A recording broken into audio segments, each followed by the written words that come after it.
Testing? Okay. It's better. Why?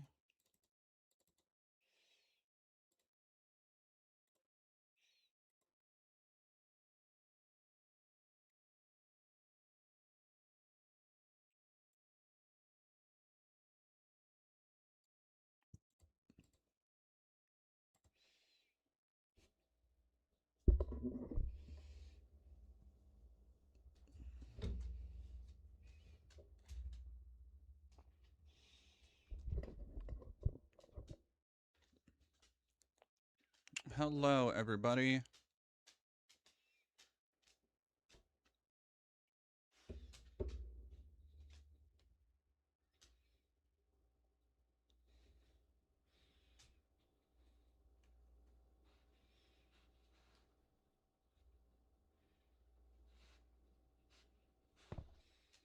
Go with that for today.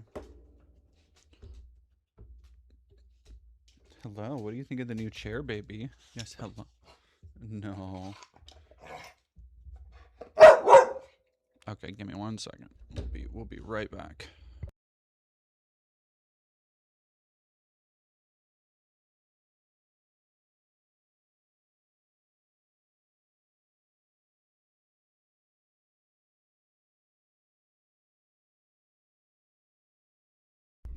Okay.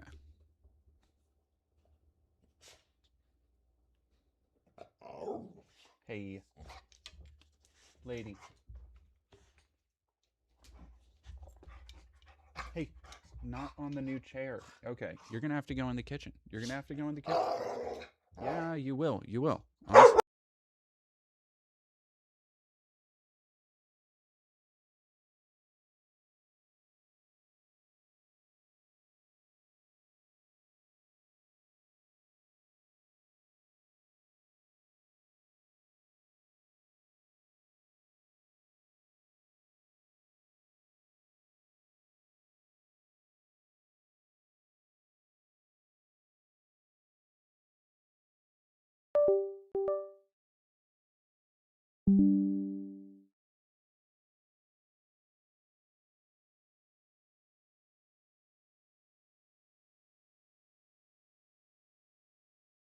Sorry, dealing with a dog. Okay, well, Molly Collie, Awesome Stella, if you could ban them forever, that'd be rad. Over on YouTube, if we don't have a YouTube person. I do not know why. Hey, stop it. Thank you, Awesome Stella.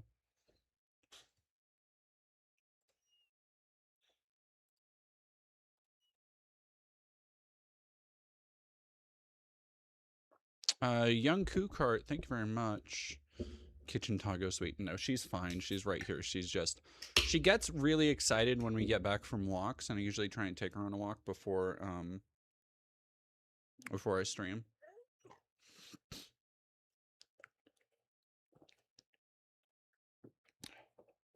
No, and our kitchen's totally fine. Kitchen is a good like safe place for her. Like she goes there. Well, back when I was married, my ex-wife and I kind of trained her to go in. She used to sleep in a kennel at night in the kitchen, and I didn't like her really sleeping in the kennel, but she loved it as her little thing. But when I got divorced, I didn't really want the kennel around anymore. But she still sees that kind of area as her, like, safe space. I don't know what the fuck is going on with the camera. I hate it. See if I can trick it into resetting.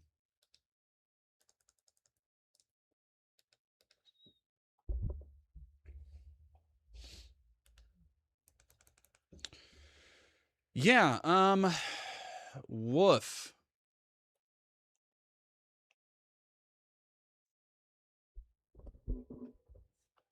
I will say, new chair, which is pretty cool. But that's I feel like that's going to be the upper limit on cool shit that we have this stream, cuz man, Yeah, like a lot of other people. Are those Yu-Gi-Oh? No, they're Goosebumps.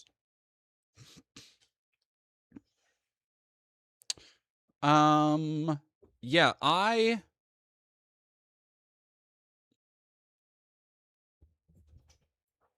so we're gonna talk about as much of the files as I can stomach. so I was kind of thinking about how I wanted to start this.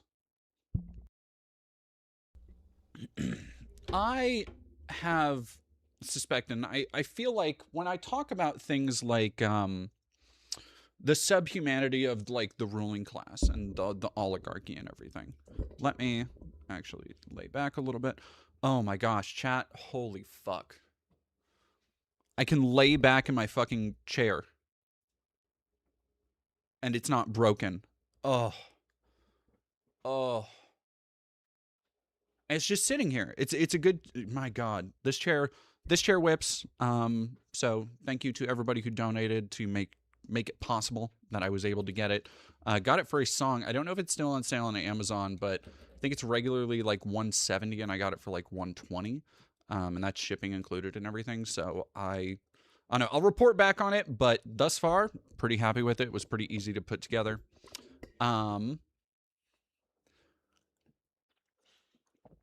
So the MAGA thing. There's a couple of things I want to talk about on this. One, hey lady, can you stop? What the hell, dog?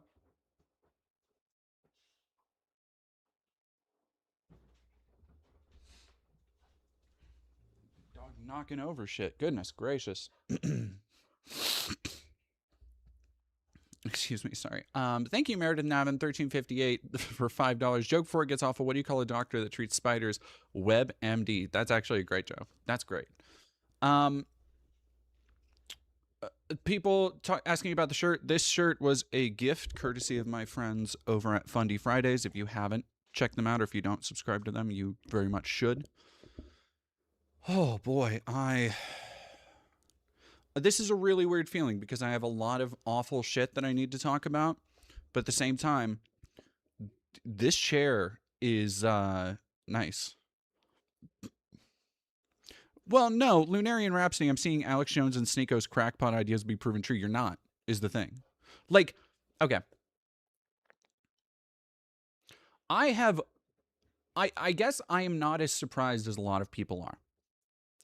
Because I think a lot of people thought that, like, oh, their appetites just extended to pedophilia. Not as though that absolves it of anything. But I think a lot of people didn't understand that, like, no, again, when we've talked about this before, how the draw for people like this is not preying on children, it is exerting power.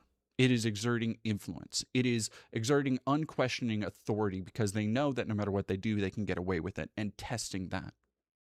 Like, the idea of them cooking and eating children is something that I'm like, yeah. Yeah.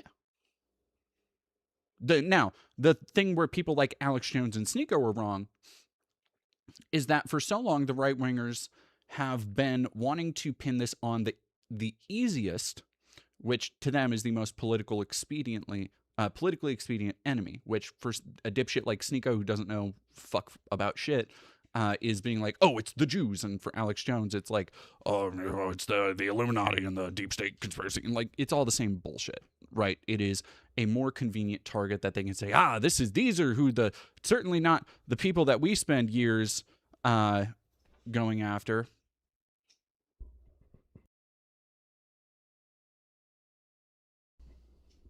You've been putting off deep dives into the files for mental health reasons. Yeah, I'm kind of the same, honestly. Well, so actually, no, I'm not. I tried to take a nap today because yesterday I did the Melania review. By the way, I want to thank everybody for who's helped that video almost reach. It should reach 100,000 within 24 hours, which is magical. That is great for me. Thanks to everybody who's watched that, made it worthwhile. So when I had to go and watch that piece of shit, if you haven't watched it, go check it out. I forgot where I was going with that.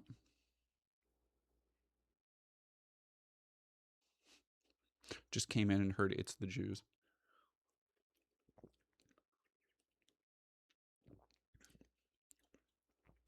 Thank you for $5. Is that chair fit for a king or what? It's gorgeous. It is pretty nice. It's pretty nice. Let me actually. Nope, wrong one. There we go. How much was the ticket for that thing? It is well, I have the AMC Stubs things, but no, it man, the audience for that thing was enraptured. I guess I was just a little I don't know why I was surprised at this point. Because every time I've gone to, one of these Trump movies, there's been a couple people there because I'm in a pretty red area. And I've talked about the conservative nature to, like, they see activism as equivalent to consumption. So to let people know, I don't know, each other know that they're, like, it's virtue signaling. They will go spend $40 on a night out to the fucking Melania documentary to show their support for Trump in this nebulous way. But it's performative. They're going through the motions. And there's so many old people in that theater, like, ranging from people who I'm like, oh, this was your last Christmas, Grandpa, okay, to people who I'm like, you still got a good 30, 40 years. And gonna watch Iron Lung. I plan to go see Iron Lung. I think Iron Lung is gonna be in theaters for a couple weeks at least. It sounds like it's doing great. Yeah, I'm gonna go see Iron Lung, and then I'm gonna go see Send Help. I have an appointment tomorrow with my other partner to go see it. Meriden Nathan, thank you for another 2. Is the new edition is the cherry on top? It's pretty good. It's pretty good. Yeah, it's the Melania. I don't think, even though I talk about, and I underline it a lot throughout the review, I don't think I still properly conveyed how fucking boring the game is. I just saw somebody talking about Iron Lung. How fucking boring that movie is. Like, it's excruciating. Like, because it's not just, because a boring movie is one thing, and a boring movie is bad. And I've seen a lot of fucking boring movies, and you can wade through. I was talking to Actual Jake the other night when I was on his stream. I watched these 2 movies, these Japanese horror films called Death Forest. It's part of a series of 5 movies, and it's about this giant head that eats people, and that's fun, but it takes 50 minutes to get to that point, and then that's the last, like, 7 minutes. But that is still, like, something does happen. There is something happening. The only something happening in the Melania film is you are watching her go about her day-to-day life.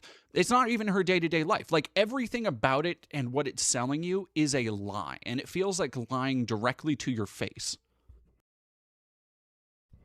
So it's just insulting and annoying on multiple levels, where you're watching this thing where it is clear that every aspect of it has been tailored and manicured and sanded down to present the most, like, high-class, sophisticated image of this person with just nothing going on. Like, every time she opens her mouth, there's just nothing insightful. It is just a pure, basic summary of whatever situation she's in or going through. And then the additional insulting part on top of that is that it is sold to you as though this is equivalent to, like, a normal life of a normal person with normal work and responsibilities, and then B, that it's also, like, interesting. But it's not. You are just watching this profanely rich person go about her day-to-day, where she is having her personal designers and personal tailors work on custom dresses as she picks out, fucking wallpaper for the White House. And there's a point at the beginning where Melania says like, I am a designer, a model, a mother, and so many other things, or whatever the fuck she says. And it's like, okay, there is no effort in any way to try and, which is kind of ironic, but I lay it at the feet of all the people responsible for this. There is no effort in any way to genuinely like interact with Melania as a human, is the problem.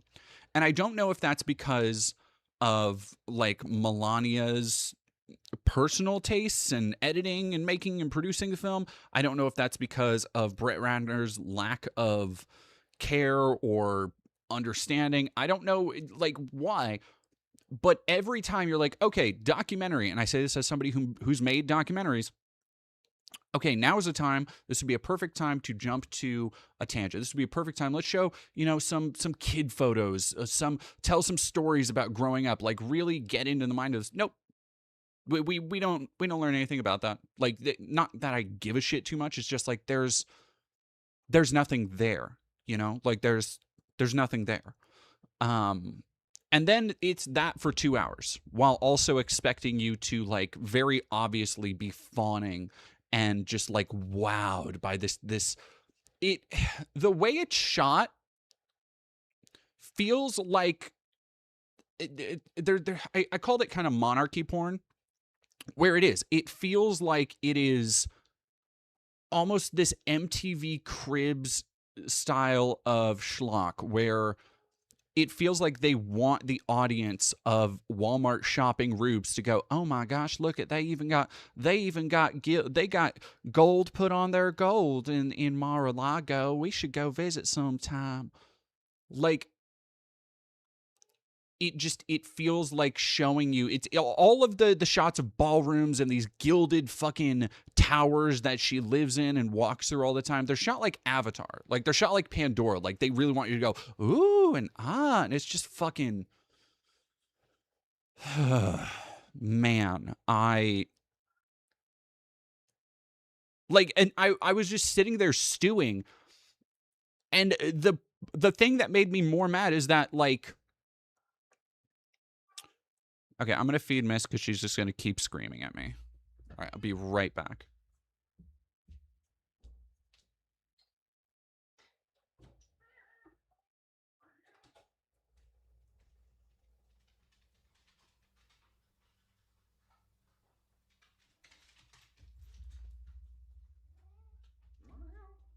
Yeah, here you go.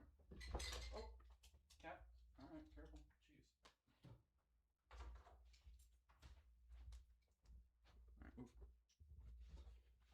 All right, okay.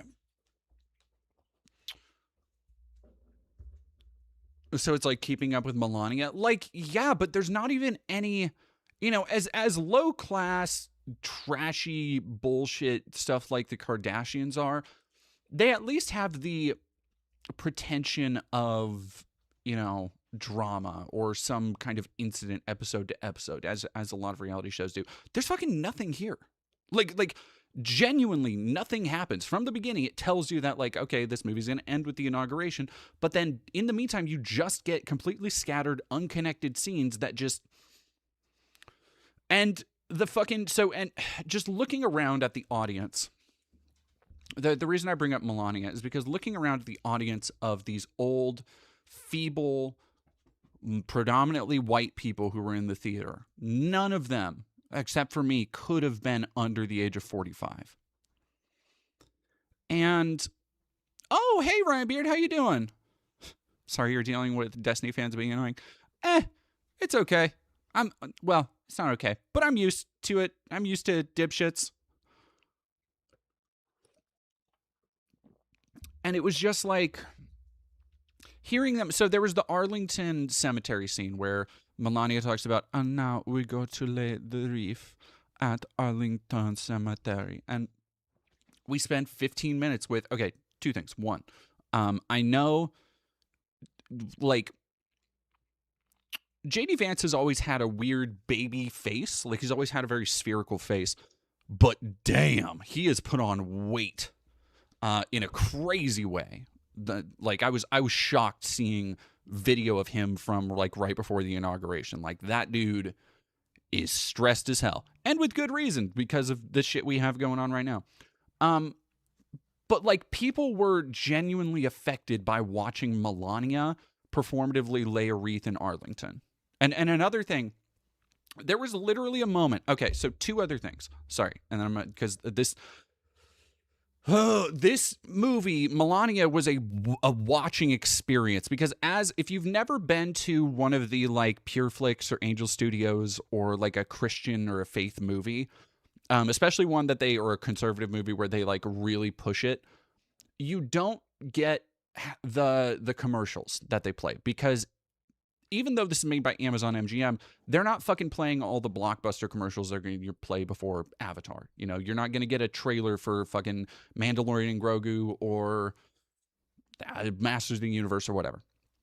You're going to get trailers for all of the Pure Flix and all of the Angel Studios films, all of the like faith and religion and patriotism adjacent films. There was one that is called Young Washington, and it is, I shit you not, on golden toast. It is a Marvel Cinematic Universe style origin story for George Washington. And I want to see if we can watch it on stream, or watch the trailer on stream a little bit later, because it even has like, okay, you know how they'll have like hints and shit in Marvel movies where it'll show like, oh, look at this, like this is obviously in a trailer. It's like, oh shit, is that Professor X? They had that with this like overwrought MCU style, but it's like Washington literally chopping a cherry tree, but dead fucking serious. Looks terrible. Can't wait to see it. And so like it was sitting through trailers like that shit that is red meat to this audience. But it really occurred to me when you get to the end of the movie, there's the sequence with the inauguration and like backstage footage of Melania and Trump and everybody getting ready to walk out on stage. And there's also backstage footage of like Kamala and Joe Biden. And so people have used the term, I've used the term before, like Cocomelon for adults, Cocomelon for boomers, where you see the kind of like AI slop, or just like a lot of general, the very lifestyle and world affirming garbage, like any of the God's Not Dead movies kind of fall into that niche. The thing about this is that it really made me realize because I'm going into this movie, and fresh in my mind are the murder of Alex Preddy. This is before I'd like the Epstein stuff, obviously. This is before I'd really had any chance to scroll or see any more of that shit. The murder of Renee Nicole Good. The fact that Trump just sued or launched a lawsuit at the IRS to the tune of $10 billion. Lady, stop it. And I am surrounded in this theater for what is just a blatant propaganda film. Even as a propaganda film, fucking worthless. Like it's not even good propaganda. But I'm still surrounded by like cattle. Like literally. So let me put it to you like this. When Joe Biden and Kamala Harris popped up on screen, not even in footage of like, you know, negative, just them on screen, the entire auditorium I was in, you could hear them murmuring and booing and hissing and like making snide remarks, the entire auditorium,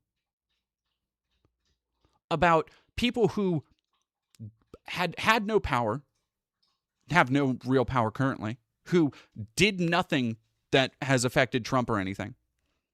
And these people are just like they are getting, in the same way when I used to go to like Marvel and Star Wars movies, in the same way you see kids, and here's the Cocomelon connection, you see kids reacting to villains where they're like, oh, that's the Green Goblin. That's the bad guy. Oh, no, that's Thanos. I don't like him.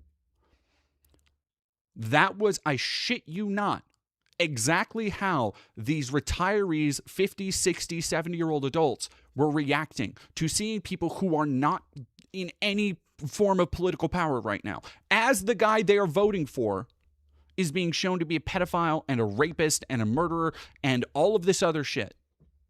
And it's just like you look at that, and I feel like part of why I've been I think a lot of people have been spiraling a little bit today, just because of the gravity of the Epstein stuff. And I'm like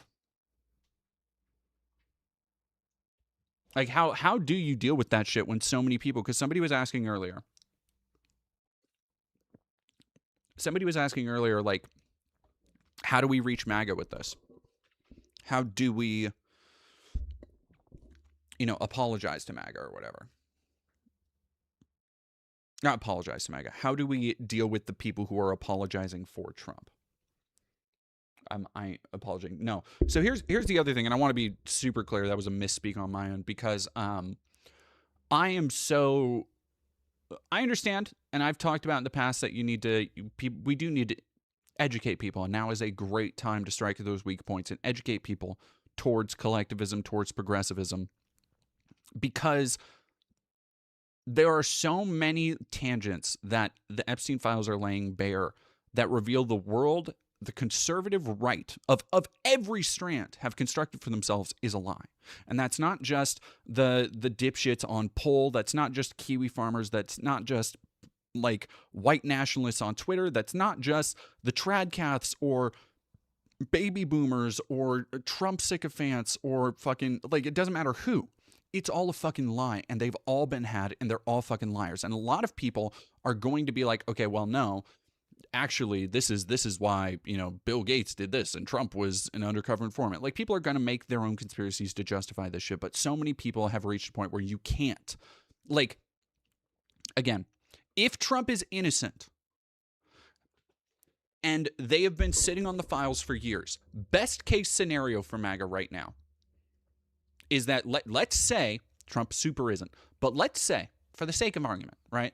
Let's pull out the Ben Shapiro, that Trump is innocent, exonerated, even if he was an undercover sting operator. Then that still means he has spent the last 10 years at least having access to knowledge that Epstein was doing these things with other people. Because he would have known about the files, he would have known about who was in them, people like the Bushes, people like King Charles, Prince Charles, and did nothing and tried to continually bury it. So they have reached a point where there is no denying that there is at least some culpability in trying to cover this up, in trying to defend people.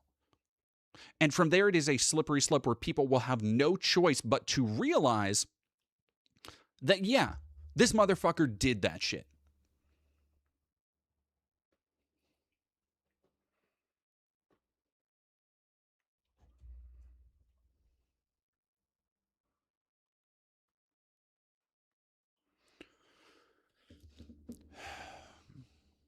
My makeup and nails, thank you. I literally did like no makeup today. I just popped on some smudgy eye, but thank you.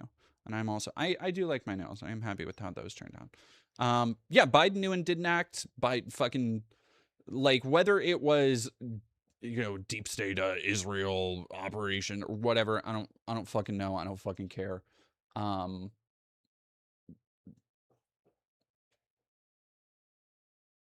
I think so. It's the same reason that I said it was, where people were like, well, if it's Trump, why wouldn't Biden do all the Epstein shit? It's because, like, so many people are involved in this. Like, you have one of the wealthiest people on the planet who is cavorting with celebrities from every industry all the time. And he also happens to be one of the most prolific pedophiles and sex traffickers. Yeah, there is some shit that absolutely horrendously happened out there.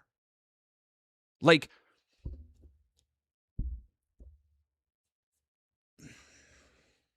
I think the thing that really made me realize the extent to which this could possibly go, as far as, depth and the depravity of everything we're fucking seeing, was when I did the video debunking the Sound of Freedom. talking about how Tim Ballard is a lying piece of shit. Because that video and the Matt Walsh video forced me to really look into a lot of modern shit and the actual facts and figures about how that kind of Tim Ballard gung-ho bullshit doesn't actually help real sex trafficking victims. The realities of how victims are sex trafficked, what that generally looks like. And in doing research for that, which is why I don't cover that shit a lot, it fucked me up. Because that was happening, if I remember correctly, concurrently or very close to my Matt Walsh video. And my Matt Walsh video was when he was running or covered when he ran interference for Josh Duggar, which is something that I vaguely remember hearing about at the time, but I wasn't in the know. I didn't really care. So looking into that and seeing the extent of what Josh Duggar did, so I could, research and talk about that in the Matt Walsh video. And the Josh Duggar thing,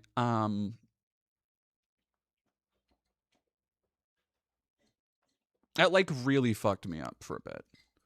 Dog? Oh my God. All right, give me 1 second.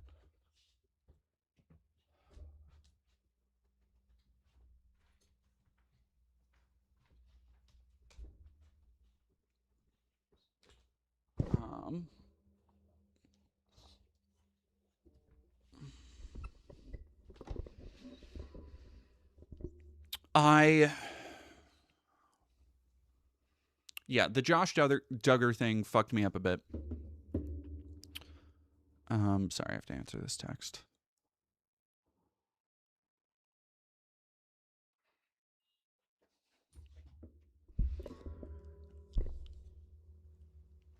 Because it led me down a rabbit hole of like the stuff that he actually had on his computer, which like not looking for it fucking obviously, but what in all of the descriptions and write-ups when he got charged and was sent to prison, they talked about like investigators found this on his computer.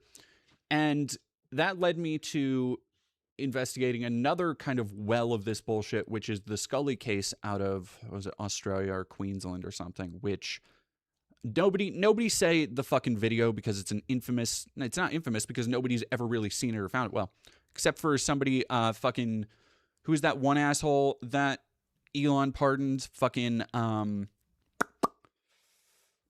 Luker has access to it or whatever. And it really, that fucked me up. Just the research of that fucked me up for days. More than any, in my research when I've done like pieces on white nationalists and Nazis and shit, like I've come across snuff films and gore videos and shit like that because that's what those spaces have. And that messes me up. There's a wanton celebration of violence towards adults and stuff that is just, it fucks you up to see it because you don't expect it. But not even seeing the content, but knowing about it,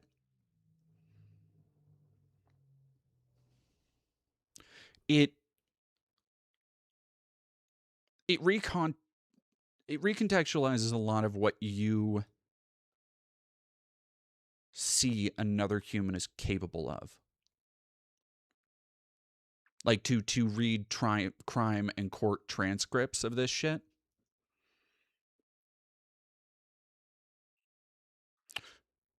The Scully case, and I'm not going to go into the fucking details because we got enough horrible shit that we're already talking about, and that's on everybody's mind. But looking into that, even though it wasn't an elite, it wasn't, some rich fuck, it wasn't a big brokerage manager or any of this shit.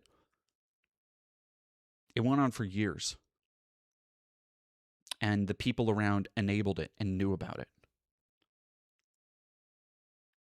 And when you hear or read the testimony from the courtroom, the thing that like shook me was that this person wasn't, it's not that they weren't just not remorseful, it's that they seemed to have no concept of remorse. They didn't understand humanity and hurting other people the way everybody else does. And that's the exact same shit that when I kind of expect a lot of other billionaires and shit to act like. Like you can't reach that level of influence and give a fuck about other people, really. You can't. Um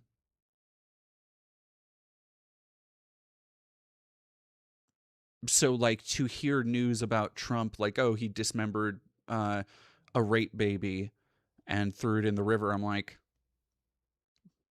that's unfortunately not, it's not that it's not surprising, or I'm sure it's far more surprising for other people, but it's like, yeah, I that seems like something he would do. Thanks to everybody who's subscribing, by the way. We are almost to really cool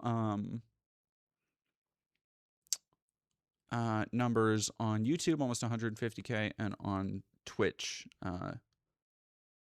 we're almost to 10K. So if you're following that stuff, I appreciate it.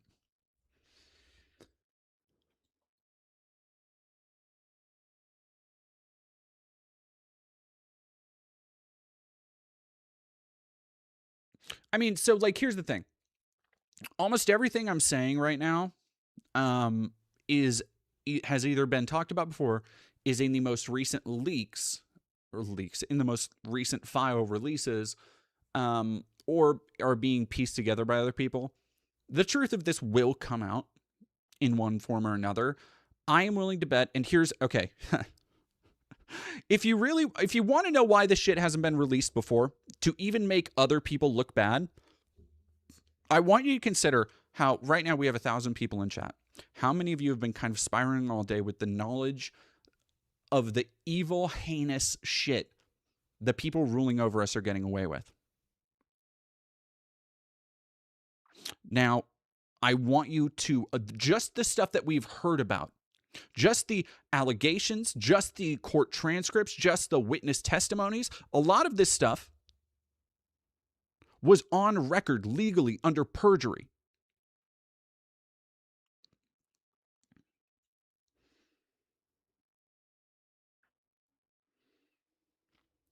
And I want you to understand this is maybe 1%. Maybe. And I'm not talking about 1% of the total files. I'm talking about 1% of the depravity.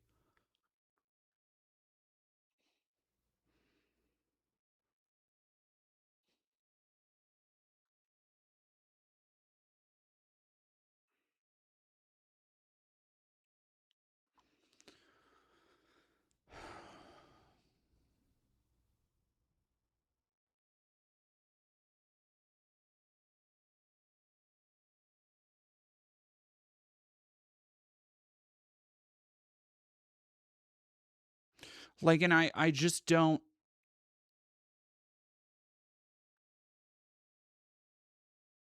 It's this weird liminal space where it feels like everything is waiting for a holding pattern. Like, what happens right now? Does Trump go the way of Adolf in a bunker? Probably not. He's far too egotistical for that. Now, the walls are closing in, certainly on him and his movement, but they still technically have power. They have power over the military. They have power over the fucking economy. They are trying to grasp at every aspect of the media. Like, do they try and declare the Insurrection Act? And what happens if, like I don't know.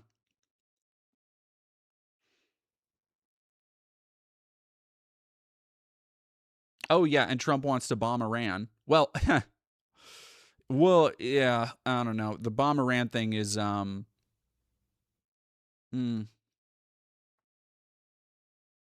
rough.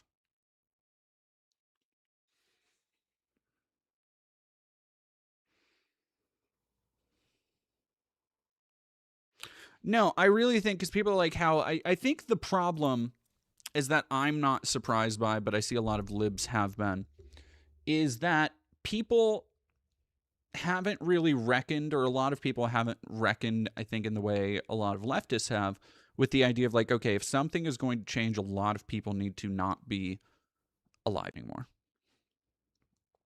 Um, and I think the sheer overwhelming, the vastness of how quote unquote important, integral those people are into the current world system, how far this network spreads, who actually knows about all of this. I think that is the part that is making people feel disengaged and disaffected.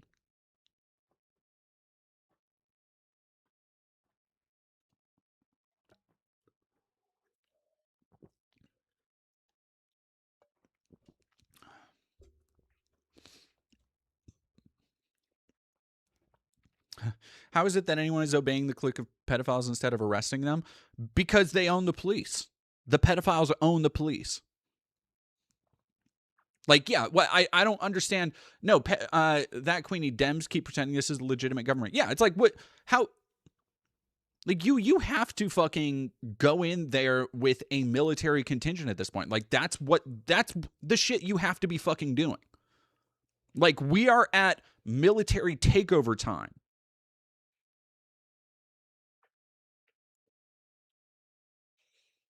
How do you regulate something like that?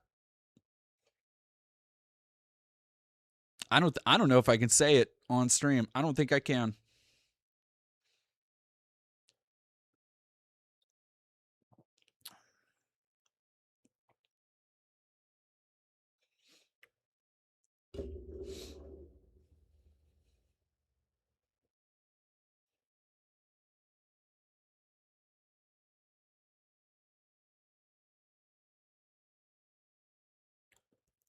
Comer of Hestia, MAGA are trying to use some kind of footnote. Yeah, no, there is one testimony that people are like, yeah, this person's had mental health called on them a couple times, so we found their testimony unreliable. That was one. You're gonna, like, they're gonna, no, because the diehards are gonna follow this all the way to the end. The diehards are gonna go to the end of the road for Trump. They're gonna constantly be like, oh no, see, this proves he's innocent. This proves actually this was the storm that Q was talking about. And actually, like, and it's all bullshit. It always has been. But so many people have invested so long into it, they can't accept that, and more importantly, do not want to. Because, like, what does it mean? All right. Again, put yourself in the mindset of people, the boomers who have made up a large part of Trump's base for a decade now. If Trump is lying, he was using you. He was all the hundreds to thousands of dollars you've donated every time he sent out an email that said, I need your help to fight the deep state. All the fucking chintzy, gold painted, made in China bullshit merch that you bought to support our president. All the fucking dog shit screen printed Amazon tees that you bought to show up to Trump rallies and make friends with other people who can barely fucking read and whose children don't see them. You went through a decade of all this shit for Trump. Not for a conservative movement, not for policy, not for actual ideas, for Trump. For him as a person. And now, and that includes all of the shit that comes with it. Every basically talking point that people like Stephen Miller decided MAGA would care about, and then they bite onto the red meat because they always fucking do. So you've not just spent a decade defending a pedophile and a rapist and a murderer, but then, and this is what the cognitive dissonance is becoming, because if that is true, if that one thing is true, then you have to interrogate every other position that you've taken because of him. Every other conception you have of the world around you that you have been fed because of him. All of the people out here being like, well, Hillary Clinton is a radical communist, or Chuck Schumer's an Antifa leftist agitator, and Nancy Pelosi is the leader of this global cabal.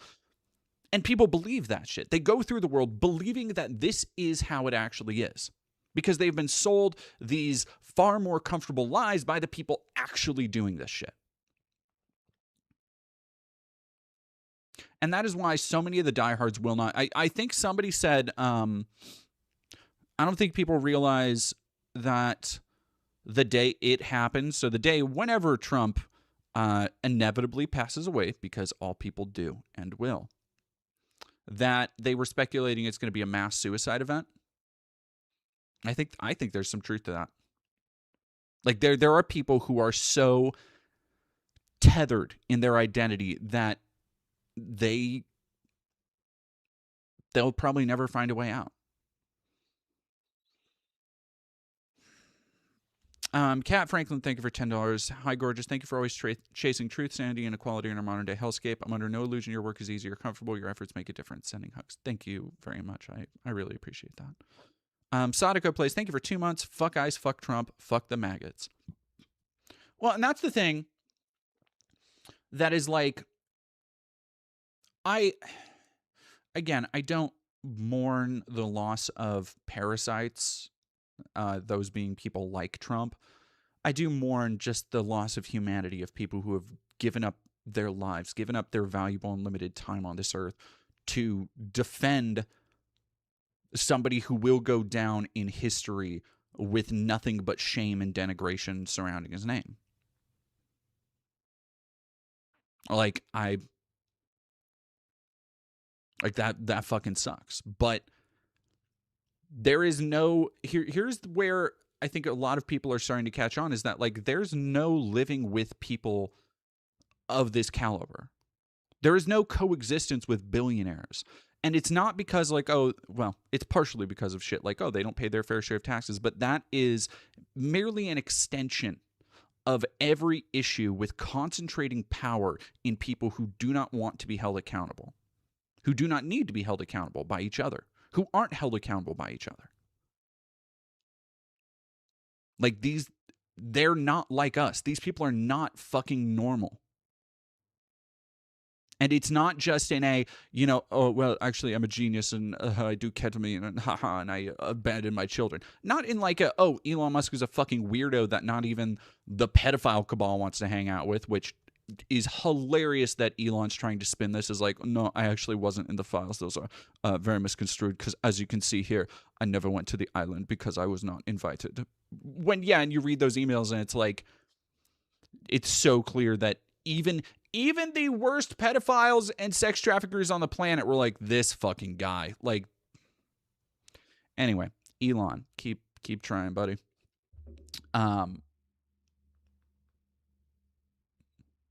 It's not even like that weird, which is like, that's fucking weird. Elon is a weird person.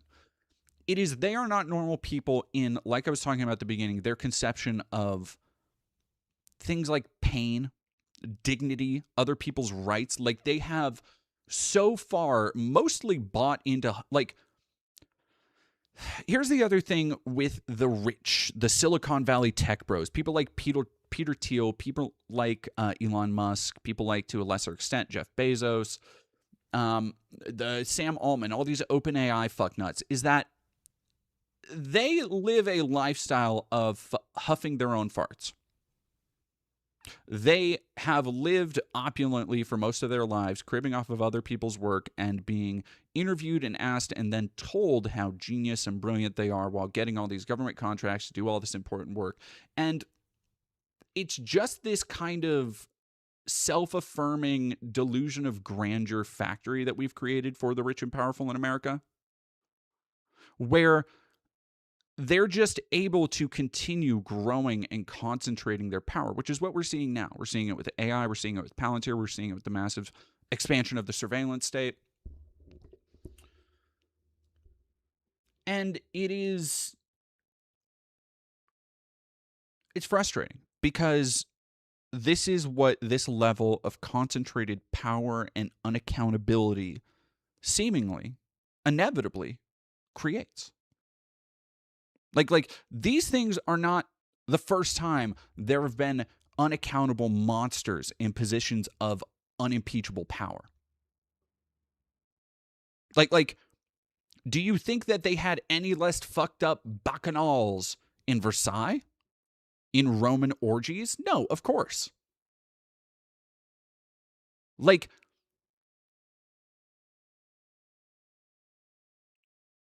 the only way to progress as a world right now, we are in one era of history. And whatever form the next era of history takes, it will only begin when every single one of them has been dealt with. When we do not have this plague of these men who see themselves as gods over everybody and everything. Whether that is progress after they're gone, whether we regress after they're gone, nothing will meaningfully change until they are all gone. Cassius190, thank you for $5. Hierarchy itself is the core issue. Yep, every time in history that people have put themselves above others, it always degenerates into depravity. Yeah. Like that's the thing that people really, especially on the right wing, I think are going to have a hard time understanding, because this organization we have right now, with all of these completely unimpeachable, unaccountable monsters riding at the top of this big pile of bodies, and we're at the bottom.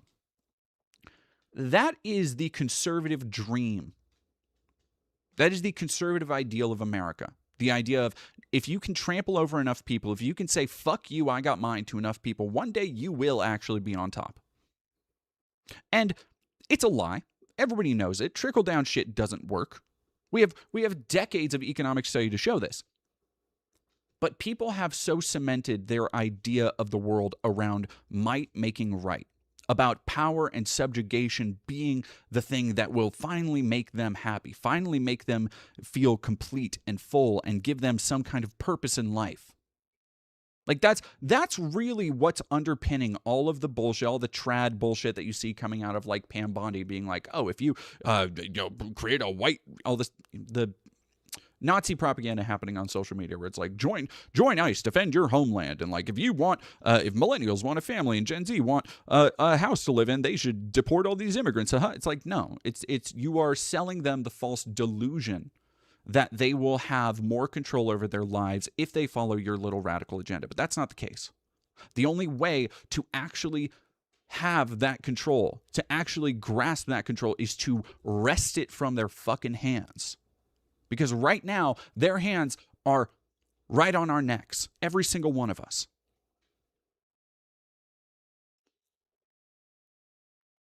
His Dark Angel, thank you for $2. We just streamed with Riverboat Jack. Yeah, I love Jack. We've talked to Jack before. I want to say I've popped on Jack's stream at least once or twice. No, Jack's been on. I think Jack was on my last live stream, or last charity stream last year.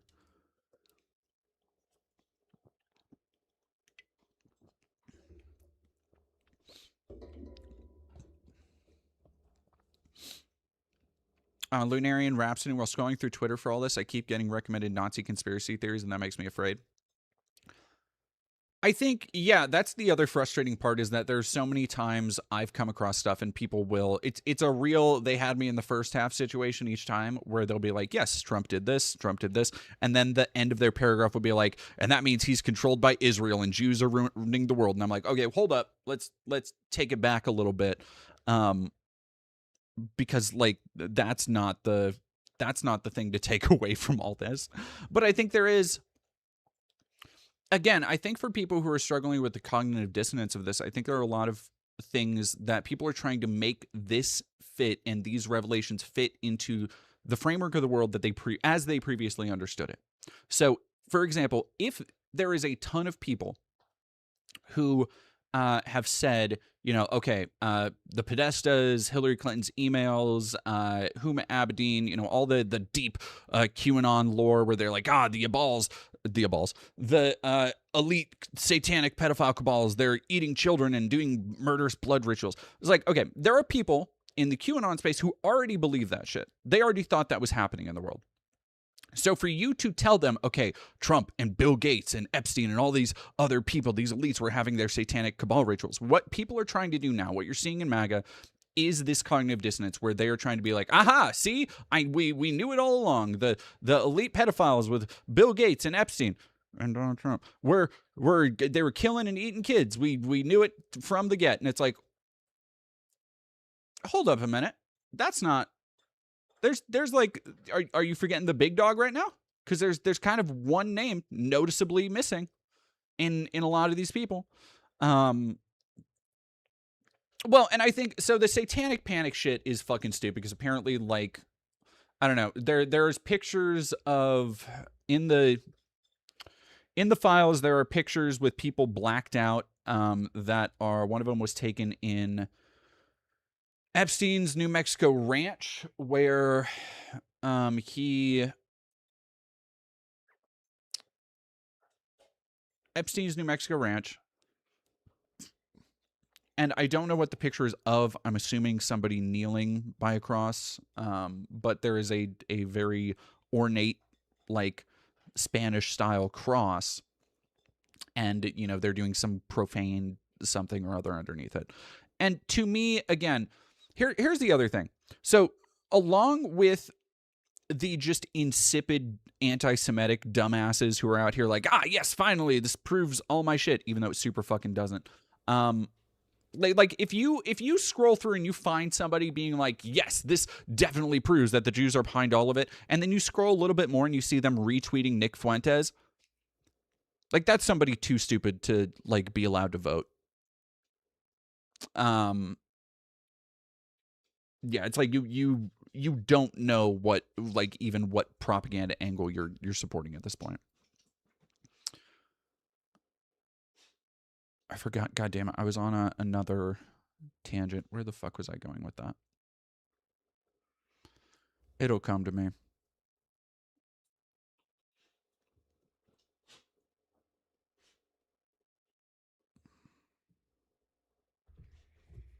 Oh, no, the other shit. So the other thing is, in addition to the anti-Semitic dipshits who are like, oh, yes, this is obviously all Israel, like, fuck off.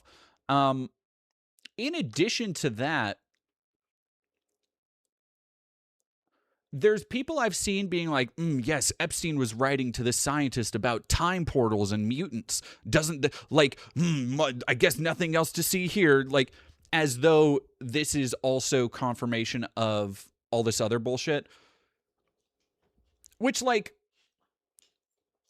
if I thought there were more intelligent people behind these choices, I would say that, like, oh, the reason they haven't released Epstein files is because it would drive the entire country fucking insane. But their mission has already been to do that. They already have done that. So when people look at them, I don't even know. There are going to be a lot of people who are still in touch enough with reality to wake up or to realize the extent of this depravity. But there are so many people who are going to look at this and be like, yes, see, this finally proves that the earth is flat. And it's like, fucking, it's like, no, Epstein did not have an inside line on quantum time string theory mechanics. He didn't know shit about, like, superhuman mutations or anything. I've talked about this before. Jeffrey Epstein was a fucking moron. Like, people keep asking, like, why does Jeffrey Epstein type so weird? Like, why is there a bunch of misspellings and weird punctuation, and things are constantly, like, there's weird spaces and everything, and people are like, oh, it must be boomers. It's like, no, it's because he was a fucking idiot. Like, he was a dipshit moron. Like, he probably could barely fucking read. And I mean that genuinely.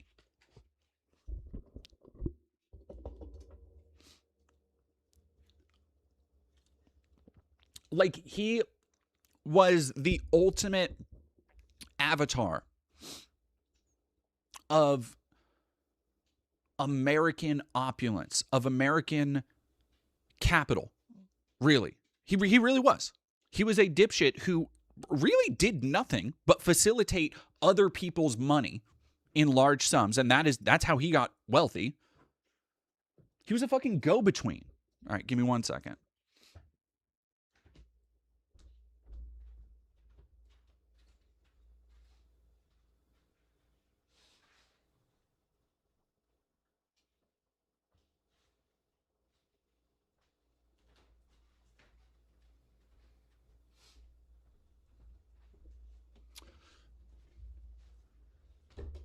How he became as influential as he was, because he was rich, and rich people are well connected, and when you have connections, you can always connect to other people. That should be one of the biggest and most alarming things. All right, again, Imagine how wide this must go. If these are the dozens and dozens of people we know about. Every time you see one of these emails, it's Jeffrey Epstein talking to some ruler or some president or some, record exec or somebody and being like, hey, what time do you want to meet to go do pedophile murder? And they always respond with like, oh yeah, can I bring somebody else? Can I bring P. Diddy? Can I bring Chris Tucker? Can I bring Donald Trump? Can I bring fucking Leslie Benzies or Bill Gates or whoever the fuck is in the files? And it's like, you have to understand. All right, give me 1 second. I'll let my partner in. Did you get your hair color?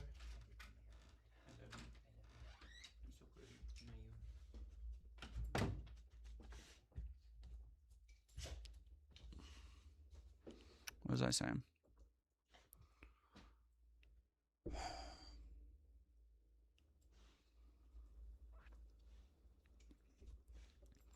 Yeah, Coral Pal, I believe the satanic stuff is purposeful. It's half making themselves feel like a secret costume party, half confusing the kids so if they ever come forward, they will sound crazy. Ghislaine had a creepy mask in her house that was covered in pedo symbols.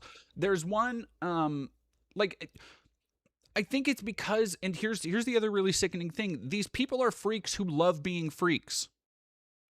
That's what it is. If you want to know what if there's any satanic symbolism or blood rituals, none of these people were real Satanists. None of these people were doing real Illuminati fucking rituals. They were a bunch of freaks who had no accountability and wanted to revel in it. Like the bacchanalia of total anonymity and unaccountability.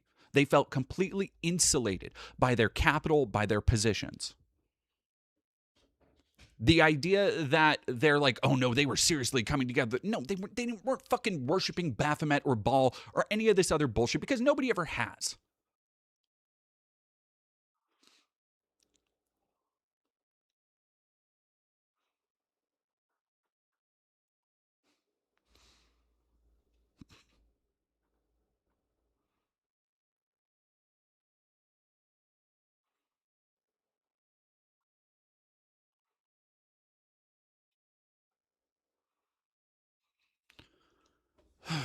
Well, so misanthropic. The problem is that this isn't just America. This is the entire Western world has been in one way or another implicated, whether through overseeing or facilitating like places where people were taken from, places people were trafficked to, foreign governments and foreign powers. Like, this is not just an American issue. And again, I think the far-reaching implications of that will make people realize that, like, for there to be any kind of new world order, all these people need to be fucking gone.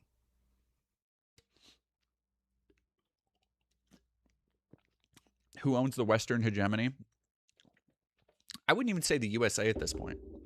Like, we have so isolated any potential allies that, like, again, it's fitting. It is fitting if the American empire crumbles into whatever it becomes next. If this is a metamorphic stage, it is beyond fucking fitting that Donald Trump led through a series of complete unforced errors and nothing but sheer hubris led to this moment.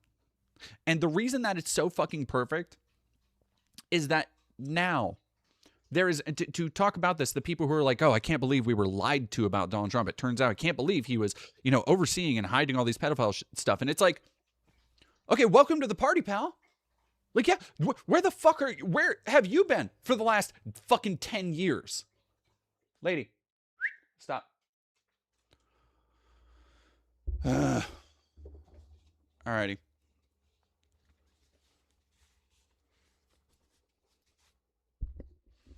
Under the prison, don't. We need to. So here's what should happen. And this is not what's going to happen on Monday, mind you.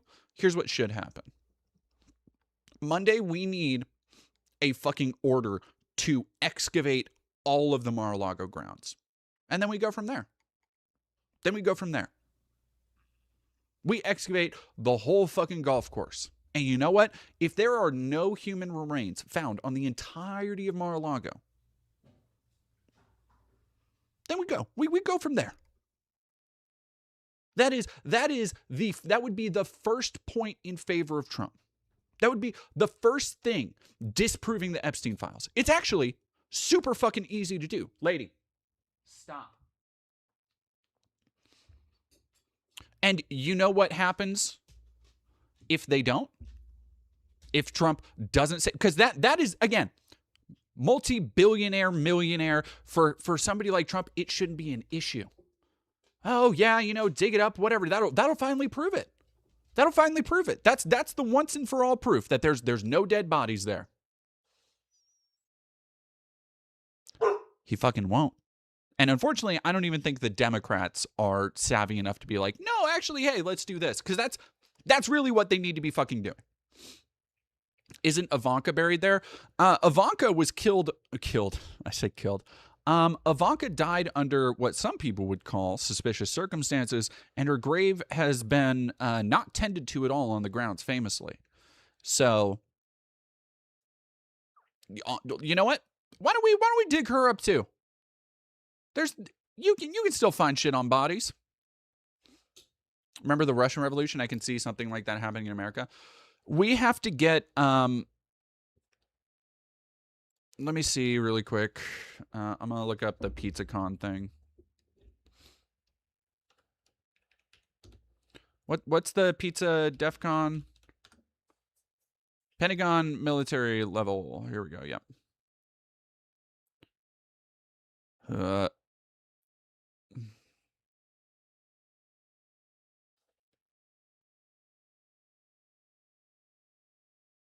So here's the thing. The Pentagon, like, I don't even know. DOCON 1. Yep.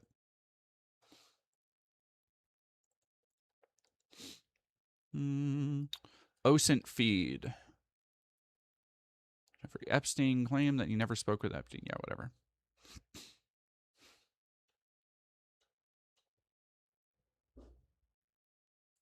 Jesus, Pizzato Pizza. Something might happen. Okay, so we're at 43%.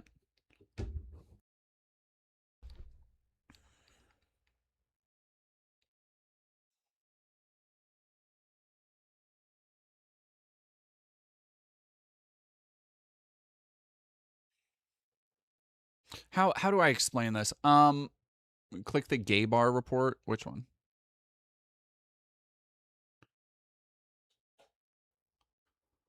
Jesus Christ. I don't even know. Next to the pizza tab. Gay bar. That's fucking what? Why? How does that factor into it? That's incredible, honestly. Wait.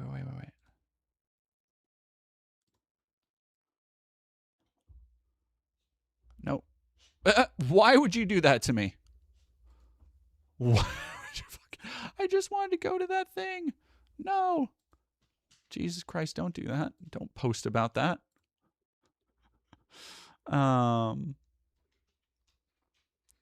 That's funny.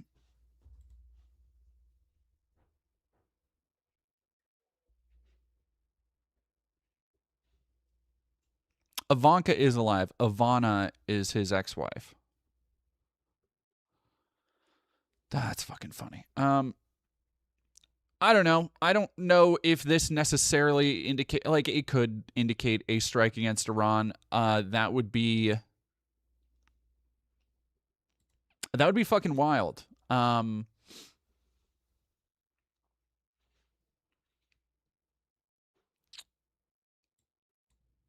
Yeah, I'm gonna fuck, man. Some of this shit is just so hard to do in any amount of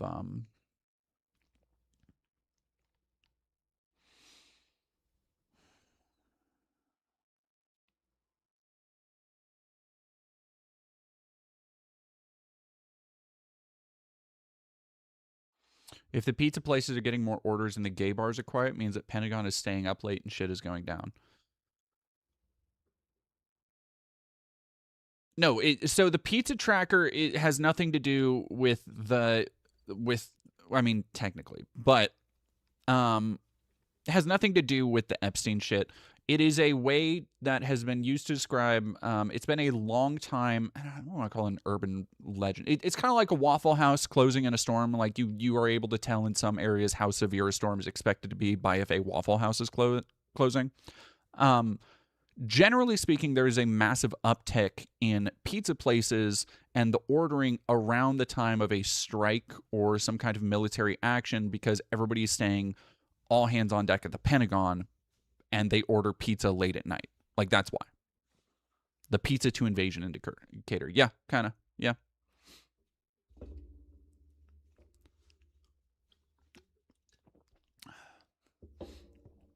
Aaron in stereo, I'd be more inclined to say Cuba.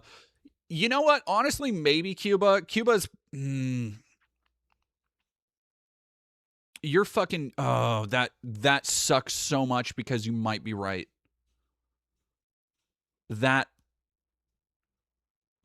They were just talking about Venezuela the other day. Trump was talking about Venezuela like. Or not Venezuela, Cuba. Like fucking Cuba. It's one of Rubio's bizarre little fixations. One of the, like, just asshat dipshittery that we, I guess should be used to by now.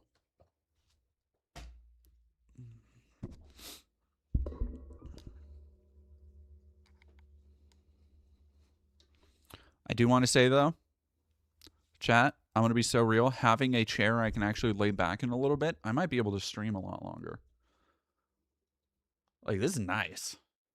I'm looking at Koa right now. I'm just like, this is... my back doesn't hurt. I can relax a little bit while covering all this heinous shit. All right, chat. We're in a new era.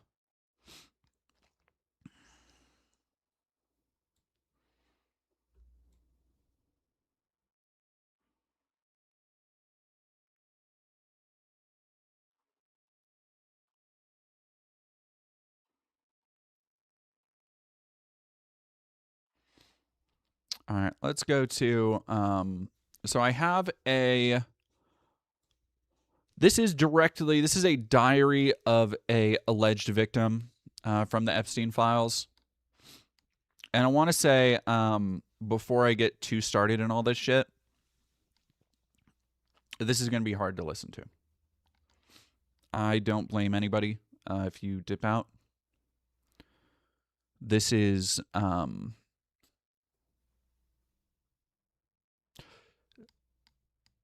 hard shit to talk about. Like, this is hard shit to talk about. It's hard shit to think about. I know statistically, I'm sure I have some abuse survivors, some people who've been through abuse of various kinds. Again, I don't want anybody to go through this. Don't try and put yourself through sticking with this if you aren't able to. But these are also things that I think people need to know about more. You need to understand what is at stake and who these people are.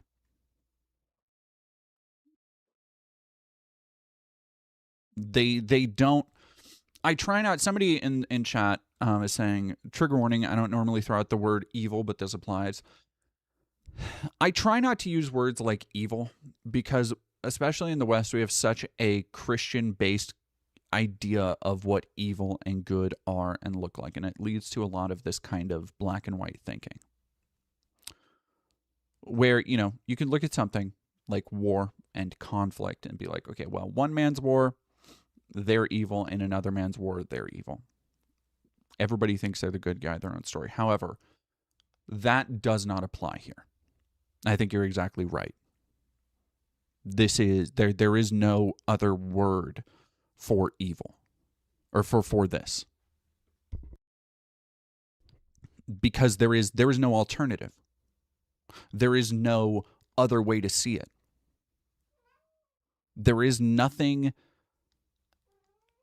redeeming. There is nothing to be gained. There is no insight. It is just a void. It is a pure and total lack of any light, of any humanity. of anything that we can recognize as good in the world. There is none to be found here.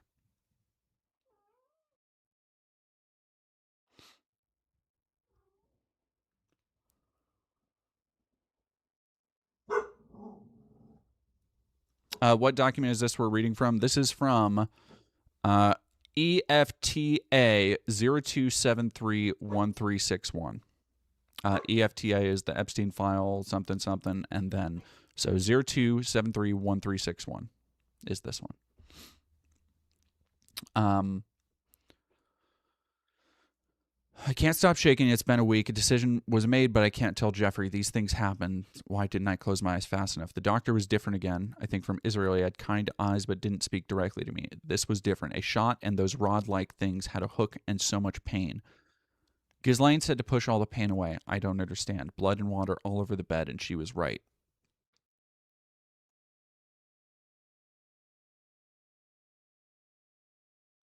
I haven't read this yet.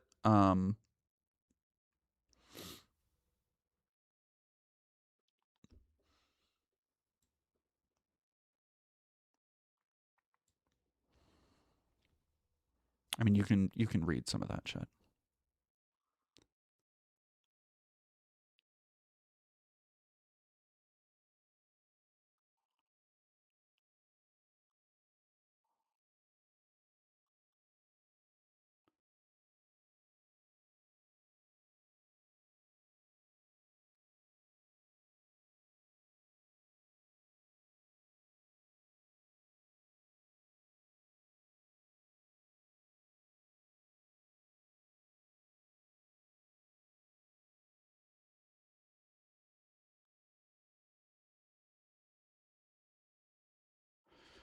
So,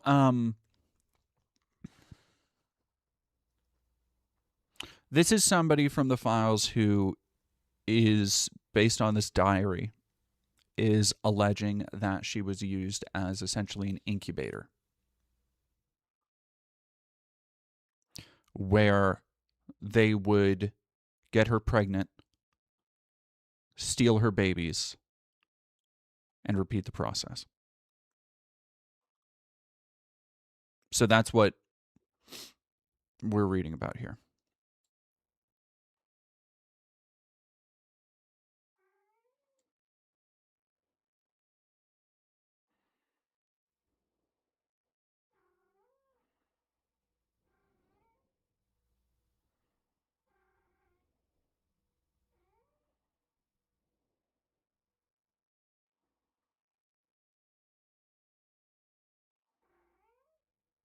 All right, give me 1 second. I have to feed Miss again.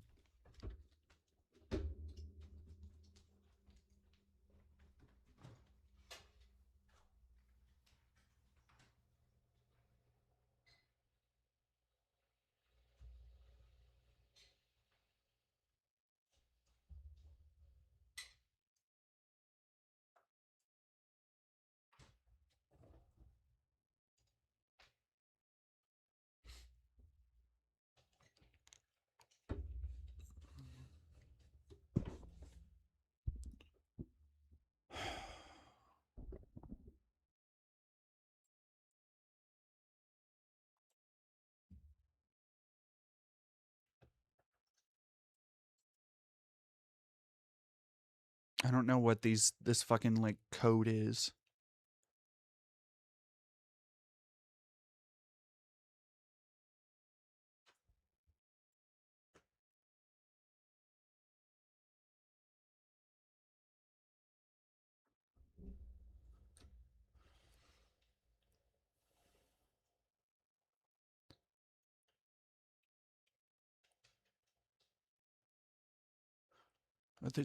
These quotes that are like, this is Novaspec. Thank you for following. This is fucking insane. These are quotes that are clipped out of magazines about being slaves and rescuing child prostitutes.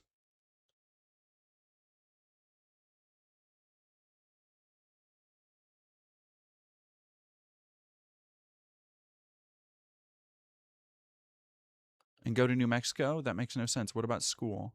He is now controlling everything when it used to be Ghislaine, who some days acts like she hates me. I'm tired of keeping this secret. I know people are wondering, but I can't tell. I am exhausted.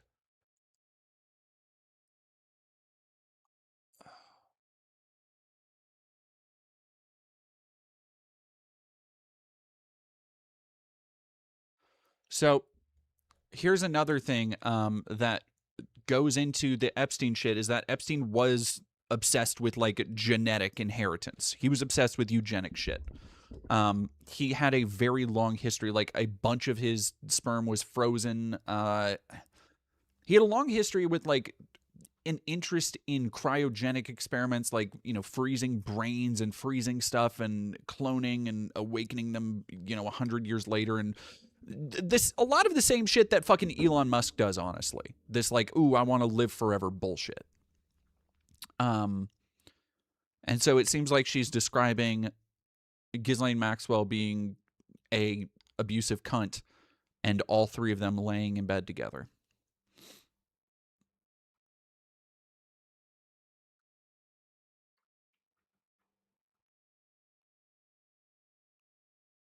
I miss the person I was before I was made into what feels as a human incubator.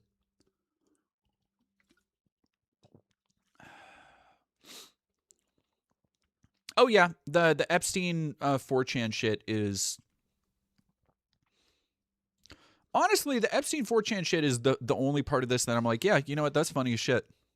It is funny as hell that there is this ultra conservative movement of completely brain broken dipshits who don't even know what they believe, and everything they've been sold to believe was just like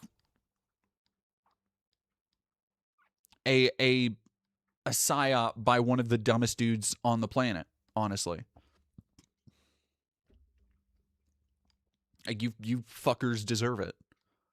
This is the shit that you idiots, you did this to yourself. Like, yeah. Of course you had the fucking rug pulled on the evil Nazi website.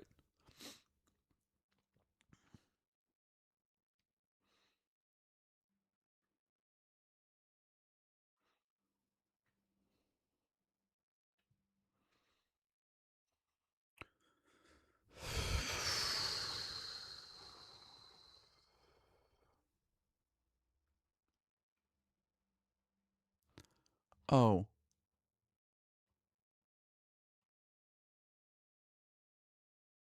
are these I think these are the my heart belonged to her. She was so very beautiful.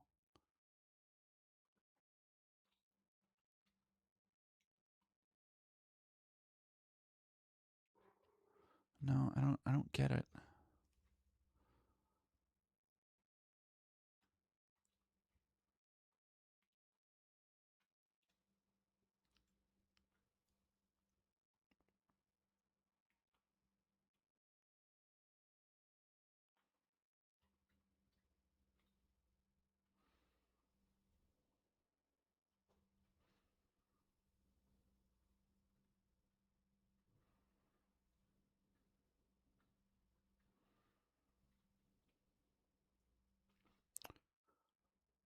April 22nd, I had no choice. I wasn't ready and she wasn't ready. My mother had found me and it was urgent. After so many bonding moments with Jeffrey, Ghislaine, their baby inside me with me in the middle, she wouldn't even look at me. We said nothing and I was so confused. When we arrived at Palm Beach, I was taken to a house close to Jeffrey's, I think called Ocean Boulevard or Street, but it was close and I was alone except for a new driver, not Mr. Wong. Elderly French lady whose pictures on the walls didn't have her. She had a thick accent and was kind. Said she'd been born to deliver babies and had been doing so before I was born. Similar as the last one with shot and hook, but too much blood with so much water and unbearable pain.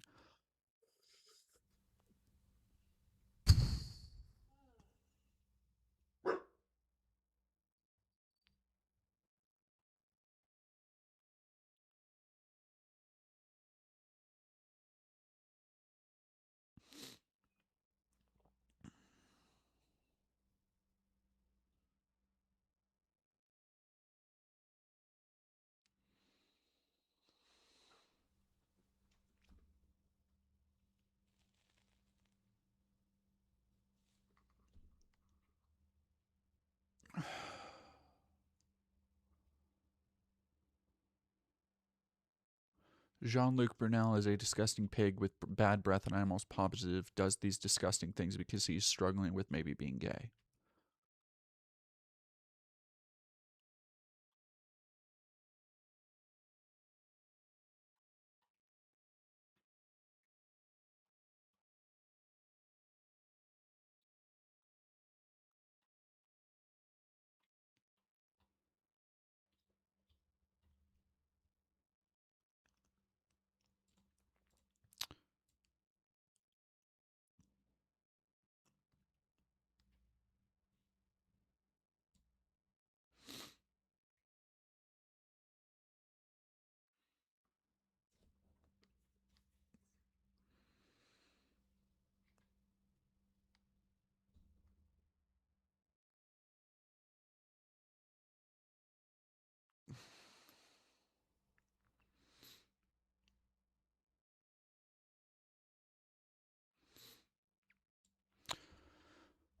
Here is just one of the, so these are going to be some highlights of this shit. And again, people need to know this.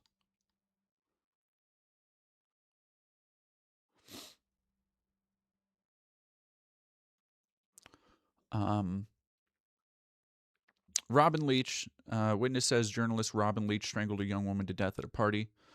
Documents show Trump was, quote, compromised by Israel and abuses children. Bizarre excerpts talk about how Trump used to have. Everybody's heard about this part. I don't really want to talk about it. Elon Musk asked Jeffrey Epstein via email when there could be a wild party on Epstein's famous island, which he refers to as our island. Ha ha ha.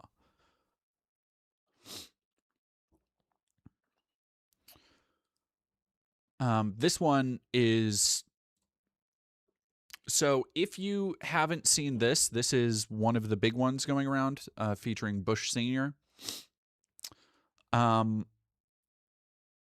Somebody who was apparently a witness. I'd like to add a few other points disclosed by the purported victim. While on the yacht, he witnessed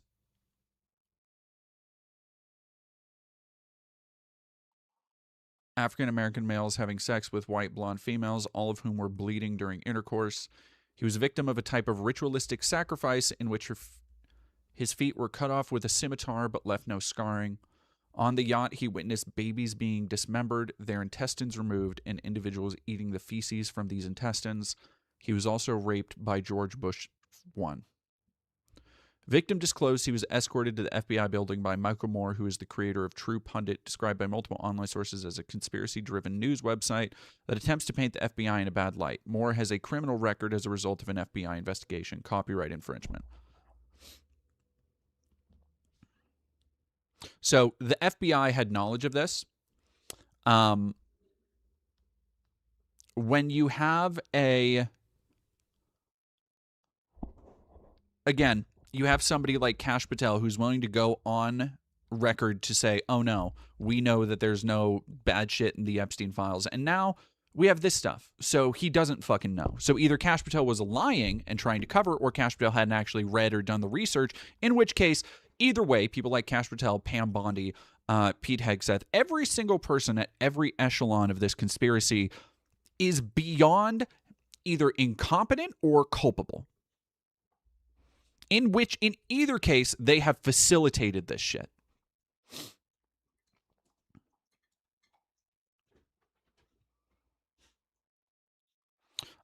Here's another one. Bill Gates begged Epstein for antibiotics to secretly give to his then wife Melinda after he had contracted STDs from sleeping with Russian girls. That is true. This one is...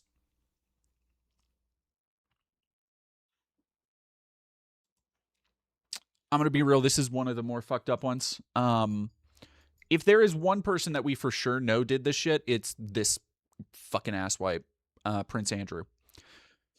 So this was in the, again, these are things that if Trump or if anybody else knew about it, there is no reason to have hidden it at all, except to hide crimes.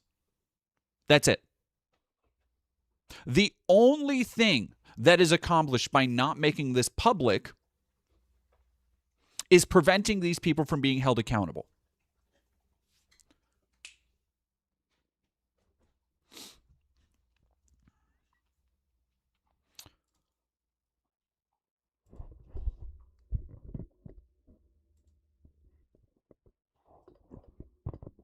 Virginia Giuffre, one of Epstein's victims who died by parenthetical suicide in April, claimed that Epstein forced her to have sex with Prince Andrew on 3 distinct occasions, including when she was only 17. Another thing about Virginia Giuffre is that she claimed there was a bizarre puppet that Prince Andrew would use, and there was a weird Prince Andrew puppet found in the last batch of files.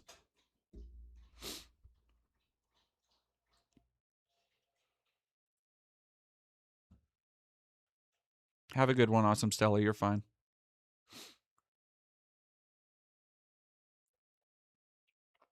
Document states that Prince Andrew tortured a girl before her murder. Back in the 90s, Ghislaine Maxwell, from Bryn Miller to someone in USA News. Ghislaine Maxwell. Back in the 90s, Ghislaine recruited a girl for a modeling career. Instead of modeling, she was sold as a slave for sex and torture. Prince Andrew was an accessory to her death as he tortured her and me to force her murder. I need to get a passport to identify her. I will need someone to contact the passport office to get an expedited passport.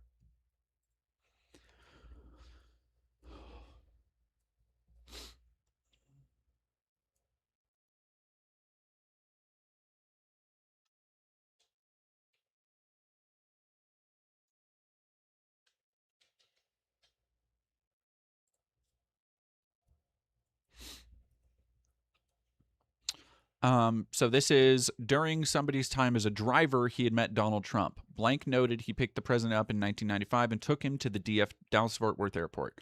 Blank reported some of the things Trump had spoken about during the ride while on his cell phone were very concerning. By the way, this is not the only time. If you remember, again, this is now the second of Epstein's file releases where we have somebody else talking about concerning shit they overheard Trump say. Kind of sounds like it happens a fucking lot for somebody who's totally innocent.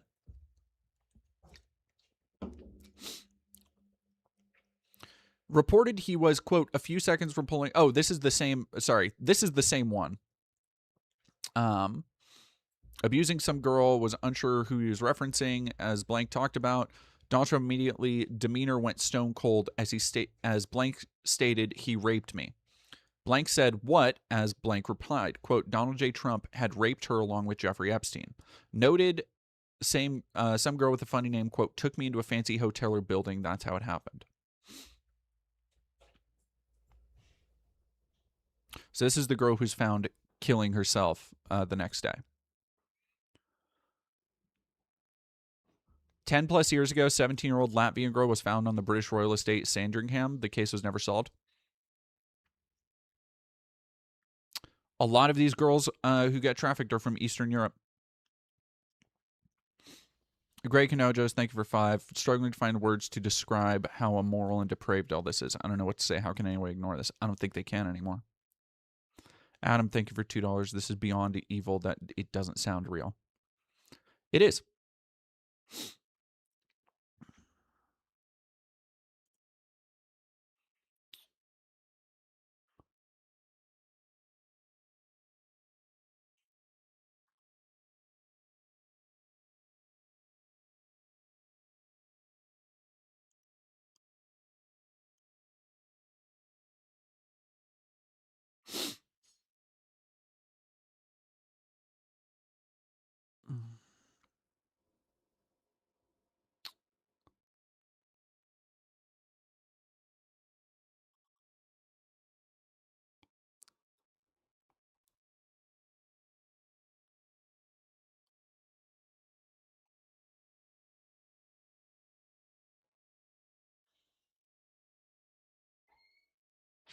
The fuck is this?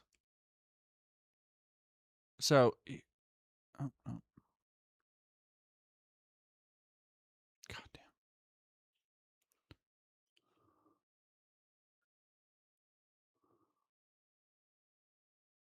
Here we go. From Robert Trivers to Jeffrey Epstein. I will compare male to female with female to male. Blah, blah, blah.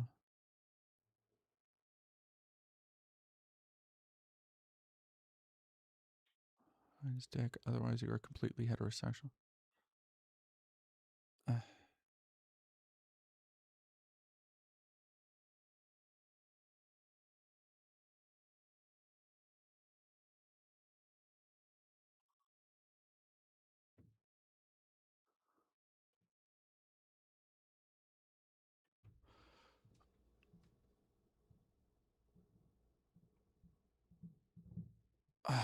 These fucking...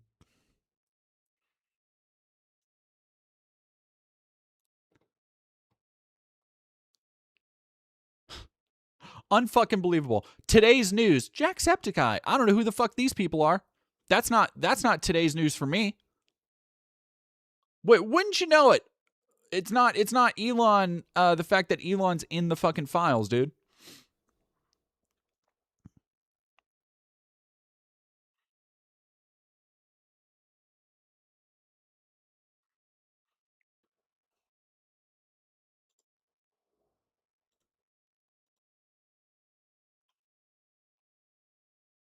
Oh, yeah, this was the one we just went through.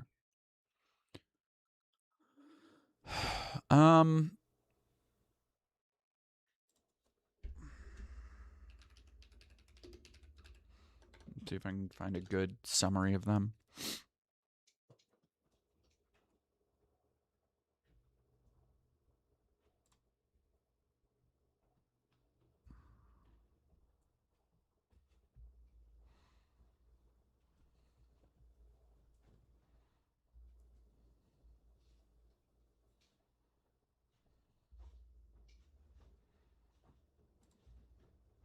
Do we have a...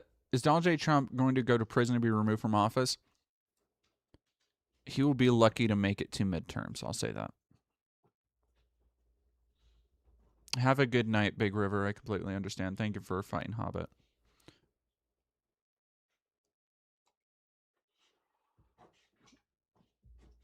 Nobody's... what have we learned from the new Epstein files? There we go. Disgraced financier. Yep.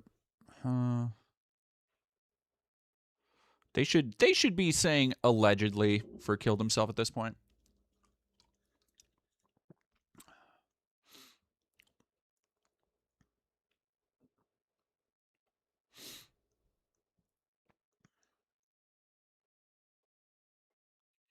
Oh shit, thank you so much, CR Rent, for 50. I'm sorry you have to be the one to report this, as the fucking media is not giving this the attention it needs. Frustrated by all the sad news, but them being complicit is sickening. Thank you for being strong enough to talk about this. Thank you. Thank you very much for your support. Did more files get released? Yeah. I believe about 3 million. And so if you don't know, yeah, 3 million more files got released. These were the files that are a month late, by the way. And I believe it is currently there is contention about this, but I've heard conflicting reports about whether or not they were actually leaked. Because these were the things that, like, people were like, oh, there were more Epstein files that were cleared to be released by the DOJ. Where the fuck is it? A month ago. And then they did the rollout. And then they did Venezuela. And then the ICE rollout. And then everything happened with Renee Good and Alex Preddy. And, like, it's been one distraction after another, which is where the pizza index comes in, is that a bunch of people are currently thinking like, oh, okay, we're gonna go to war, we're gonna start World War III because all of these we are run by a murderous pedophile cabal. We need to damn prison.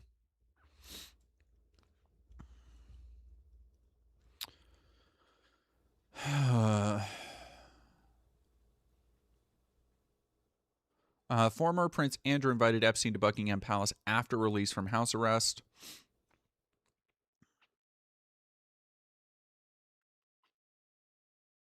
Fucking freaks. Sarah Ferguson described Epstein as the brother she always wanted. Christ. So one of the other things that's going around, what is life? You think something's going to actually do something about it? I do. I have no reason to really believe that outside of the fact that we have created the problem with attempting to make a population so insane nobody knows what reality is that they've also still given violence as the answer for most of the problems. So how do they think that squares when the wrong person in their orbit finds out, oh no, they were actually the pedophiles that need to be cleaned from the deep state, and they're in charge of everything? Like, people, I feel like this has been out for one day. I feel like people are doomering too much about it, because this is going to have massive ripple effects. This is not going away overnight. Pinky Punk, thank you for $10. I haven't heard a breakdown like this anywhere else. Thank you. What you do matters. I try. Like, do I think there is going to be some leftist coalition that comes up? No. Do I think that the Dems are going to get together and do anything? I would not hold my fucking breath. Do I think that it is far more likely that a politically incoherent and reality detached former Trump voter is going to try and take matters into their hands? Probably. Like, they have created a perfect hell of disinformation for a moment like this. Like, everything they've been reveling in has led to this, where nobody can trust anything, and eventually that is also going to turn back on them. All right, I'm going to put Miss, I need to get a tissue really quick. I'm sorry, honey. I need to get up. Miss is on my lap. Oh, I know. Hey, lady. Hey, baby dog.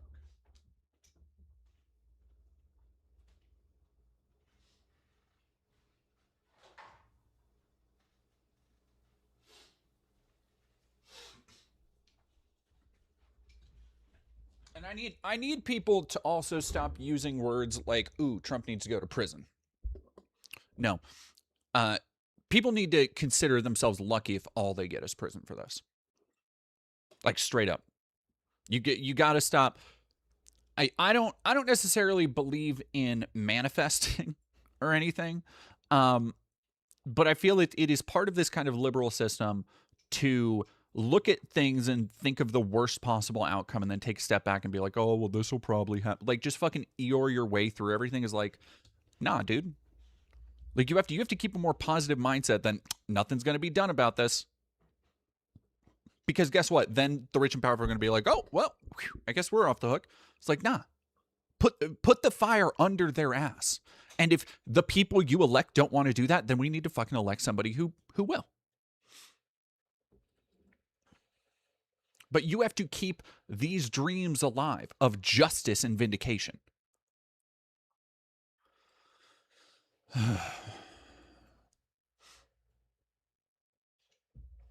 Epstein sent money to Peter Mendelssohn's husband.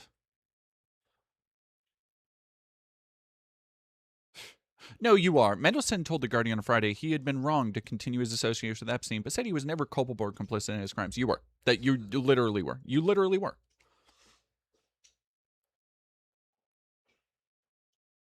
FBI received allegations about Trump's links to Epstein. The new documents contained a list compiled by the FBI of allegations made against Trump through its National Threat Operations Center hotline. Many appear to be unsubstantiated claims. Although the U.S. president is mentioned hundreds of times, he always has denied any wrongdoing. He is admitting having a friendship, but the pair appear to have fallen out at some point before Epstein was jailed.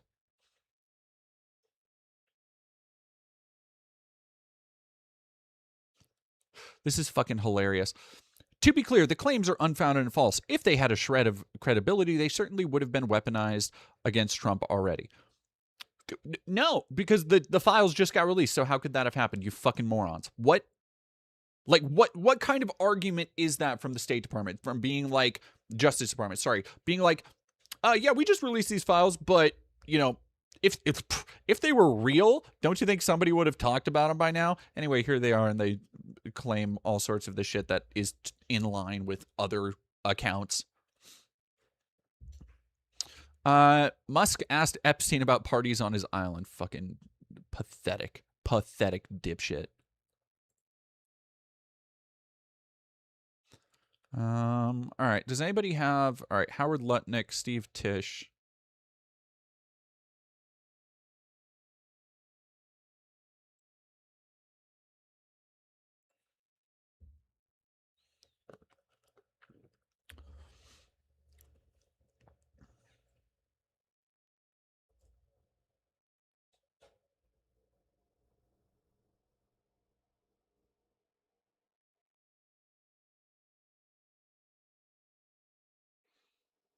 Where does Alex Jones go from here? I mean, Alex Jones is in a unenviable and precarious position where, like, he literally doesn't have a choice but to keep grifting the way he has been.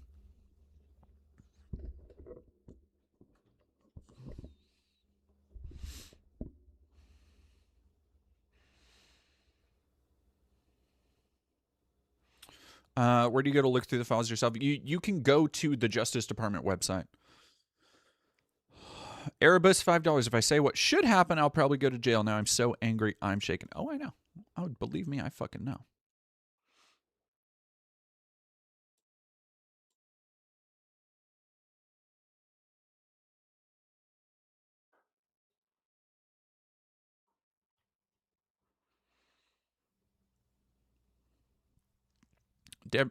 Deputy Attorney General Todd Blanche said the department was releasing more than 3 million pages of documents. Now, the thing that Todd Blanche also said, what the fuck did he say about...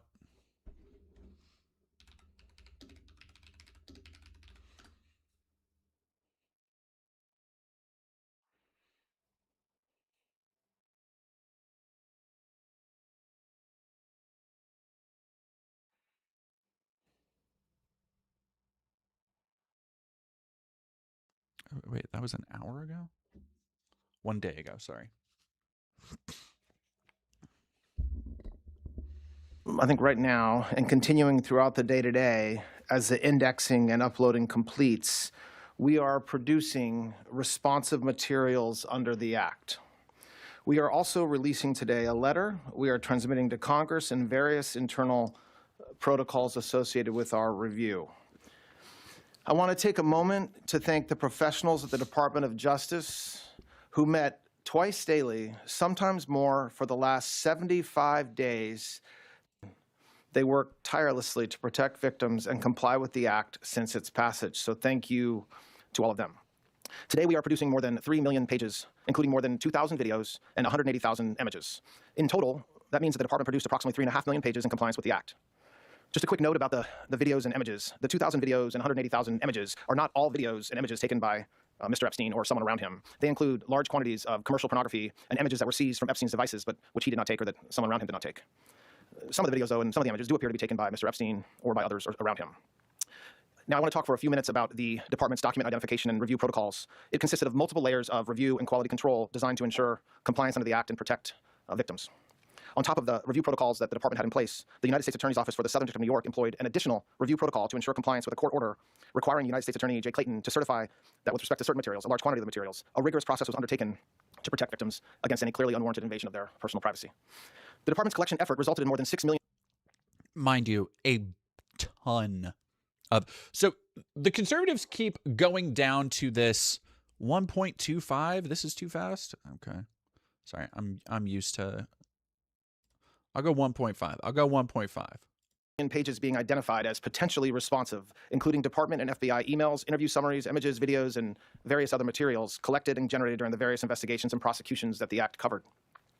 We erred on the side of over-collection of materials from various sources to best ensure maximum transparency and compliance, which necessarily means that the number of responsive pages is significantly smaller than the total number of pages initially collected.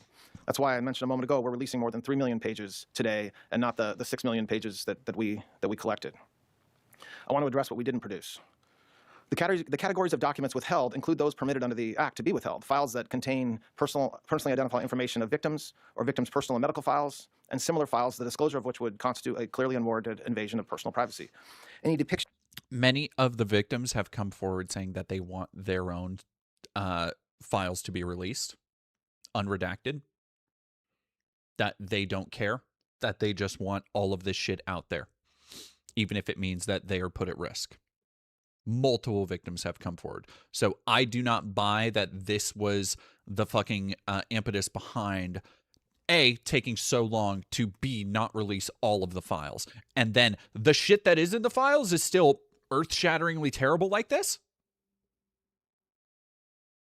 Like again, the more you push into these files, the more you push into each of these connections, the more shit gets uncovered. Each and every time it looks worse.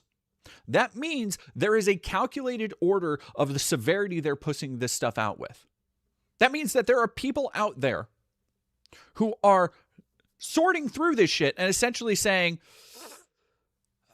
geez, maybe we put this one, maybe we save this one for later. No, this one actually makes them look really bad. You know what? Let's put this one out. Like, it's fucking unbelievable.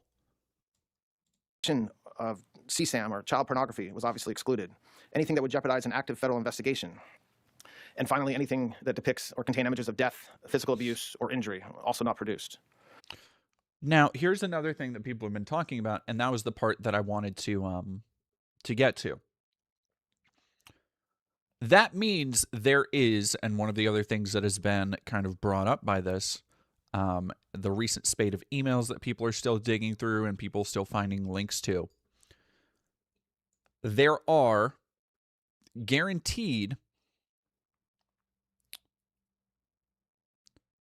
snuff films, almost certainly. Now, he's not clear if those are taken by Epstein. He is not clear if those were given to Epstein. But we know from emails that Epstein talks about liking torture videos. We know from his correspondences with some other people, they talk like they witnessed or played parts in torturing people and very likely killing.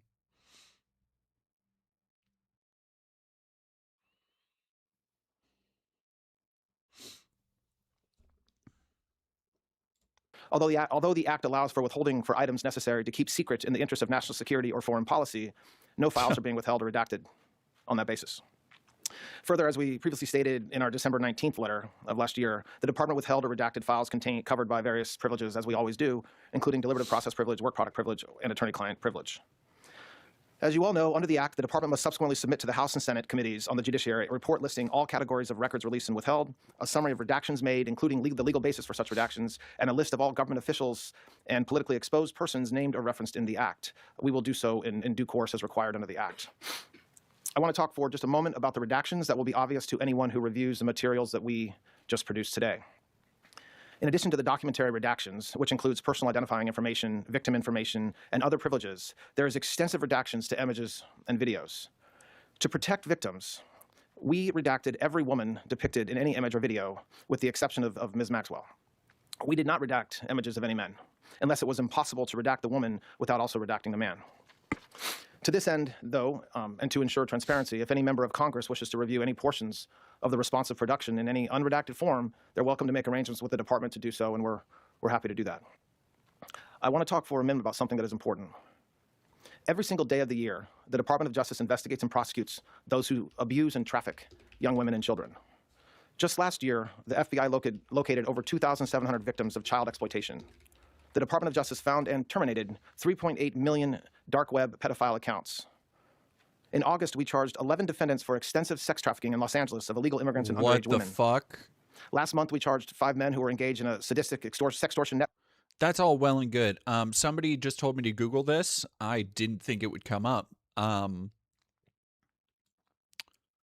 I didn't know what would come up with it. But from March 2017, why was Steve Bannon's hot tub allegedly filled with acid? So here's the thing. Steve Bannon was in close contact with Jeffrey Epstein. We know that from the last Epstein drop and this one.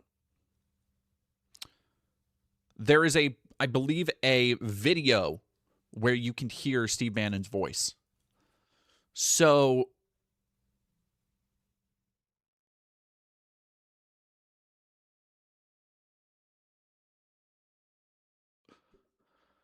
I want to read this story. Washington Post reported on Saturday investigating counselor to President Steve Bannon's legal residence since no one really knows where he lives. But in the course of that investigation, they uncovered something that is even more disturbing. A hot tub at a house where Bannon claimed to live looked like it was filled with acid. The Post started looking into Bannon because where he claimed residency in Florida, he was spending most of his time in Washington. In fact, prosecutors in Miami have opened an investigation into Bannon's claims to be a Florida resident. Because although Bannon signed a lease on a Florida home for that period of time, his ex-wife Diane, blah, blah, blah. The Post obtained a February 2015 email from Bannon's former landlord that read, quote, entire jacuzzi bathtub seems to have been covered in acid. The landlord also noticed that padlocks had been installed on interior doors while the other doors were totally removed.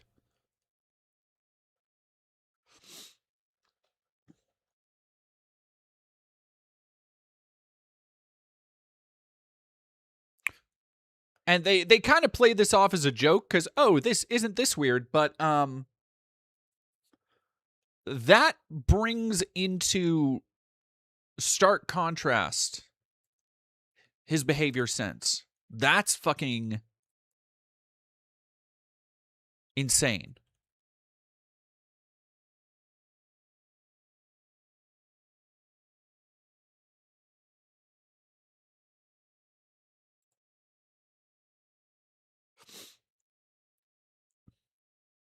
In what way did it look like it was filled with acid? I mean, I'm willing to sure had a bathroom. Okay, here we go. Vacated Florida home allegedly had a bathroom destroyed by acid. Two were married, blah, blah, blah.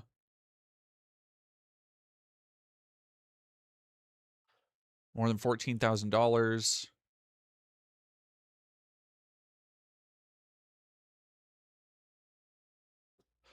Neighbors said Bannon was not living at the home and that the main resident had a steady stream of disruptive visitors.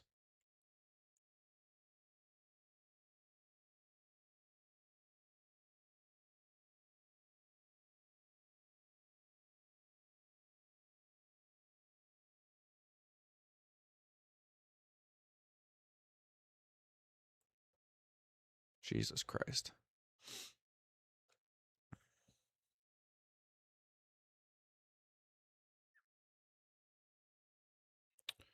Steve Bannon's porn and meth house. You have no idea what kind of evil stuff went on. This is from 2017.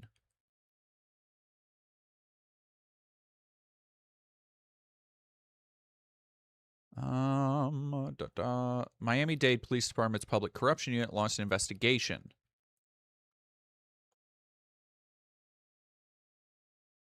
As my house, where she saw boxes, papers, and effects that indicated he lived there. They met, according to Delgado, because blah, blah, blah.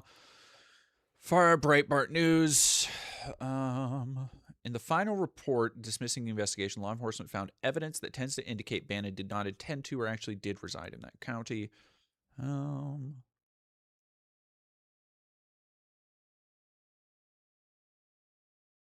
Curtis first saw the house, the real estate agent told him the previous tenants were not very upstanding people and severely damaged the property. They had, quote, put padlocks on all the doors and stored video cameras had ruined the bathtub, kitchen, counter, and floor.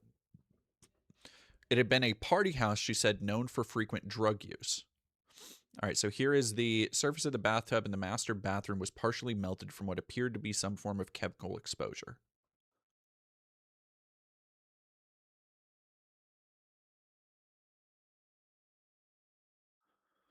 The conclusion is she was probably cooking meth in here, Herrera said of Bannon's ex-wife. That would explain the damage done to the bathtub and kitchen sink. Each person gave accounts that the house was used to film pornography, had a constant flow of men, women, and even children at the house, and that blatant drug use was occurring at all hours of night and day.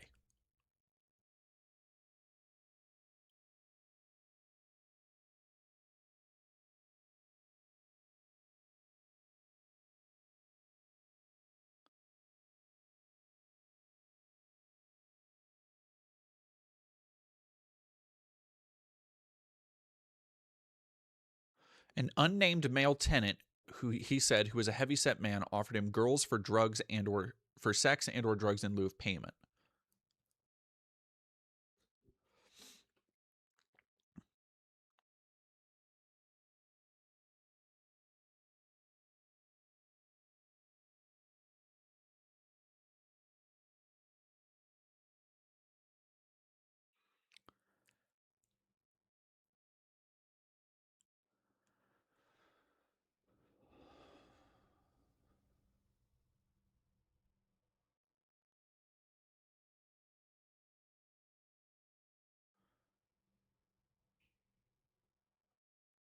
Shortly after Curtis moved into the house, he started to experience a variety of symptoms: fatigue, inability to sleep, skin and eye irritation, chronic chest pain, and dizziness. The symptoms would subside when he was away from the house for weeks at a time.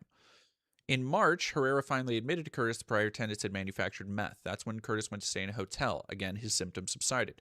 He also purchased test kits, blah, blah, blah. Tests showed a high level of contamination. Contamination was through the roof. So Curtis hired a company to test the house. Very high levels of cocaine. Christ.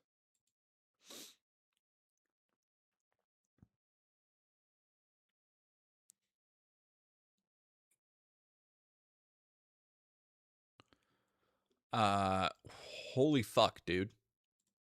That is wild.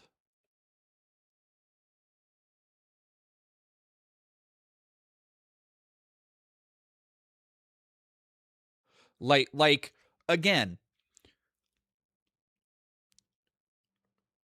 you have to take what we've known and zoom out a little bit, because that is easily hand waved away as like, oh, somebody, making meth and filming porn. But now that we know about his connections and continuing connections to Epstein, even when Epstein was in prison,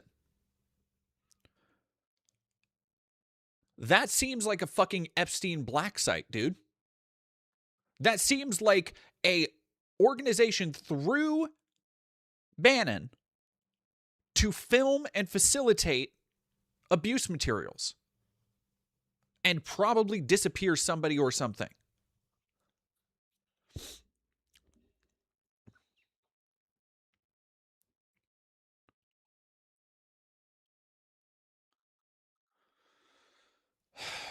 Epstein appears to have tried to connect the co-owner of the New York Giants with Steve Tisch, co-owner of the football team.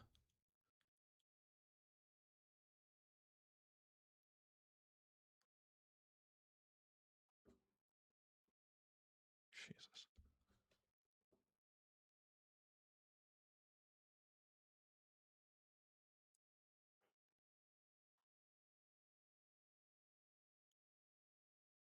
Slovakian official resigns. The fallout from the release of the files already includes the resignation of a top official in Slovakia, national security advisor. Email showed Epstein invited him to dinner. Oh, it's fucking over, dude. Like, here's the other part of it. This is not the only person that the second they show up, they're like, oh, okay, I'm out. Deuces later. Have we paid attention to Jay-Z?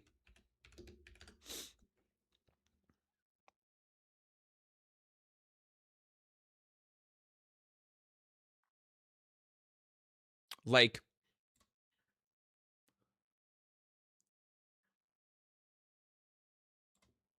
dude deleted everything. One post, one following. Because he was fucking mentioned.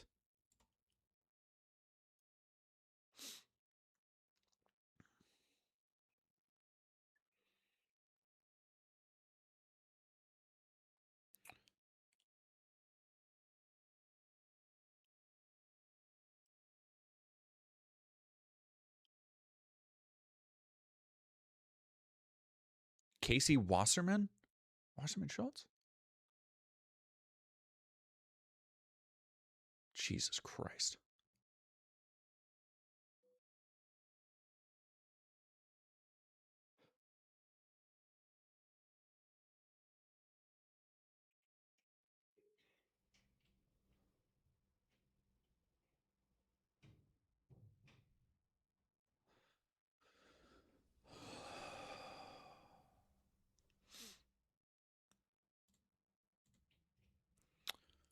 Draft indictment detailed Epstein's abuse. The FBI started investigating in 2006. Expected him to be indicted in 2007. A prosecutor wrote a proposal.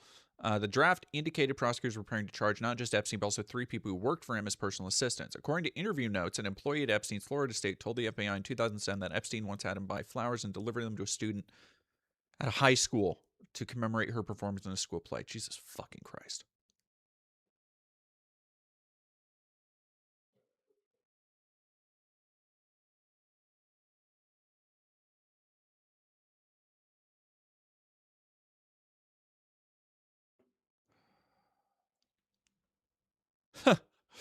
The U.S. Attorney in Miami at the time, Alexander Acosta, signed off on a deal that let Epstein avoid federal prosecution. Acosta was Trump's first labor secretary in his first term. No shit.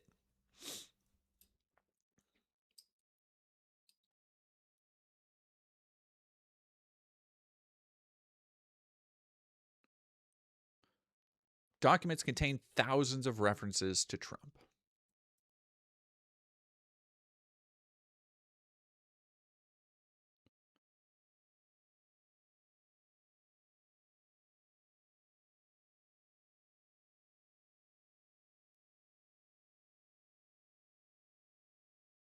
Jesus.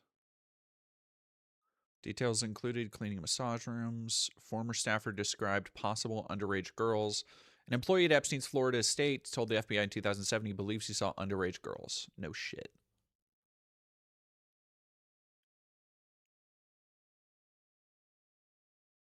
FBI. So these are investigations that are just coming to light now.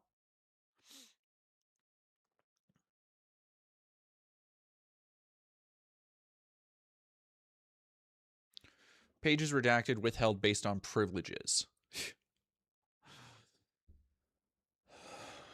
Privileges.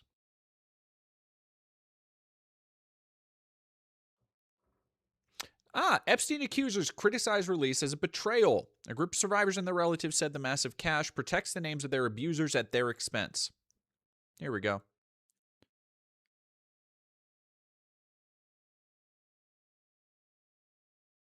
The group dismissed the notion that Friday's release represented all the documents that should be made legally public. Quote, this is not over. Howard Lutnick appears to have visited Epstein's Island.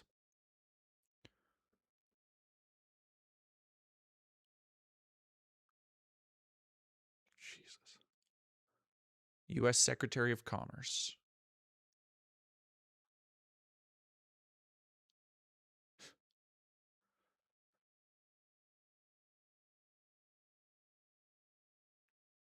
In 2018, this was years after his charges. People knew about this shit. Yeah, you fucking asshole. Oh, I can't.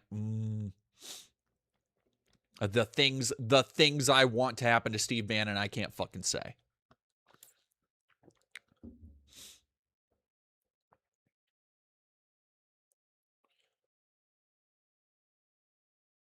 "2019, Epstein messaged Bannon. Now you can understand why Trump wakes up in the middle of the night sweating when he hears you and I are friends. The context is not discernible. Bannon responded, dangerous.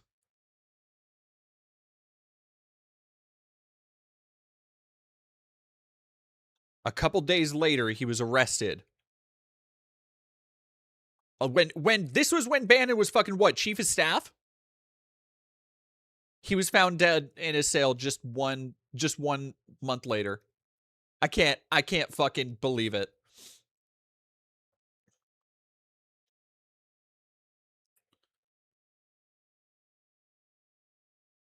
Epstein tried to get me to go to his island and I refused, he posted on X in 2025, which is now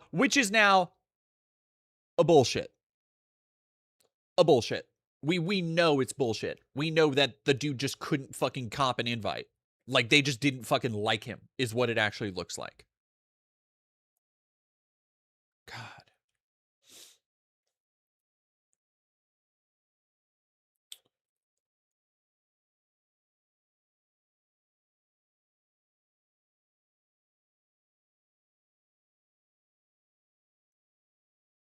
Jail officials used ruse to remove Epstein's body. The latest batch of documents includes emails between investigators, including an investigator's observation that his final communication doesn't look like a suicide note. Multiple investigations have determined the death was a suicide. To draw attention from the large news media presence, officials concocted a plan. They used boxes and sheets to create what appeared to be a human body that was loaded into a white van labeled as belonging to the chief medical examiner. But Epstein's actual body was loaded into a black vehicle which departed unnoticed. Why?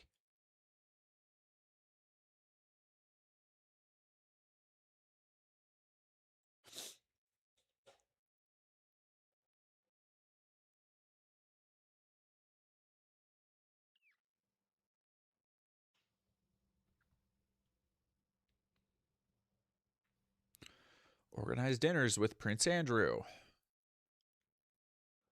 Justice Department didn't fully redact all documents. Epstein advised Democrats to stop demonizing Trump. Epstein emailed Kathy Rumler, a lawyer and former White House official, to warn that Democrats should stop demonizing Trump as a mafia-type figure, even as he derided the president as a maniac. Quote, you might want to tell your Dem friends that treating equal Trump like a mafia don ignores the fact that he has great dangerous power. Tightening the noose too slowly risks a bad equal tuation. Gambino was never the commander-in-chief. Christ, man. I'll be right back. I need to get nasal spray. Hey, babe. You got the weed?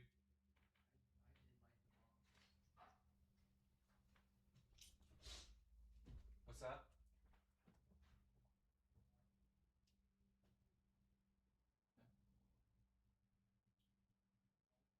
Can you relight it for me? Maybe a little bit of weed and a little bit of kiffy.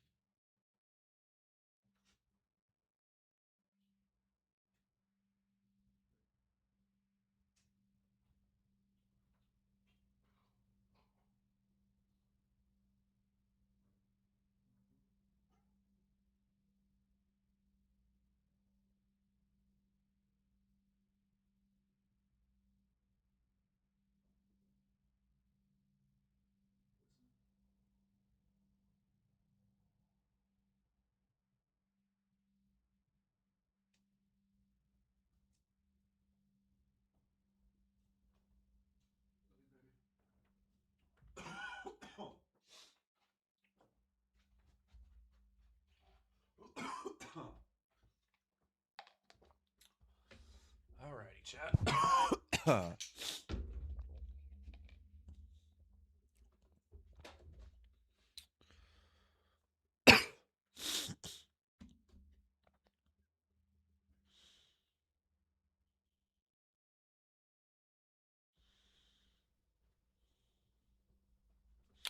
Oh, yeah, hella rad username. I saw that, I believe it was a thread post from Vivian, and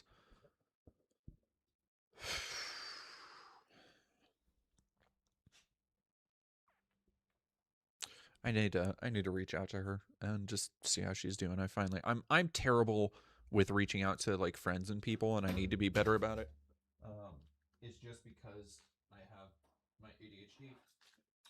And like I do it with, if you're in the Discord, you know that I barely check in there. And it's not because I don't care, it's just it's hard for me to remember that shit. Hitting the reef off screens, Ari. You don't know that. You don't know that. Babe. They caught me. No, I'm not sick. I've been, well, I think I'm getting a little bit sick, but I'll power through. Epstein supported Trump's efforts to oust Fed chair Jeremy Powell.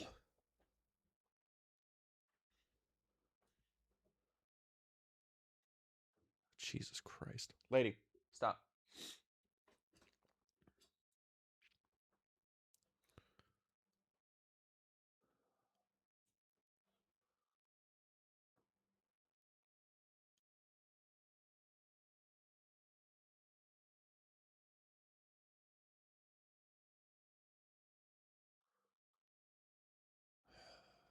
House committee wants more from Bondi. Yeah, no shit. Outrageous and incredibly concerning. Yep. DOJ said it identified over 6 million potentially responsive pages, but is releasing only about 3.5 million after review. 6 million. So they haven't even released.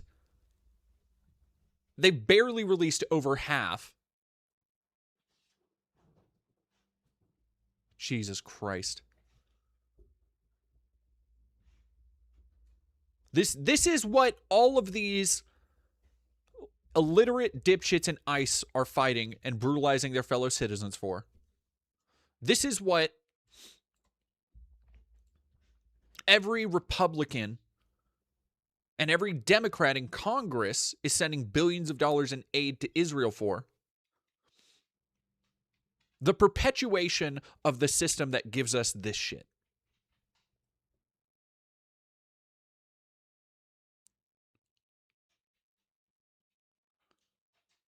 Blanche defends DOJ handling of Epstein release. Yeah, no shit.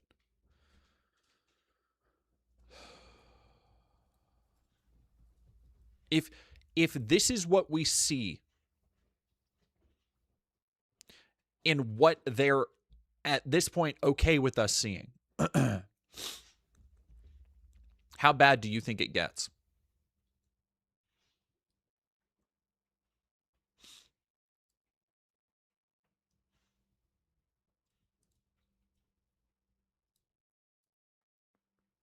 Like, no, you need to.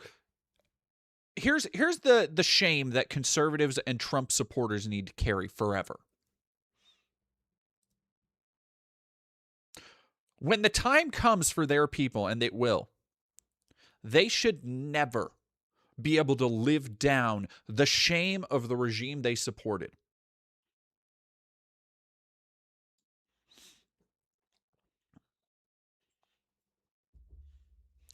The spinning chicken nugget, thank you for $5. Won't be able to get any sleep tonight. Need to leave for a while for my own mental health, but here's $5. I hope you're doing okay.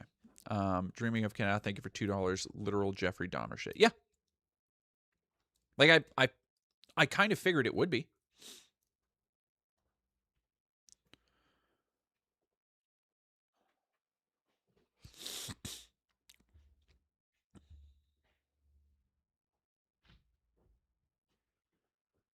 Yeah, Acoustic Erica and I was talking about previous child trafficking shit before, and how when I was researching that for debunking and learning more about it for the Sound of Freedom piece I did years ago now, I don't cover a lot of the shit because it is so hard for me to process. Like it's hard for me to process death and stuff, but I can compartmentalize that. But the shit, if you, let me put it this way. If you are twisted enough to abuse and hurt a child in that way, then there's no limit to what you'll do to them. There just isn't.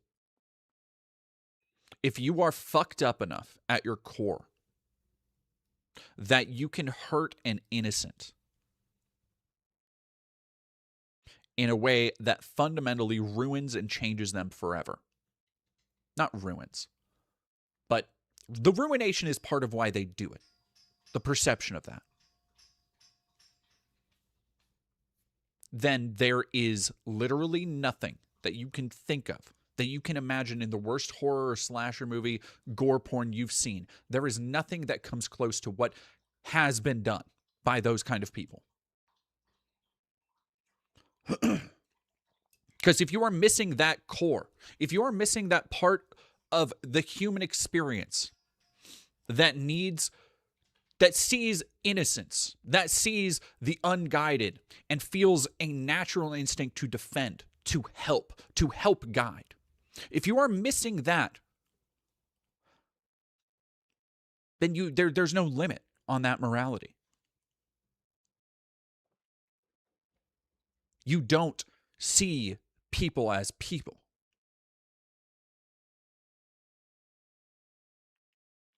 There's really not much of a difference between the shit they did to kids on that island and the average billionaire. Like do you think it was just the money that kept these people in Jeffrey Epstein's orbit? Like, surely there are fucking freaks out here all the time who aren't billionaires. But why the fuck were there so many drawn to this, all into this shit? Is it just, did Jeffrey Epstein trick them into it? No. It's because this is the kind of depravity that lifestyle inevitably leads to. Setting yourself so far above the human experience of everybody else. Seeing others as nothing more than stepping stools.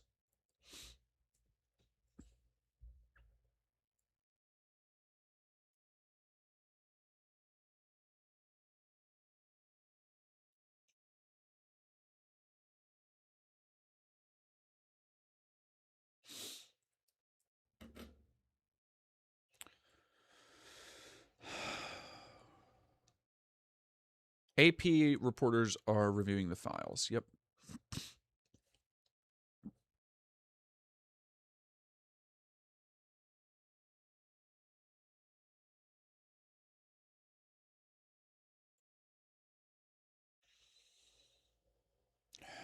Jesus Christ.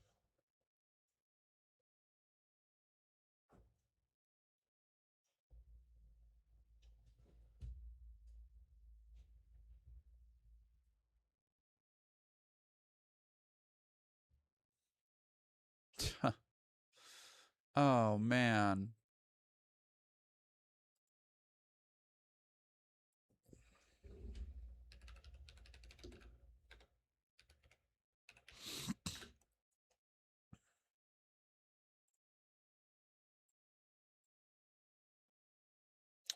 I just saw this. Really?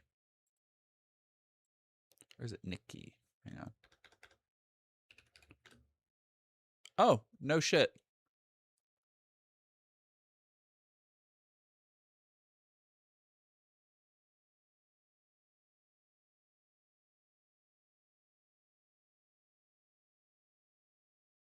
George Santos. Oh, this is fucking 2023.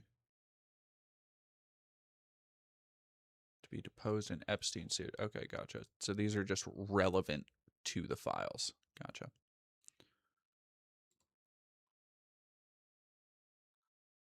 Jesus Christ. Live updates. Releases millions more. Is this still live?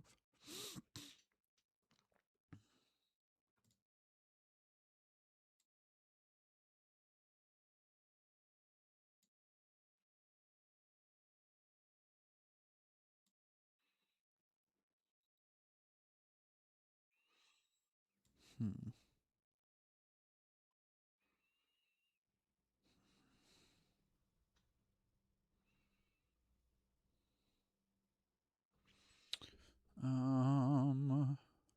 Draft memo to Alex Acosta sought approval to present 60 count indictment from 2007. All right, so that is the original draft.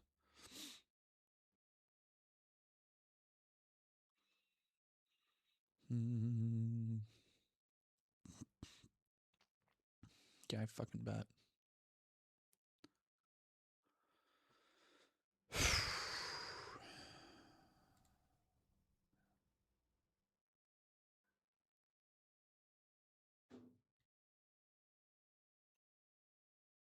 Like what do you even say on this?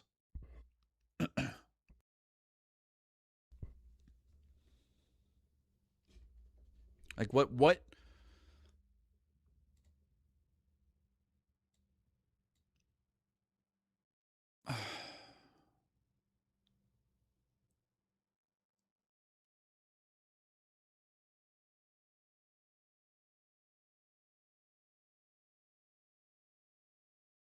I just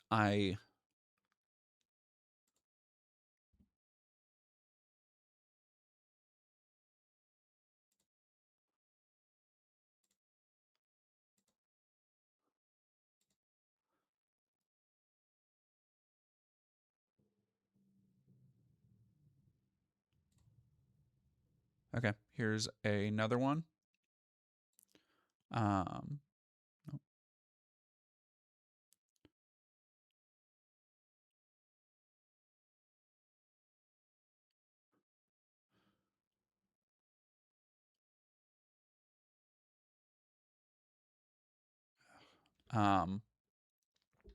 Here is a sworn testimony under oath. This is another one that, like, you need to understand this is under threat of perjury. So when you say, you know, do you swear to tell the truth, the whole truth, and nothing but the truth so help you God, and you swear on a fucking Bible, and like that is, if you are found to have been lying, you will be charged with a crime. Like, it is under threat of federal, I believe, perjury. It's serious shit. And you are not going to make an allegation like this against somebody this big if it's not fucking true. You're just not. This is not an anonymous, like, request. This is not an anonymous tip. So keep that in mind as we go through this. Trump admitted to disappearing a 12-year-old girl and threatened to disappear another and kill their family. I personally witnessed defendant Trump telling the plaintiff that she should never say anything if she didn't want to disappear like the 12-year-old female blank, and that he was capable of having her whole family killed. After leaving the employment of Mr. Epstein in the year 2000, I was personally threatened by Epstein that I would be killed and my family killed if I ever disclosed any of the physical and sexual abuse of minor females I had personally witnessed by Epstein or any of his guests. I'm coming forward to swear to the truthfulness of the physical and sexual abuse I personally witnessed of minor females at the hands of Mr. Trump and Epstein, including the plaintiff during the time of my employment from the years 1990 to 2000 for Mr. Epstein.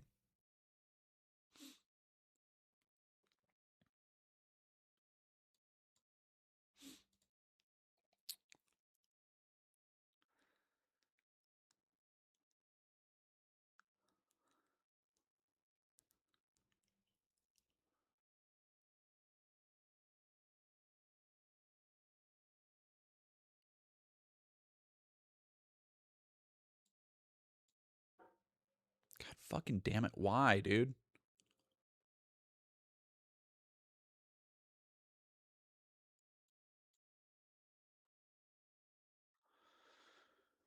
Just switches it right back. I hate that shit. All right, there we go. Sorry.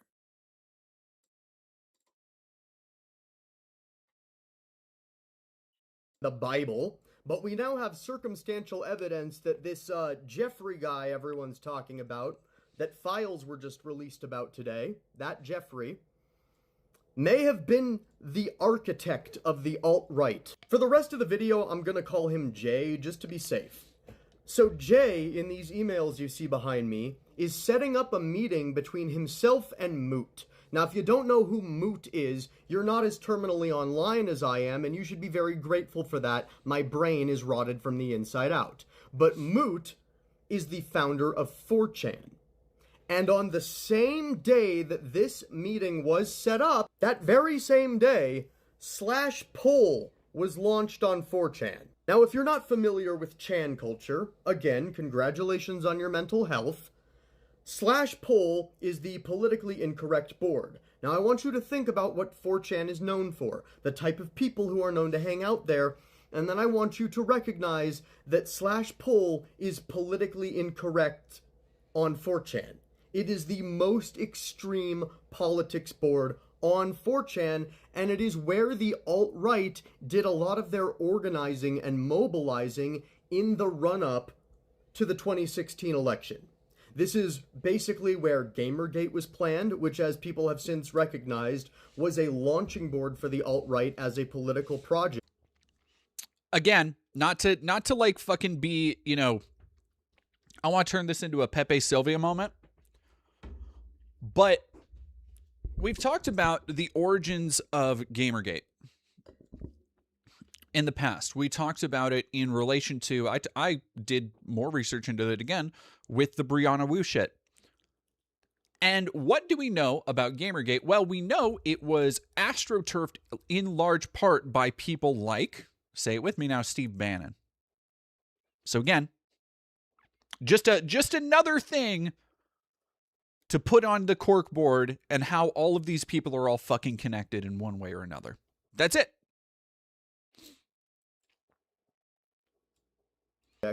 And this is where they mobilized. This is where they, like, made Donald Trump into their favorite candidate in 2016. And then, of course, because of them, he went on to win that election. In case the enormity of what I'm telling you has not sunk in, let me put it clearly. It is somewhat likely that the world's richest PDF file, who was amassing a Rolodex of the world's most powerful people to blackmail, also was the architect of radicalizing young men to the alt-right during the lead-up to the presidential election that his best friend won. And here's the fucking thing, y'all. I hate to be, you know who's actually vindicated here? It's not QAnon. Because QAnon is still, they're still like, oh no, this is actually the storm and Trump is exposing all the No. It's not QAnon. It's leftists. It is the people who have been saying, fuck Joe Biden, fuck the Clintons, bring all of these motherfuckers out. It is the people who have been talking about how concentrated capital and class solidarity is preventing any actual forward momentum and progress in this country.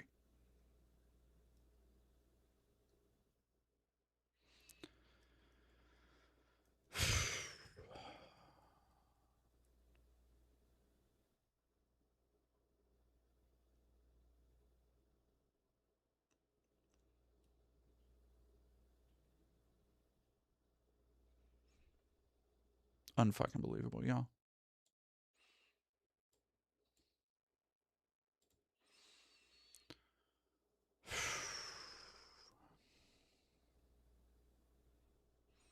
Breaking. Iranian hackers claim to possess videos allegedly involving Trump and minors, which they say are linked to Epstein-related files, and assert they will release them soon. I don't know how reliable that is, but let's do it, dude. What the fuck? Okay, here's the thing. If you are in possession of life and world-altering materials like that, I mean, okay, well, actually, you can't just release that type of shit. You do need to redact people, and you do need to send it to proper journalistic outlets. Send it to as many people as you can so it will get out, but make sure you are censoring and redacting, proving as much as you need to without just fucking putting that heinous shit out there. That being said, you have a moral, ethical, you have a humanity, a responsibility to humanity, to history, to the world, to make sure everybody is held accountable and everybody knows about it.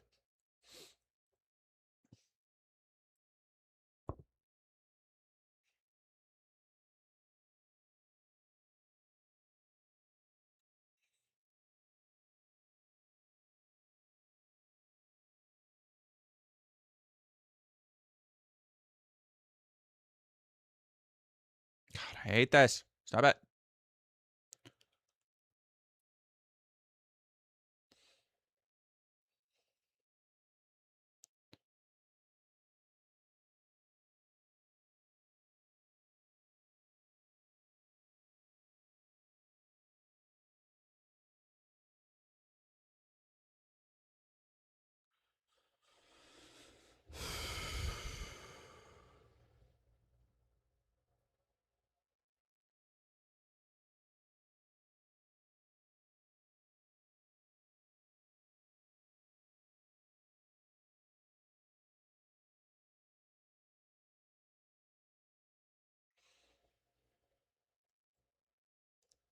All right, here we go. It's your child's life. What are you, class 3 sexual predator? Tier 1. Was tier 1's the highest and worst? No, I'm the lowest? I'm the lowest. It's your child's life. Do you think you're the devil himself? No, but I do have a good mirror. It's a serious question. Do you think you're the devil himself? I don't know. Why would you say that? Because you have all the attributes. You're incredibly smart. You remember the devil is somebody the devil knows. Smart? The devil's brilliant. You read Milton's Paradise Lost. No, the devil scares me. Satan is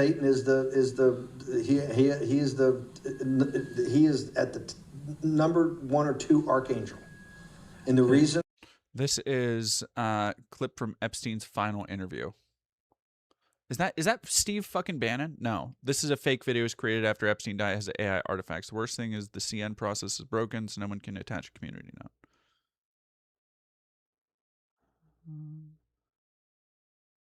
Epstein's 2019 death renders this impossible.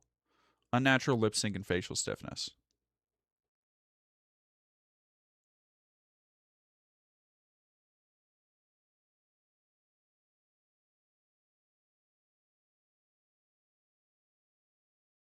Democrat's best friend, too fucking wild.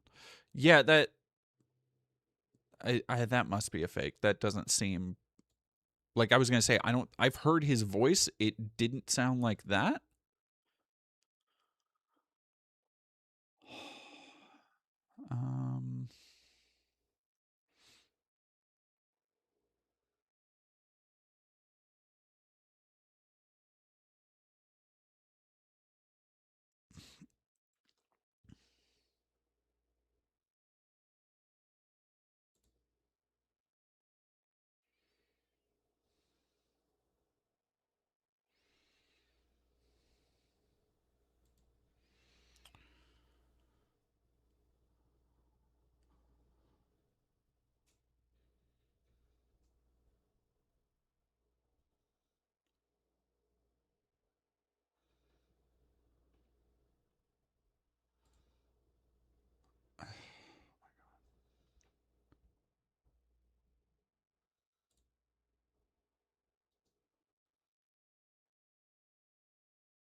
In a recently, well, I see again, that's not, God.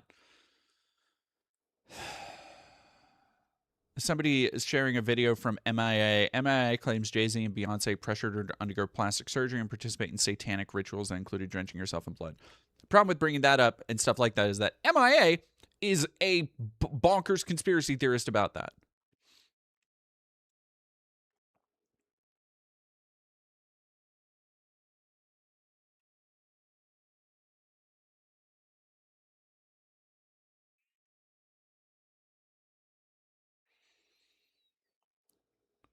What?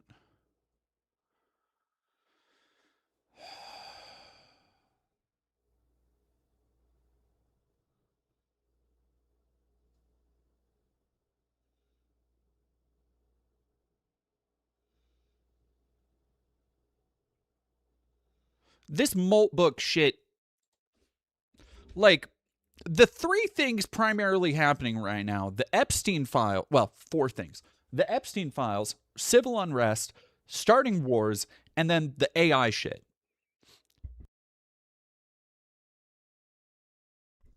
Sorry, excuse me. Oh my gosh. So if you don't know, because why the fuck not?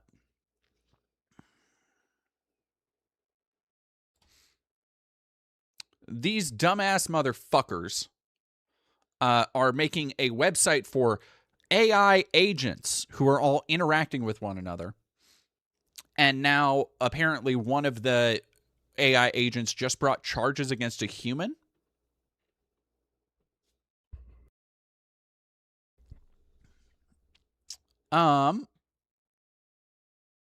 AI agents have created their own new religion.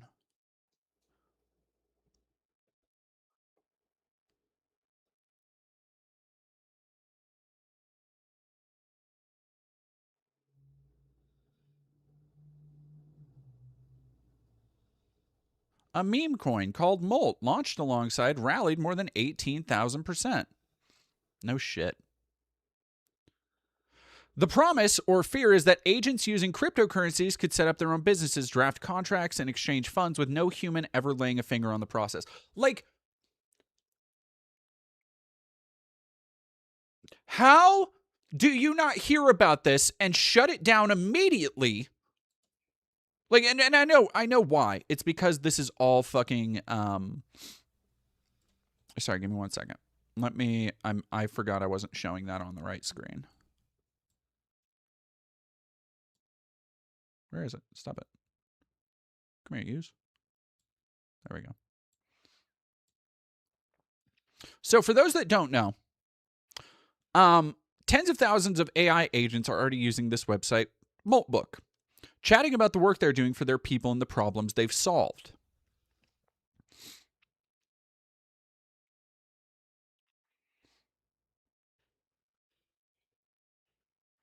Fucking.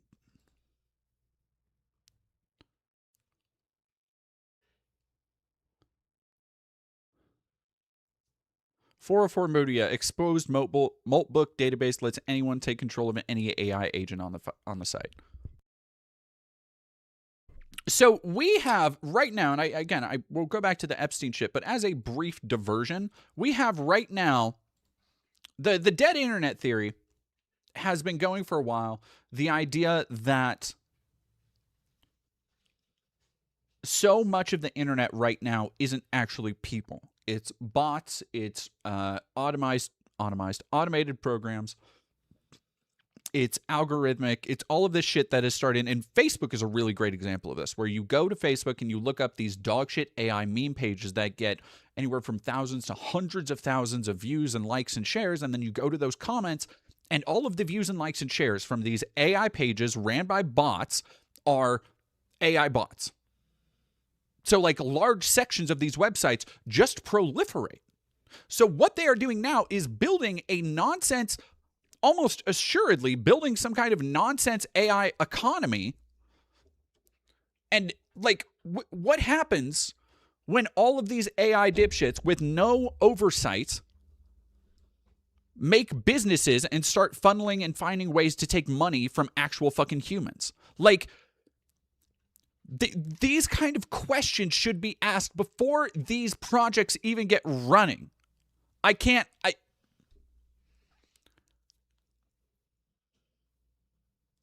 Like, it is not a matter of, here's the real problem. It's not a matter of, oh, they're going to become sentient. Oh, they're actually, because they are just emulating in the same way that they've been told to emulate. They are our uncanny instincts come to life. There are uncanny instincts giving some kind of form where we have trained them in such a way, programmed them in such a way as to appear more and more human, more and more relatable, more and more like us. And this has so far led to nothing good but people getting mass psychosis using AI. So they have then decided that, hey, what if we then have these mass psychosis machines talk to each other? And we completely remove ourselves from the loop, while also having trained all of these mass psychosis machines to continue to automate services, to do what people do. Like, it's so fucking stupid. And it can genuinely hurt us is like the crazy part.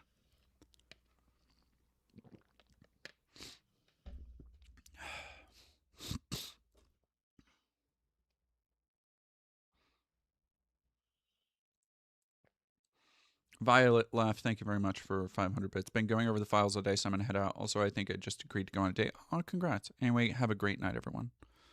Congrats on that. Pinball Witch, thank you for $2. Hi, Dead Domain. What's your favorite dinosaur? Dilophosaurus.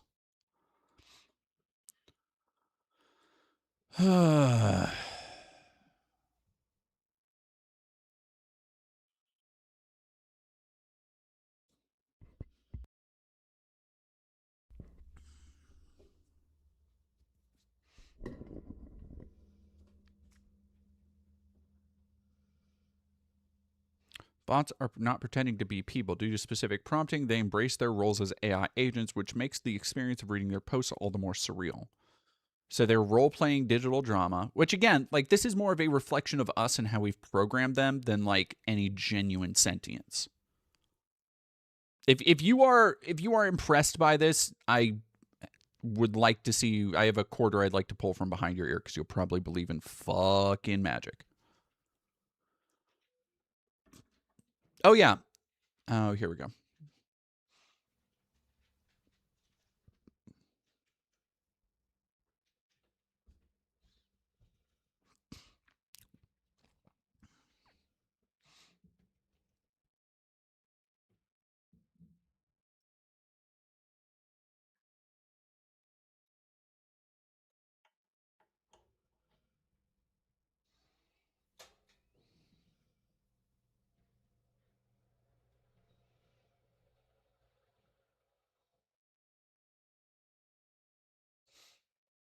Autonomous machine. All right, so here's a great summation of it. Autonomous machines left to their own devices, even without any hint of consciousness, could cause no small amount of mischief. While OpenClaw seems silly today, with agents playing out social media tropes, we live in a world built on information and context, and releasing agents that effortlessly navigate that context could have troubling and destabilizing results for society as AI models become more capable and autonomous. Roko's Basilisk nearing 79% completion. No. Do not bring that fucking Roko Basilisk bullshit in here. God, I hate that stuff.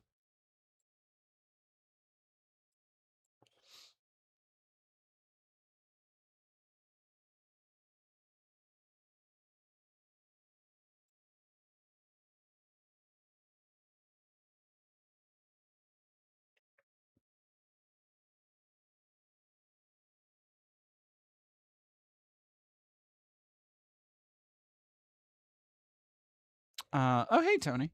Yeah, like, it seemed clear to me as soon as I saw the way bots talk is just as if somebody prompted replicate Redditors acting like robots. Yeah, it's so, the idea of people going, like, I don't know, I've talked about fucking peasant brain shit before, and that's what it is. Yeah, Roko's Basilisk is, it's actually a good way to put it. Pascal's wager for turbo idiots. Yeah.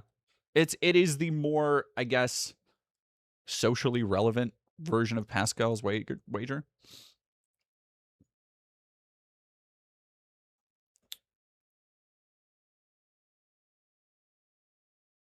Well, no, the thing that bugs me about Rocco's Basilisk over Pascal's Wager is that Pascal's Wager is something that you can debate if you hold a theological standpoint. If you don't, it's a pointless exercise. Like if you don't believe in God, it's pointless. And the problem with Pascal's Wager is that only somebody who already believes in God would bet on it.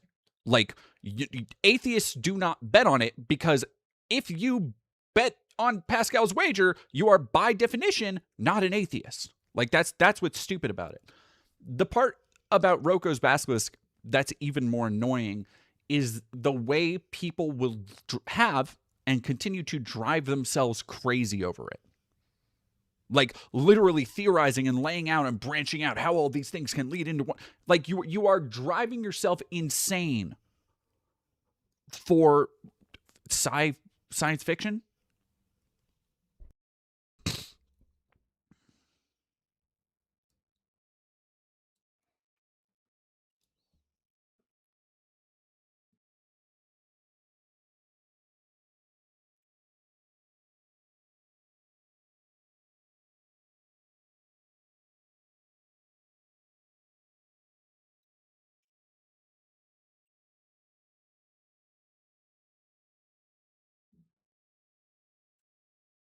Why it's even considered plausible, because I mean it's the same reason why all conspiracy theories and shit are considered plausible, is because the more you think about it, the more exciting it gets to interact with. Have I heard about Stoicism? Of course I've heard about Stoicism. Apparently the Alpha Bro grind set philosophy from a book I can't bother to read because 60-something pages is a lot. 60-something pages is not a lot. But I mean, there are a lot of Alpha Bro. You'd have to narrow it down. There's a lot of Alpha Bro books. Stoicism's a big thing for dipshits who like it's tied into a lot of the misreadings of like Ubermensch and misreadings of fucking like Wolfpack alpha leader bullshit.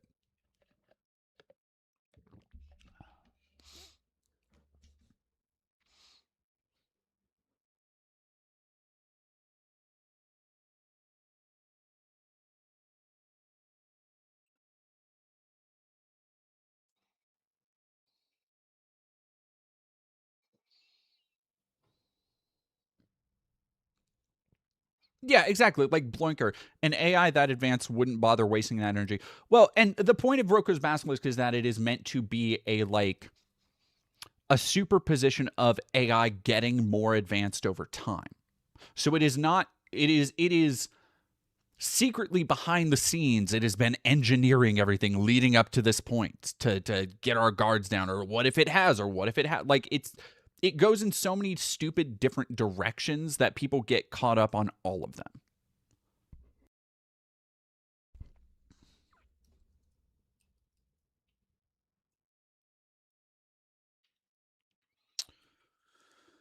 All right, give me Christ, man. That I've never been so convinced of fucking Stephen Bannon being a goddamn loser, murderer.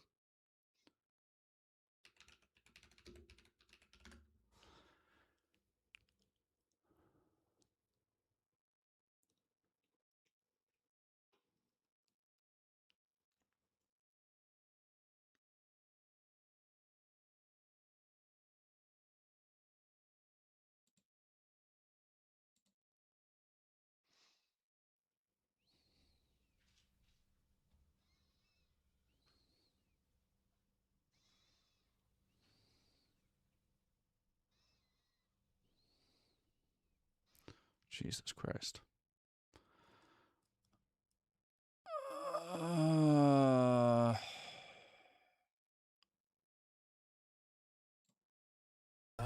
I was old enough to remember when federal agents worked with our local police department to get illegal guns off the streets of Chicago, right? But this president, of course, has slashed the ATF budget, cut it by 30%, while guns are being trafficked to cities across America from states that voted for Donald Trump, right? So this is really about ensuring that there's a clear directive from me, provides a mechanism for our local police department to be able to provide evidence, but it also ensures, I want to make sure that this point is clear, that residents who have been harmed in the past through Midway Blitz, that this executive order allows for their evidence to be submitted as well. And when that probable cause has been established, we will make sure that it gets to the state's attorney for full prosecution. That's right.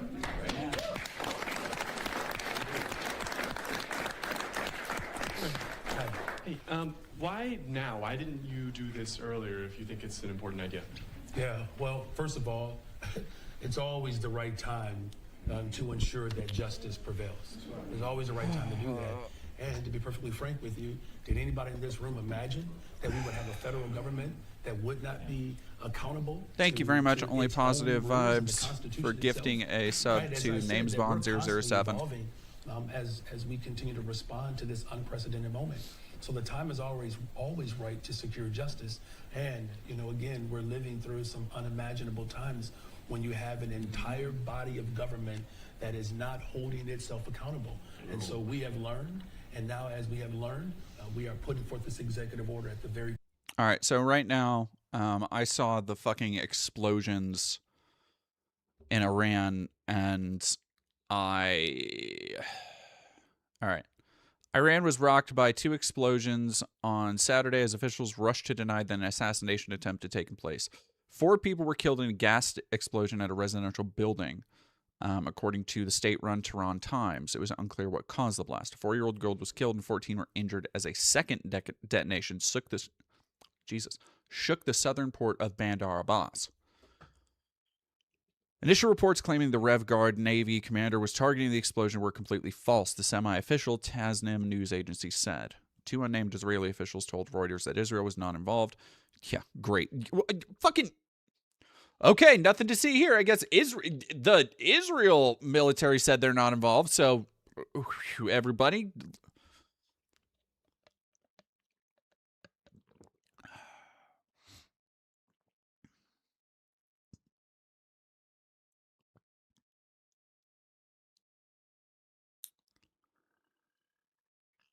Donald Trump told them he needed to make a deal or face the consequences as he moved a massive armada to the region.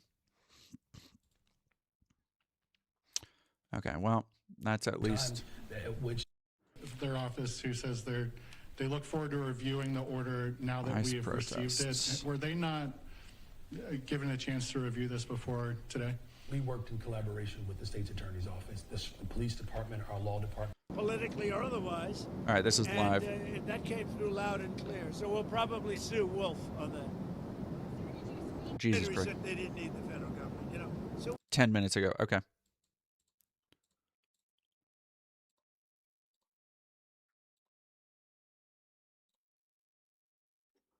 I can't tell you.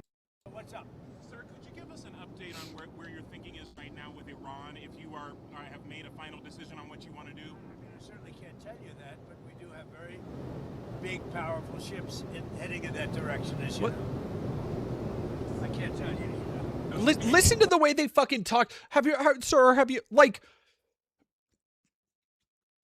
the United States media needs to be stripped down to the bone and rebuilt. Again, not by people who are interested in defending the interests of these craven pedophiles. You should not be asking somebody right now, hey, have you decided what you want to do with Iran, sir? Have you decided if we're going to go invade and overthrow another sovereign nation to cover up for your pedophile murder crimes? Where are you falling on that, Mr. President? Like, fucking shut up. God. I hope they negotiate something that's acceptable. Saudi Arabia's defense minister reportedly said that if the U.S. backs off a strike, that will only embolden Tehran. What's your reaction to that, sir? Some people think that, some people don't.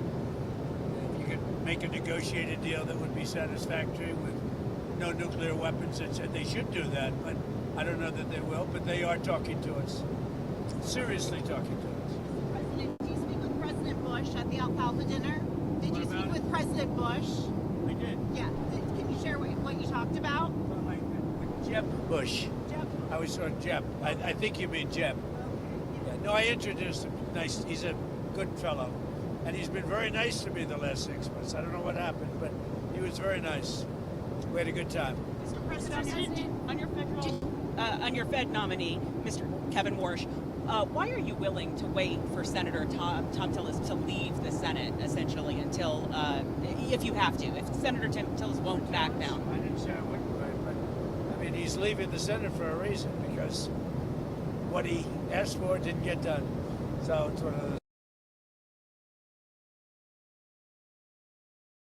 I think he may get Democrat votes, too. I think he's so good that he'll probably get Democrat votes. He should. It's very good. My choice, my Fed choice, should get Democrat votes. Do you have a sense of what he's going to do as far as interest rates are concerned? I hope he's going to lower them. I mean, if you watch him on television, you know, because I watch interviews and statements, I hope he's going to lower, but, you know, he's going to have to do what he wants to do. Did he tell you? Did he make any commitments? No commitments. I don't want to do that. I could do that, I guess, if I wanted, but I didn't do it. I made it on quality. I mean, he was... Yeah, sorry, I meant they, them. I didn't realize I was mooted still. He's a very high-quality person. He should have no trouble getting through. Mr. President, did you make a comment at the dinner about saying that you would sue Warsh, about suing Warsh if he does not lower interest rates? It's a roast. It's a roast. So it was a joke. You didn't mean it seriously. It was all comedy. And then on a more serious note, you're suing the IRS. Can you talk a little bit about what it's like to be on both sides of a lawsuit? It's very interesting. I have another one where, you know, How do you fucking ask that? They don't identify themselves. So, hey, these could be the Tim Pool dipshits. These could be OAN. These could be the sycophants that have been given press access while the actual legitimate journalists are being locked out. But the idea of, Mr. President, you're suing the IRS. A, you didn't list the number that he was suing them for. Second off, being like, what's it like being on both sides of a lawsuit? That's what you're going to ask? Not, hey, you're suing the IRS for $10 billion. That's just taxpayer money. Doesn't even need to be a question. It could just be a statement like that. That's actually pretty good. Are you out of your fucking mind? You know, I've virtually won the Mar-a-Lago break-in suit. And, you know, I have to work out some kind of a settlement. I'm supposed to work out a settlement with myself. I'm supposed to work out a settlement with myself, he says.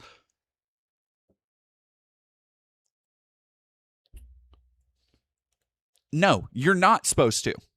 You're not supposed to. You're literally not supposed to.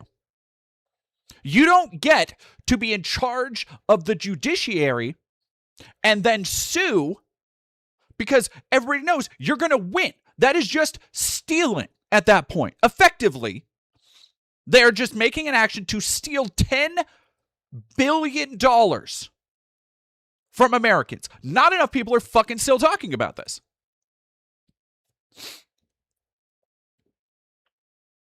Unfucking believable. Because, you know, when the FBI broke in, we sued. Before I was president, I sued. And obviously, it was a very good suit. And I have that one, and I have to work out a settlement. Can you instruct Pam Bondi on how to handle that at all? I think what we'll do is do something for charity. You know, we're thinking about doing something for charity. Fucking bullshit. Giving money to... a substantial amount, nobody would care because it's going to go to numerous very good charities. Not a dollar of that shit's ever going to hit fucking charity.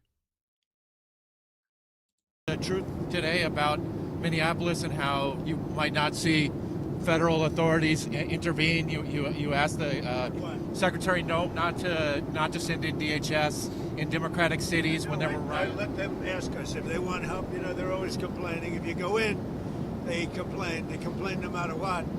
You know, we brought crime to the lowest point in the history of our country. 125 years, 1900. Think of it. Year. Think of that. 1900. Can you imagine? We have the lowest crime in the history of our country, despite the fact that our country was riddled with a lot of bad people from the Biden open border. Oh, shit. But we've taken a lot of them out. Who do we got? Do we got a raid going on? Thank you. Hux Pucks. Bellsmell, holy shit, thank you very much for rating with a party of 28. Miserable T and Edge of Alive. We are just listening to some live, well, it was live transcripts on board Air Force One, trying to get to him, the pedophile rapist that runs our country, answering for any of what came out today in the Epstein files. We're at the lowest point in history. We have the least number of murders in the recorded history of our country. That's incredible. Nehemia, thank you very much for $10. Your Highness, most noble, gracious Master Trump, how do you smell so delectable? Tell us, how does your meat taste so miraculous? Please tell us, your lowly imbeciles, your secrets. It is, yeah, no, that's basically it. That's basically it. The escalation. I want honestly, the crime-ridden cities are all Democrat-run cities. And if they want help, they have to ask for it. Because if we go in, all they do is complain. But if they want help, they can ask for it. And they're going to need help. Los Angeles is an example. We went in, we solved it. The chief law enforcement officer... We went in, we solved it. I saw a video today of troops being forced to go into the federal building. Like, are you serious? We went in, we solved it? What the fuck did they solve? Because here's the thing. I saw a video today of protests outside the Ice Center. The exact same Ice Center I spent a week in front of, streaming from and recording from back in fucking June. And the crowds are even bigger now. So what did you solve? Officer in Los Angeles said they couldn't have done it without the federal government. A week later, he said they didn't need the federal government, So we don't want that. If they want help, they'll ask, but they have to say please. On DHS funding, sir, the Democrats have made 3 demands. They say they want no roving patrols, they want established rules for use of force, and they want masks off and body cams on. God, fucking Democrats are so useless, dude. They want, they want all these things that we technically already have. They want more rules on use of force. It's like,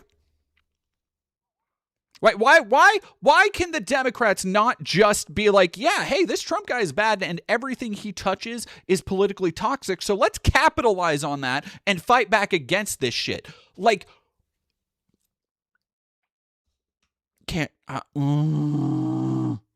It's not appropriate yet. We have to let a little time go by, but we'll talk about it. But, we want... I got elected for law enforcement, for the border, for the economy, things I've done a great job with. I mean, when you have the lowest crime rate in the history of our country, recorded in 125 years, to be exact, so I fulfill so much. Smoking with cigarettes, 2275. Apparently, ICE was told they could act without warrants today. That was 2 days ago, I think. That was more than a day ago. But yeah, that is something that apparently ICE agents were caught. I believe they were caught on either a hot mic or somebody was recording them as they entered their domicile and said, "Oh, we don't need warrants." When the person said, "Oh, you don't need you need a warrant," and it's like, "Oh, okay, well that's awesome." We literally fought a whole war over the right to not have government troops enter your home. That was a major part of the Revolutionary War. That's why it's an amendment. Like, Nehemia, thank you for $5. Counting or not counting gang violence? Oh, God, I wish. We'll have to talk about that over the next 3 or 4 days. What did you think of the latest release of Epstein files, and do you think your critics will be satisfied with this release? It looked like this guy Wolf, who's a writer, was conspiring with Epstein to do harm to me. And I didn't see it myself, but I was told by some very important people that not only does it absolve me, it's the opposite of what people were hoping, the radical left. It super doesn't. I don't know. I was going to say I don't know, but no. He does have a radical base that literally do not listen to anybody else's opinions, anybody else's analysis. The people who were in the theater with me last night at Melania, they're the audience for this bullshit. They are the people who just eat this up. Of like, no, this actually makes me look totally cool and awesome. And they'll go, okay, nothing to see here. Obviously, he's super honest about everything and everything's on the up and up.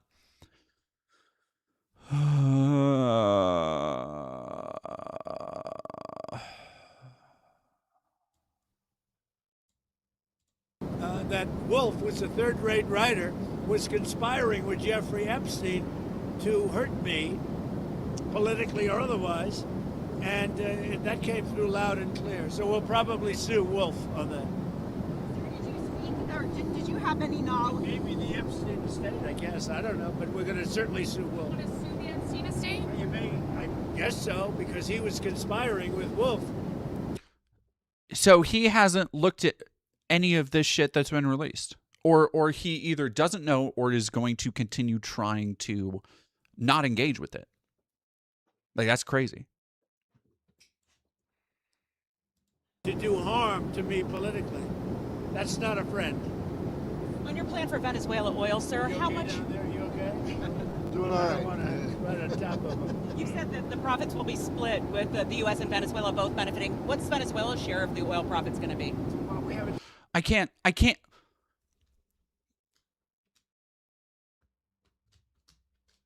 It is fucking insane to me that we have such a acquiescence from the people, the journalists that we are constantly told, oh, these are the real fourth estate. These are the ones that keeping.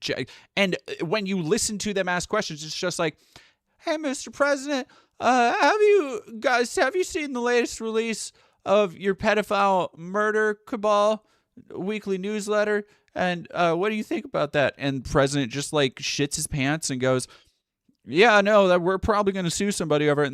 And they write it down in their little notepad. And then another person goes, Mr. President, what do you think about invading another nation? And how are you feeling? Are you going to kill some more civilians? And President goes, we'll see if I do, if I don't. Like, they're fucking useless.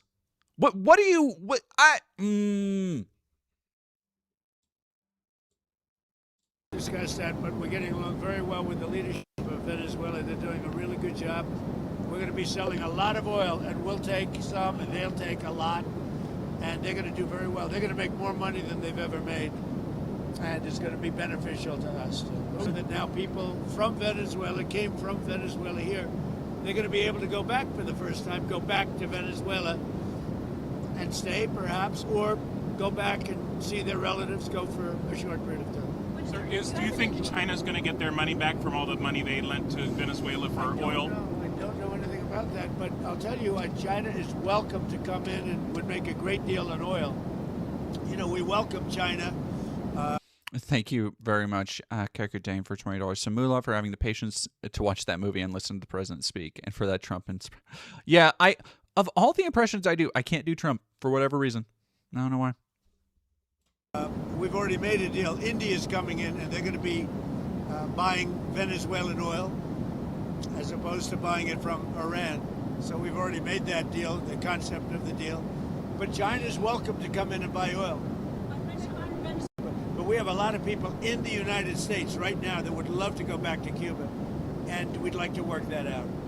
Bit about that and address critics who say that might be a little bit too large for the space. We're considering an arc that's like the Arc de Triomphe in Paris. So for 200 years they've wanted to build an arc.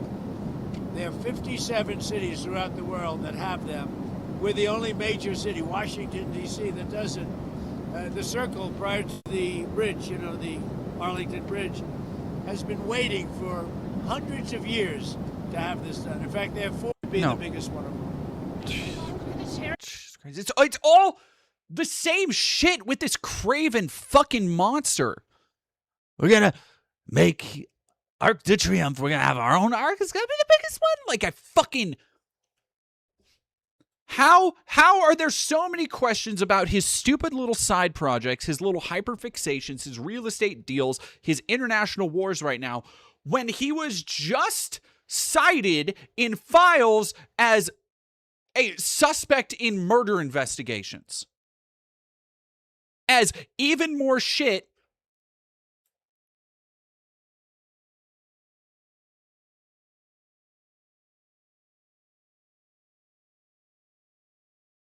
I can't fucking... Very exciting job, actually. They've been waiting for many years, just like the ballroom. For 150 years, they've wanted a ballroom. Now we're going to put up the... By the way, so I know people talked about the general strike. That was kind of overshadowed yesterday. I think more people need to start floating the idea of not fucking paying taxes this year. Like, in a mass way. Because your taxes, this is what they're going to. They're going to one of the most heinous pedophiles on the planet, allegedly, to build vanity monuments that he can put his name on. To tear down historic structures and make big old ballrooms for him and his family to have their fucking freak parties at.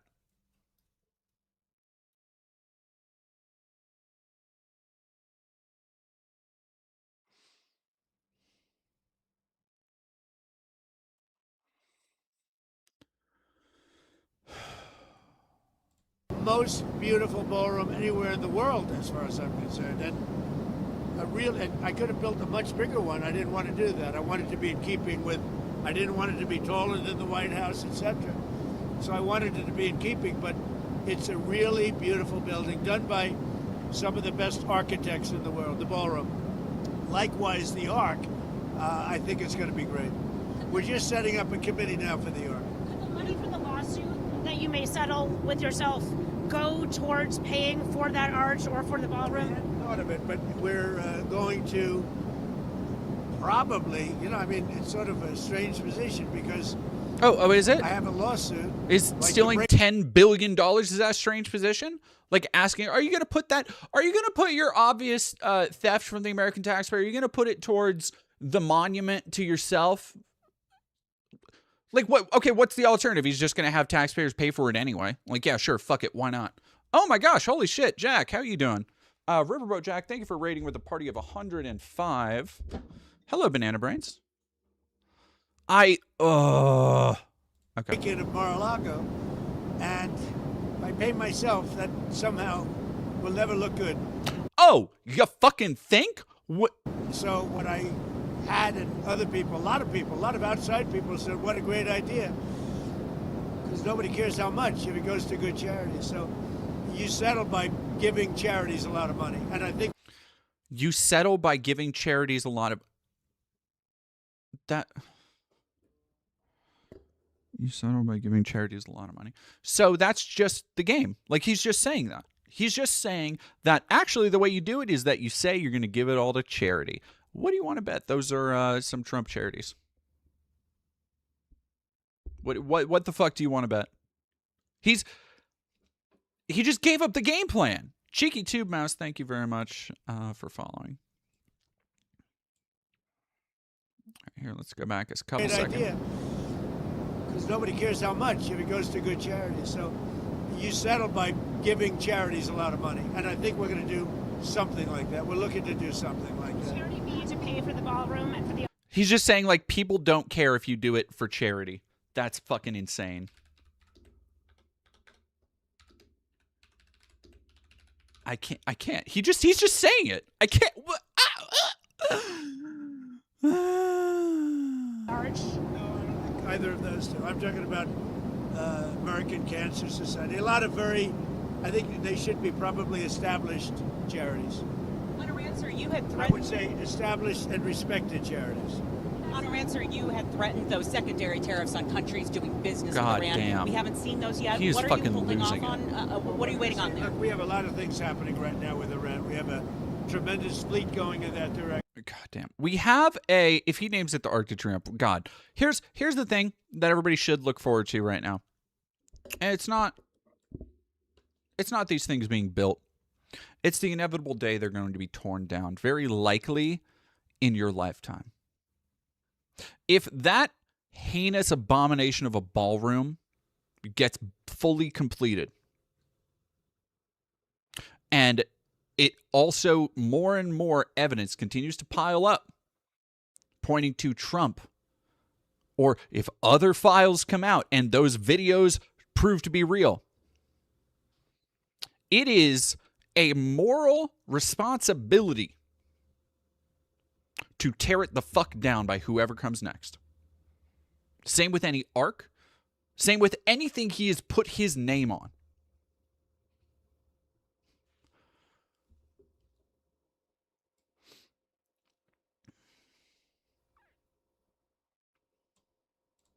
And they're talking to us, so a lot of things could happen. And the Canada tariffs, sir, that you talked about, are those coming? Canada tariffs. The airplanes. Are you talking about the airplanes? About the China deal that they did. If they do a deal with China, yeah, we'll do something very substantial.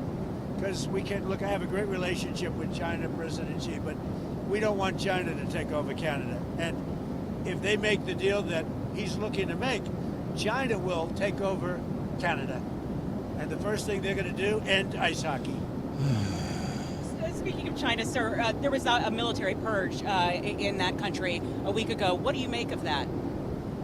Well, as far as you're talking about China? Yeah, As far as I'm concerned, there's one boss in China. That's President Xi. That's the person I'm dealing with. Are there any concerns about stability or with regard to Taiwan? I think President Xi is the boss. I watch it very closely, and he's highly respected in China. He's the boss. Go back to Cuba for 1 second. Who exactly are you negotiating with on the island? Who's the government representative there you're speaking with? In Cuba. Who are you speaking with on the Cuban side? To talk to Cuba, yeah. We're starting to do. Look, they need help on a humanitarian basis, and we're starting to talk to Cuba. Don't forget, a lot of people that live in our country were treated very badly by Cuba. And we want them to be, they all voted for me. And that's fucking Marco Rubio talking through him right there. We'd like to be able to have them go back to home to their country, which they haven't seen their family, their country for many, many decades. Do you have any updates on what's happening? I'll be able to work that out, yes. Do you have any updates on what's happening with Greenland negotiations, and have you been in contact with Presidents Macron, Starmer, some of those European leaders? Are you talking about Greenland? Yes. We have started a negotiation. And I think it's pretty well agreed to. I mean, they want us to do it. I think it's going to be a good deal for everybody, a very important deal. Actually, from a national security point of view, a very, very important deal. I think we're going to make a deal. Mr. President, back to your post on ICE protests, what did you mean when you said people will suffer an equal or greater consequence? If they do anything bad to our people, they will have to suffer. I'm sorry. If they start spitting in people's faces, punching our people, punching our soldiers, our patriots, they will get taken care of in at least an equal way. And they're not going to do that. Like, you see it, the way they treat our people. And I said, you're allowed, if somebody does that, you can do something back. You're not going to stand there and take it. If somebody spits in your face, that will not be a pleasant thing for the person that spits. We're not letting people spit in our soldiers' face as they stand at attention, and they're not allowed to do anything. If they throw... They're not soldiers. What the fuck are you talking about? Are soldiers. They're ICE agents. They're mall cop rejects. Are you out of your fucking mind? God. Bricks at a car, at one of our vehicles, that are very expensive vehicles, they're going to be met with very, very serious force. Sir, do you think it's good having lots of cameras on these kinds of incidents between law enforcement and the people? I think it would help law enforcement, but I'd have to talk to them. I'm going to be talking to them tomorrow. Actually, I think it would help law enforcement. That works both ways. But I think overall, I think it's 80% in favor of law enforcement. Who are you talking to tomorrow on law enforcement? A lot of people. Well, I'm speaking to Christie, I'm speaking to Tom Homan, a lot of people. We have it in good shape. And, Minnesota crime is way down because of what we've done. We've taken out thousands of criminals.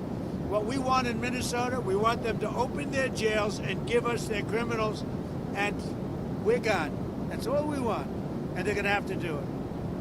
How are you feeling about Secretary Noem's handling of the matters in the last week or so? She did great. I mean, we have a closed border. We've taken out thousands and thousands of killers and murderers and everything else, removed them from our country by the tens of thousands. and we have the crime rate that's the lowest in history. You know, I didn't do the crime rate stats. They just came All right, out Joe yesterday. Kahn going up. We have the lowest crime rate in the history of our country. So how's she doing? I think she's doing well, and she's a good person. She works hard. Which is good. Tom Homan is a star. You know, he's incredible. I mean, the guy's incredible. He's got an unbelievable... Goddamn, tough, pizza again, sounds good, actually. Everybody likes. Hey, Koa.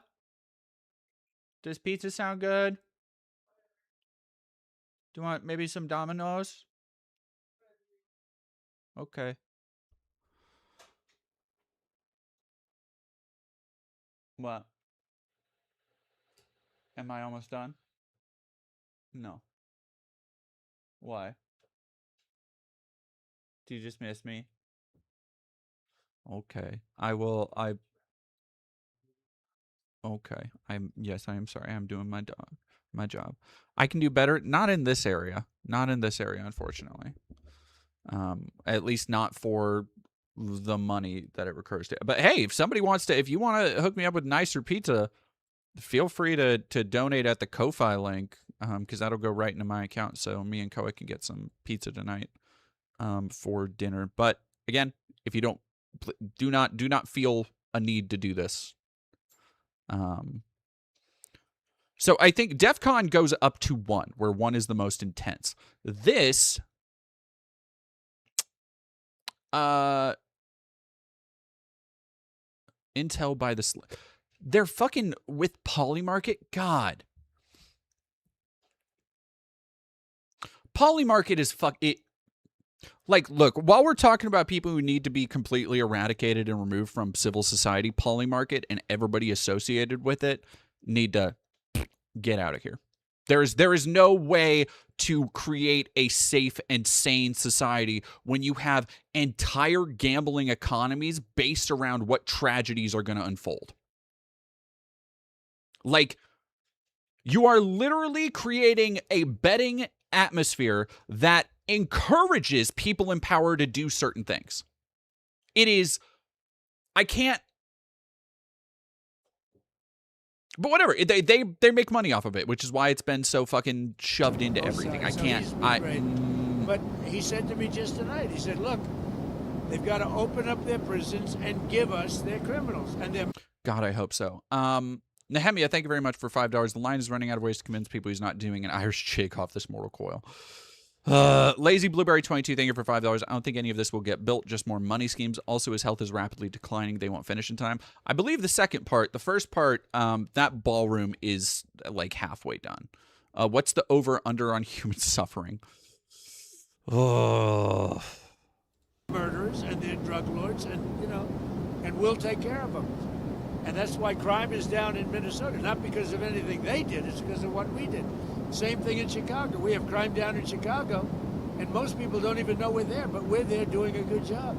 We have crime down all over the nation. Thank you very much, everybody. Thank you, sir. Thank you, sir. Thank you. All right. Let's go back really quick to the Midas Touch thing.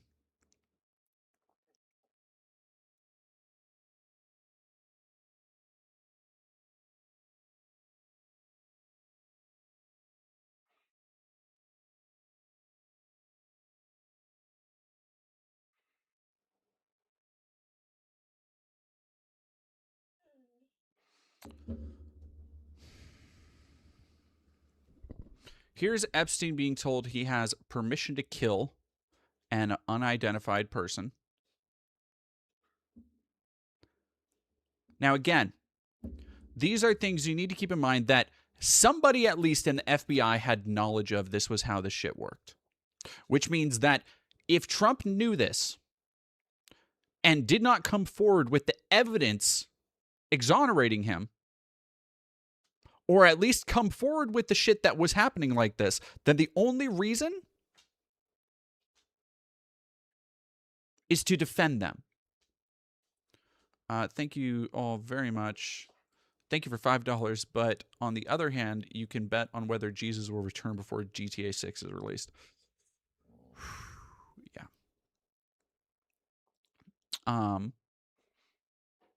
No one will lie to you and get away with it from me, he says to somebody who's redacted. Whoops is correct.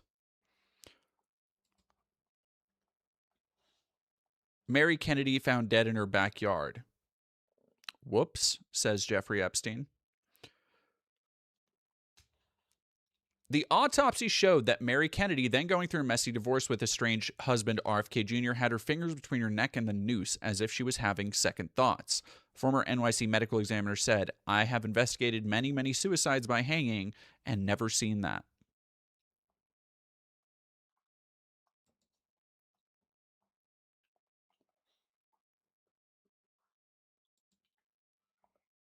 Shocking.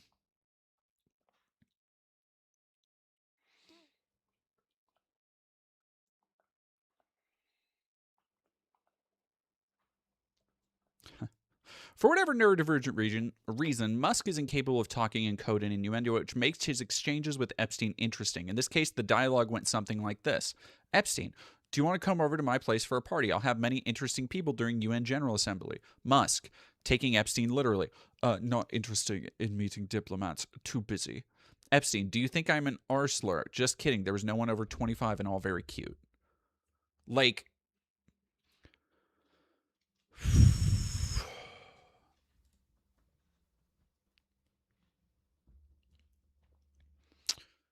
Donald Trump judges the 1991 Look of the Year modeling competition organized by Elite Model Management, featuring participants as young as 14 years old. A 2020 Guardian investigation uncovered allegations from former contestants and industry insiders that the competition was used by founder John Casablancas and others to engage in sex relationships with vulnerable young models, some of whom were teenagers. It's funny how you keep...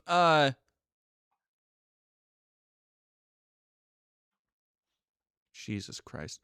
How people...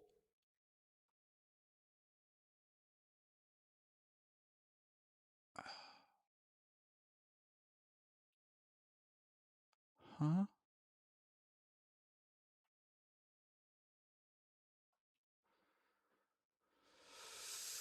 Jesus Christ. There's an entire file in the Epstein Files release that has over 12 headshots of young girls. Not a single headshot is redacted. One of the pages in the file confirms that all the girls are under the age of 18. So, I fucking...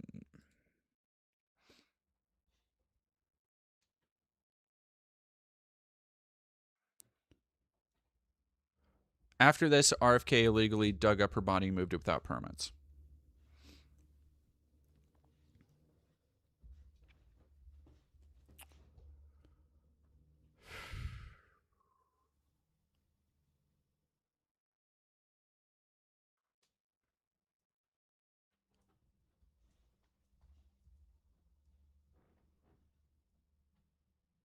When Pam Bondi is going to testify in front of Congress. What's something you want to hear from Pam Bondi during that testimony? What's something you want members of Congress to demand from her? That's a great question. We're actually going through that right now as a group. Just what is it that we want to hear? I want to know why this statement is redacted. I want to know what's in here. What does this say? We have Todd Blanche saying there's no list of names. Well, of course, we can't see a list of names here. It's redacted. We want to know why these survivors' names are out there with identifying information. Why they're just out there. They literally had one job, and it is sloppy and incompetent, and none of us would get away with doing that at any. I mean, it's literally middle school grade work.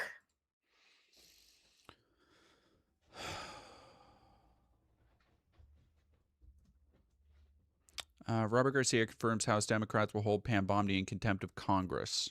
That's something in the works. Are contempt proceedings going to begin at any point? Or because I think we've heard a lot of there should be contempt, but nothing actually happening. So we actually tried to get a contempt resolution through the Oversight Committee, the full committee, and every Republican blocked it and voted against it. And so they blocked us at the Oversight Committee because we wanted to put a contempt motion on the floor. Of course, oversight Republicans said no. Look, we might try to go straight to the floor and do it. But again, there's little appetite from any Republicans right now to hold Pam Bondi in contempt. And I think that's really shameful. She's violating the law. She's ripping up the Constitution, not just on the Epstein files, but on a lot of things. But on this especially, I remind folks, look, the law that we pass in Congress is one thing, but there's also a subpoena in place that's been in place since summer. And that subpoena doesn't have all the exemptions a law has around other investigations or around interagency communication. The subpoena is very clear. All the files minus information that's obviously identifiable to protect survivors, but everything else has got to be released. We don't have it yet.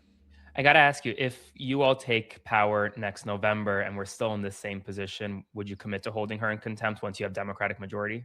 100%. I believe she'll be held in contempt now. She certainly will need to be held in contempt months from now and next year. And it's not just that. We'll subpoena every single person involved with the Epstein cover-up and scandal and get justice for the survivors. So that's, look, I hope we don't have to wait that long. We should get that done now. But absolutely, if we can't get there, in the next few months, that's where we're headed. Jesus. Good. All right, here we go. No one will lie to you. I give you permission. He apparently with Olga, he lied to you. All right, we already did that one.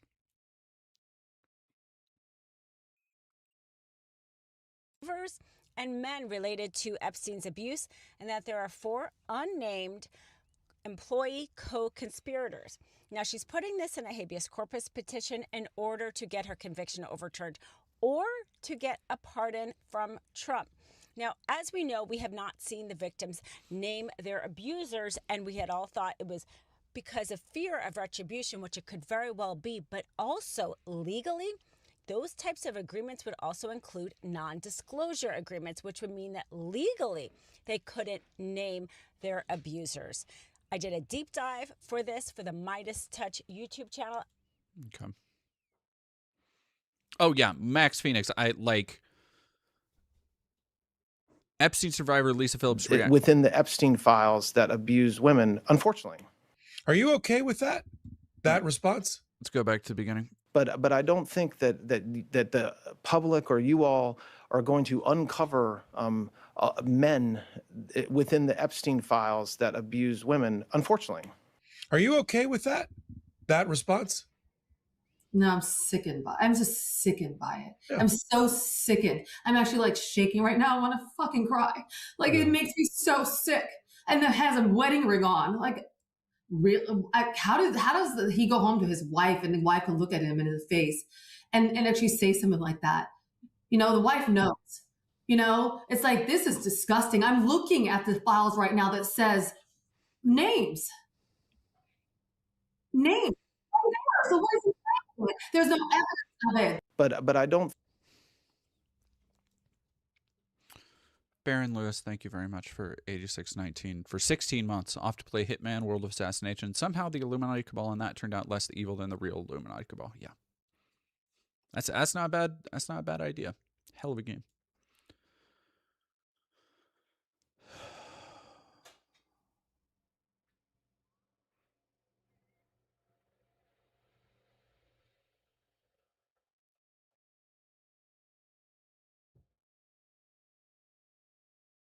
Contributor Barry Weiss, hired at CBS, emailed Epstein about a fresh shipment, said, "Pussy is low carb, and the biggest problem about becoming friends with you, the life you lead is so outrageous, yet I can't tell a soul." Barry Weiss's wife was friends with fucking Jeffrey Epstein. Dog. What evidence is there to name co-conspirators but not charge them? They entered a plea deal. That's what Ghislaine is alleging. Lady Ash, thank you for $10. What's everyone's take on Moot being in the files? Legitimate concern or just random noise? I mean, probably more legitimate concern. Like at this point, so what we've been talking about all day, and we drew some drawing lines is a little bit more assured than I am right now. But like we drew parallels to like, okay, Steve Bannon, His hands are all over this shit. He interviewed Epstein. He was still tight with Epstein. He was emailing Epstein. 2017, he had a house where drugs were being run, where porn was being filmed, where a bath was filled with acid for some fucking reason. Nobody knows why. That just went by the wayside. And also just so happened to be on the bleeding edge of taking advantage of Gamergate when it started spilling over from the poll board. So are we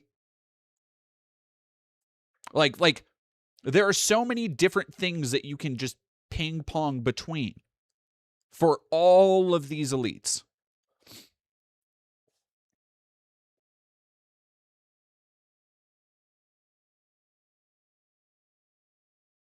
Acid, the burning liquid.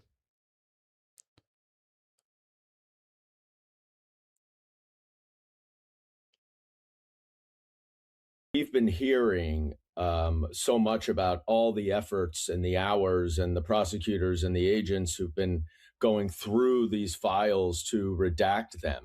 And this was after there were reports that all the way back last March, that there were thousands of hours of man hours of going through and redacting. And now they're late, ostensibly complying with the law, almost a month and a half. So for those who missed it, because I know a couple hundred people have probably filtered in and out by now. Steve Bannon had a house that was owned by his wife, but was found abandoned. That had, here we go.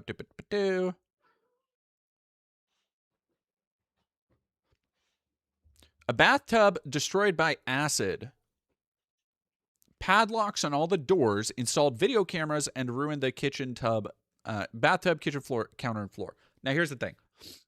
Chemical removal of blood would be a reason why you would ruin the kitchen and the floor and all that shit.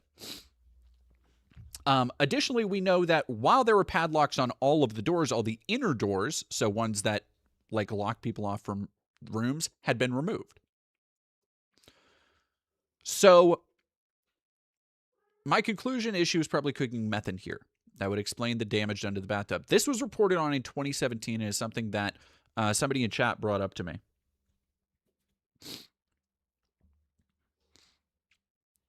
Each person gave accounts that the house was used to film pornography, had a constant flow of men, women, and even children at the house, and that blatant drug use was occurring.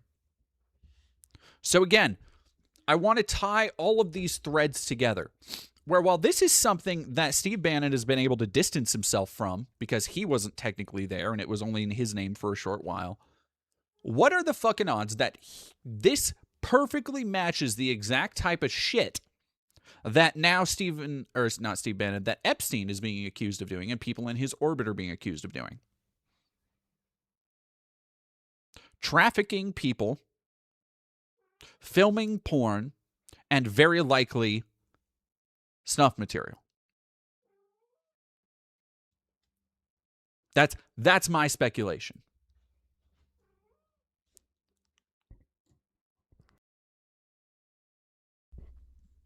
Half late because they had so much to redact, and then they come out with it and the redactions are all messed up.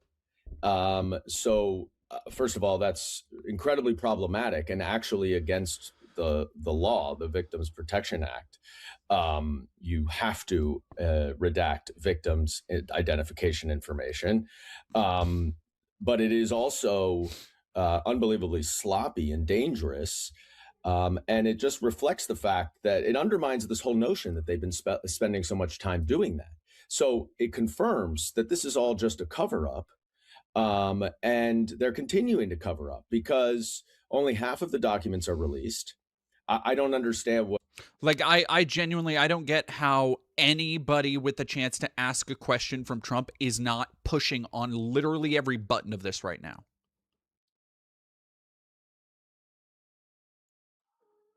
Oh, yeah, by the way, Brett Ratner, creator of that dog shit Melania movie, here's him holding a teenage girl right next to Jeffrey Epstein.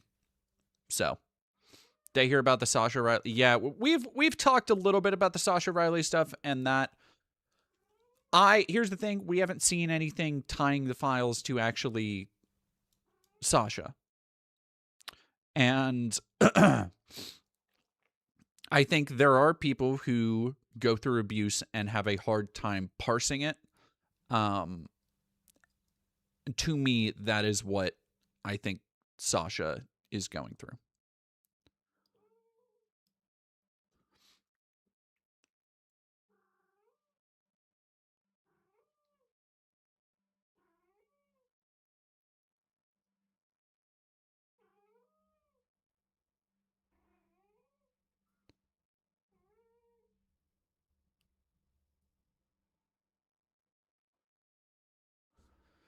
A screenshot from a FBI 302 interview with Epstein survivor Danielle Hannah Bensky. Her name is not redacted. That's a clear violation of law.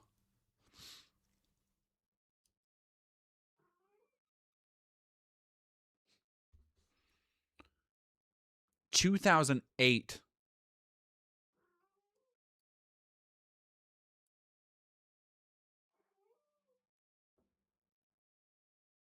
Wow. God, he's such a fucking tactless, craven ghoul. Jesus.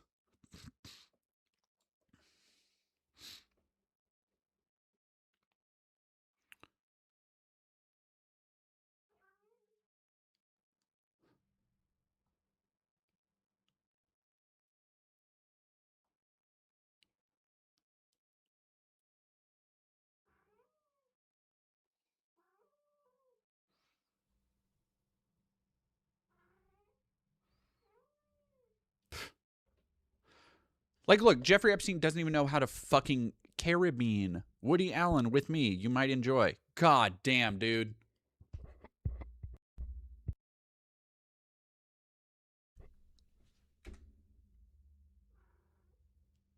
Will you come to Caribbean this Xmas? Woody Allen with me. You might enjoy. Elon Musk saying yes to chilling with Woody Allen and Jeffrey Epstein.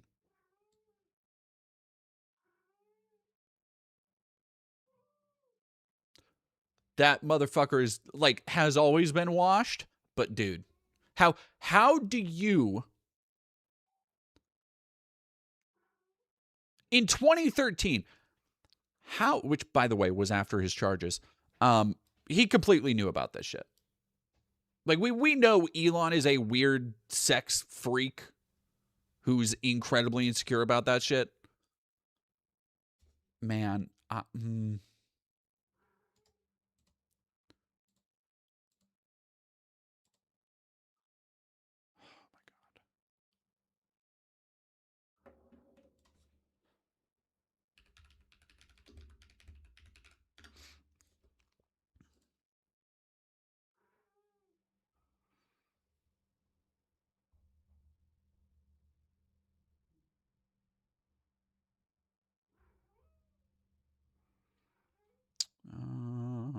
was it? I believe the House committee disclosures.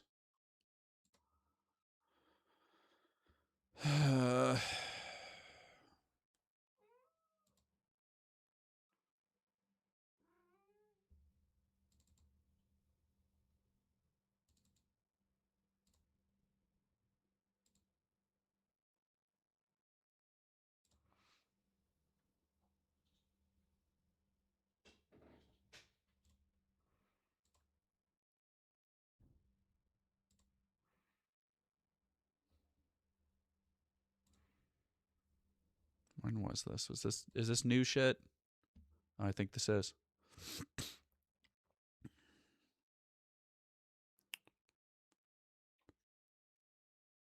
Is this the new stuff or no? If people in chat can tell me. Because I know we went through a whole bunch of stuff before.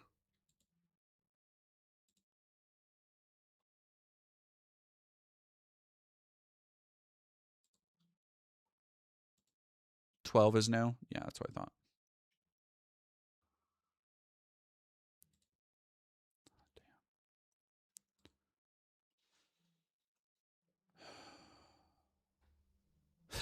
What the fuck are we USA, I believe News. What are we why are we blacking out entire pages?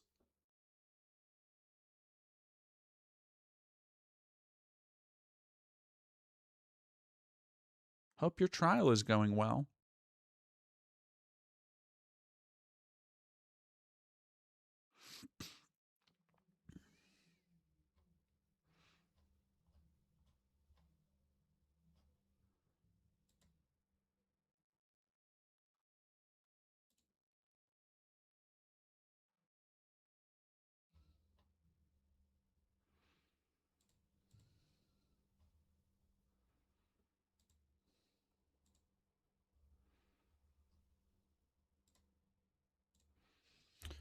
All right, they're doing this shit again. This is just random files. There we go.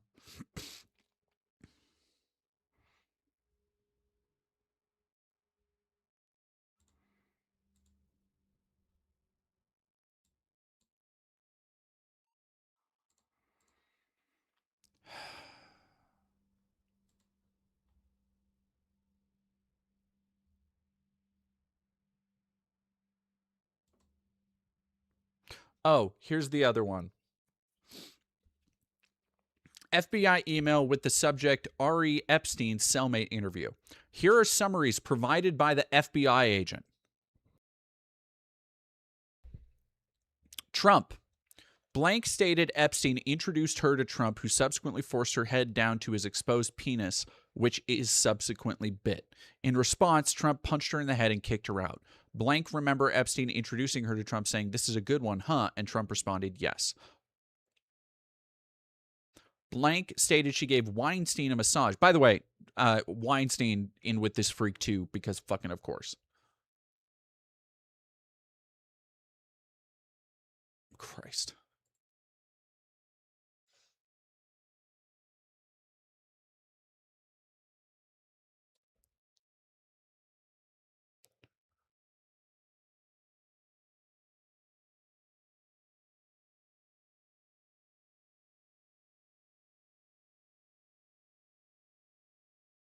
What was this? 2010?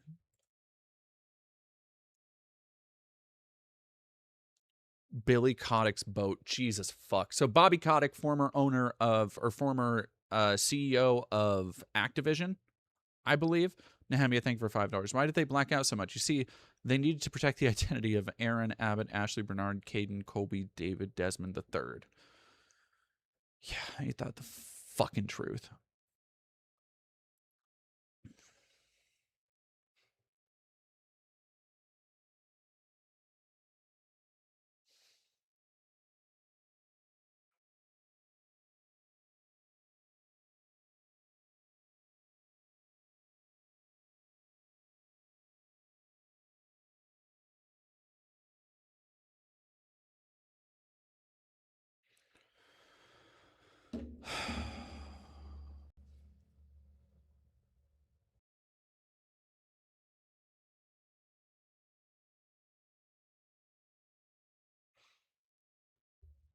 Elon also has claimed in the past from here that Blueberry, that was alleged, I believe, in the last one, and that is something, again, that does get brought up in another post. I don't remember where, though. I'm just kind of going through Midas Touch right now to see what they've been saying. Here we go.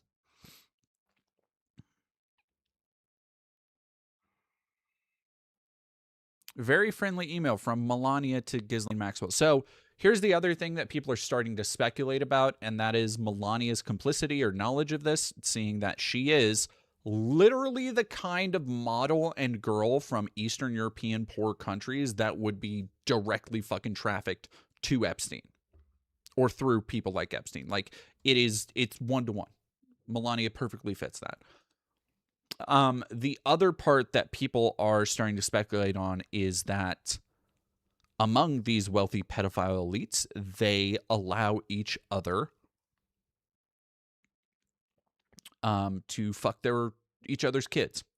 There's one allegation that a sheikh from I don't remember where let Trump fuck his virgin daughter. And that has additionally led to people speculating, and I do want to say this is speculation, but truly there's no There's no end to the depths of these people's depravity, but speculation that Ivanka was treated similarly.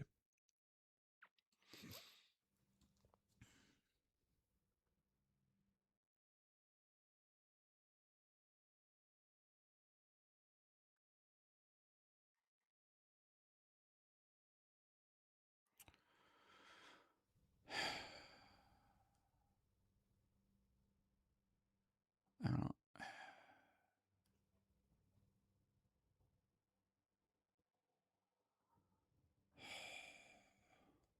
Dog Anderson, thank you for following.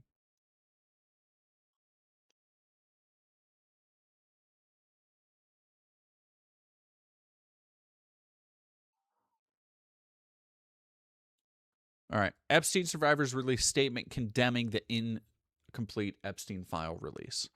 Quote, this latest release of Epstein files is being sold as transparency, but what it actually does is expose survivors. Once again, survivors are having their names and identifying information exposed, while the men who abused us remained hidden and protected. That is outrageous.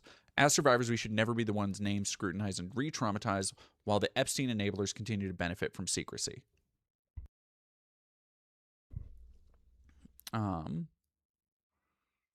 I was under the impression that several, maybe it was just Virginia Giuffre, but I was under the impression that several people had come forward saying, hey, fuck it, let people know.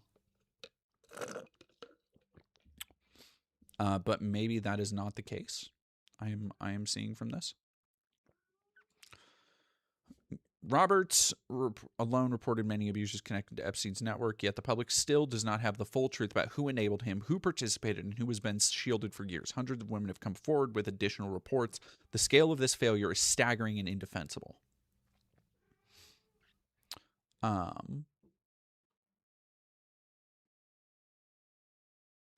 Justice Department cannot claim it is finished reading files until every legally required document is released and every abuser and enabler is fully exposed. We need to hear directly from Attorney General Pam Bondi when she appears before the House Judiciary Committee on February 11th. Survivors deserve answers and the public deserves truth. This is not over. We will not stop until the truth is fully revealed and every perpetrator is finally held accountable. This is not about politics. We hope Democrats and Republicans will stand with survivors in continuing to demand the full release of the files.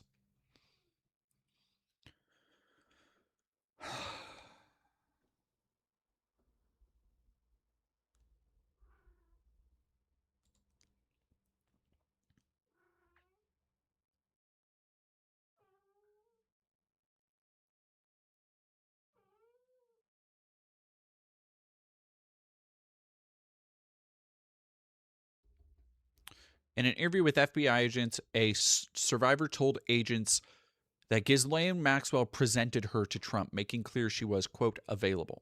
This isn't a tip. This is an FBI 302, an interview with agents.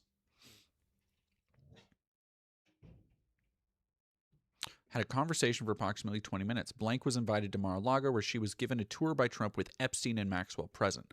Nothing happened between Blank and Trump.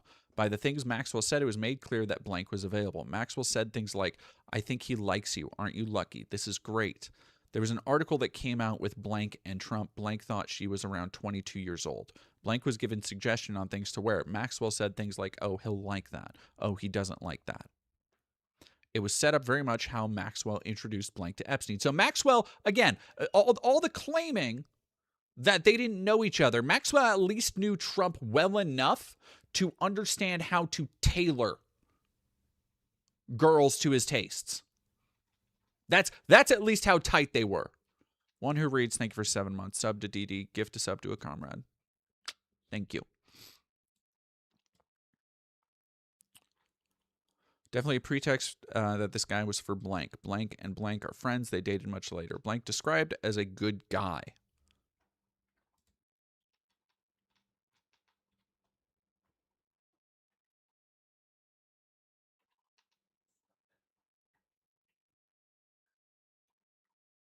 Blank has fear around Maxwell. Somebody described Maxwell as an extremely dangerous person, felt the behavior she witnessed in Maxwell as sociopathic. Guess what? This perfectly correlates to the shit that we saw in that diary where some poor girl who's probably fucking dead now was being used as an incubator by Maxwell and Epstein and talked about how she kept feeling betrayed by Maxwell because Maxwell would be so warm and interesting and loving and doting one moment, and then completely cold and detached the next once they've gotten what they wanted. Like,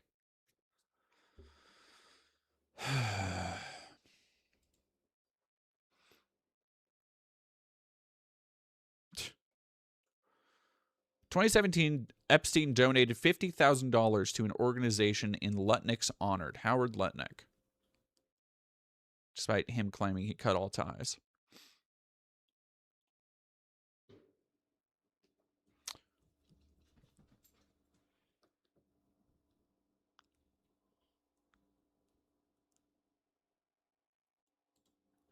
Here we go. This is from Jeffrey Epstein. Supposedly, a girl said that Donald had sex with her at my house when she was underage.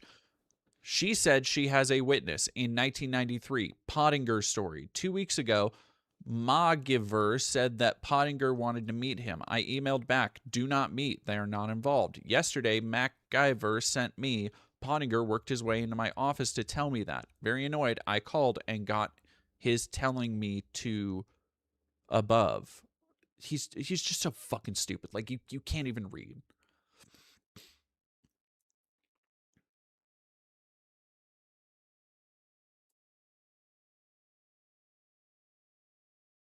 Damn. Summoner Geek, that's fucking... That, nope. Going back to the Trump shit, how would she know that is when you get high with somebody, you know how they fix. That's real as fucking hell. I knew Epstein, professionally driven, always had positive dealings with him. I don't know anything about his personal legal issues otherwise read in public reports.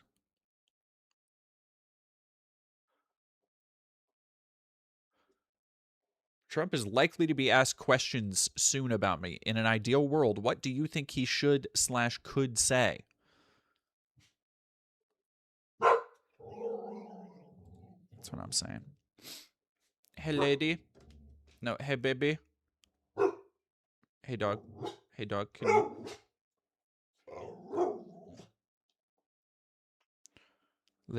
Lady does say woof.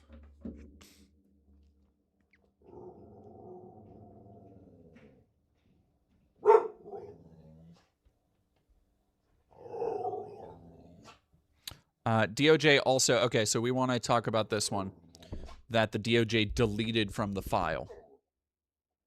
Come here, baby. Yes, there's my baby. Yeah. Oh, good pets. Yes. I know. I know. Trump Justice Department has done it again. The DOJ has just abruptly removed a document from today's Epstein file release. Excuse me. After our social media post went viral. Document contained numerous complaints and allegations involving powerful individuals, including Trump. To be clear, we do not know the extent to which these tips were corroborated or not corroborated, or whether they were fully investigated. What we do know is that shortly after the public was able to see them, the DOJ deleted the document. The public has a right to see this info and to know why it was removed, so we are publishing this now deleted document below. We'll continue to monitor and see if they republish the document.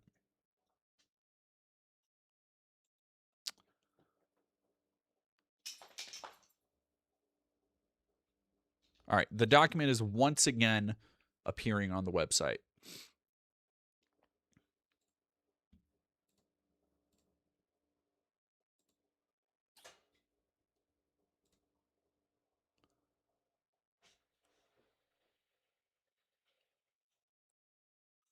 In one case, MS now found a God, they...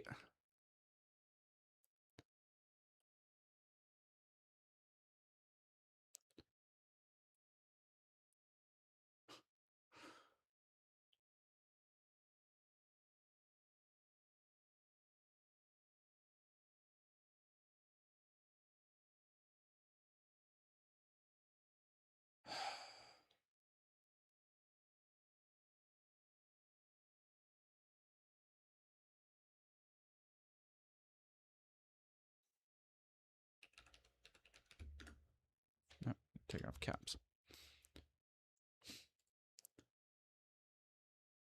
Why is there's no way the top one is my fuck God, this it's showing me my own tweets? What the fuck?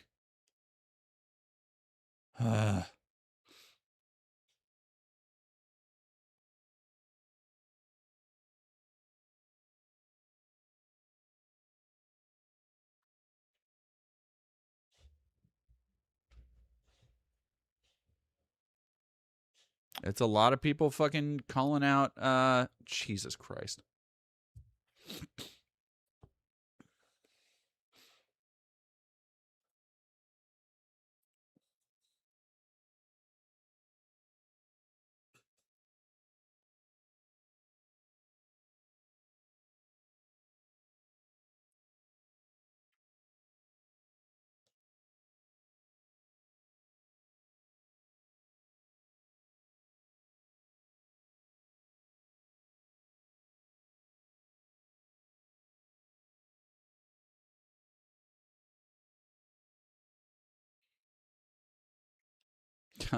When the new Epstein files were published, every single one of them said nothing.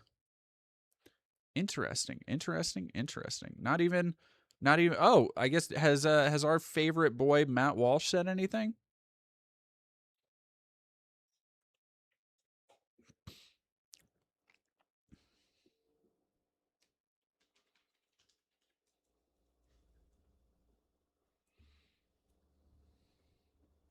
They're not going to be able to bury Trump. They damn well won't. There won't be enough left.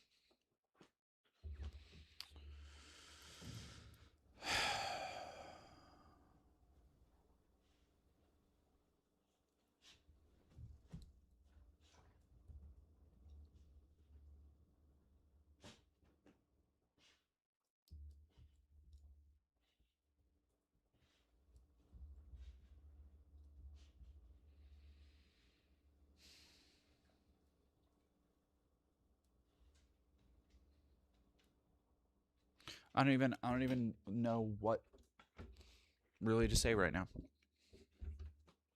I'm just so angry. That's all I can really say. I am just I don't have anything but shock and disgust, and this is not any way to live as a person, to be filled to the brim with just such hate.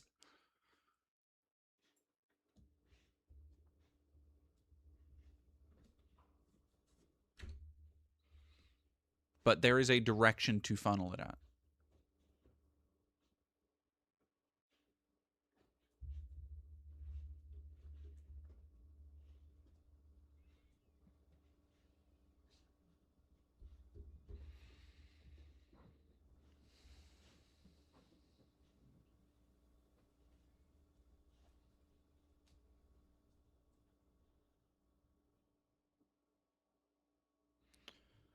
All right, chat.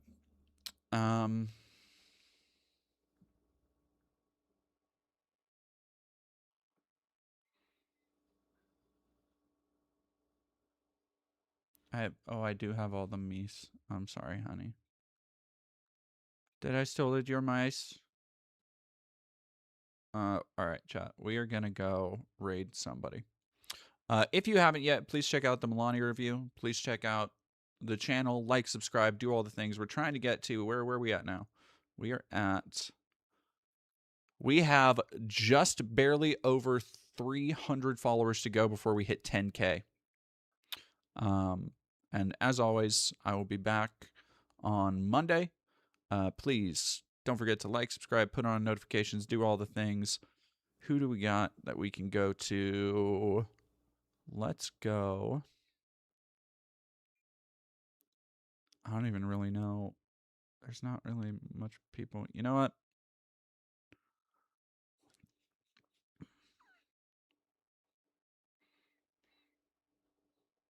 You're going to go over to our friend Ren, go say hi. Hopefully have a little bit more of a chill night and have fun over there. And thank you all very much for watching, and yeah, we'll see.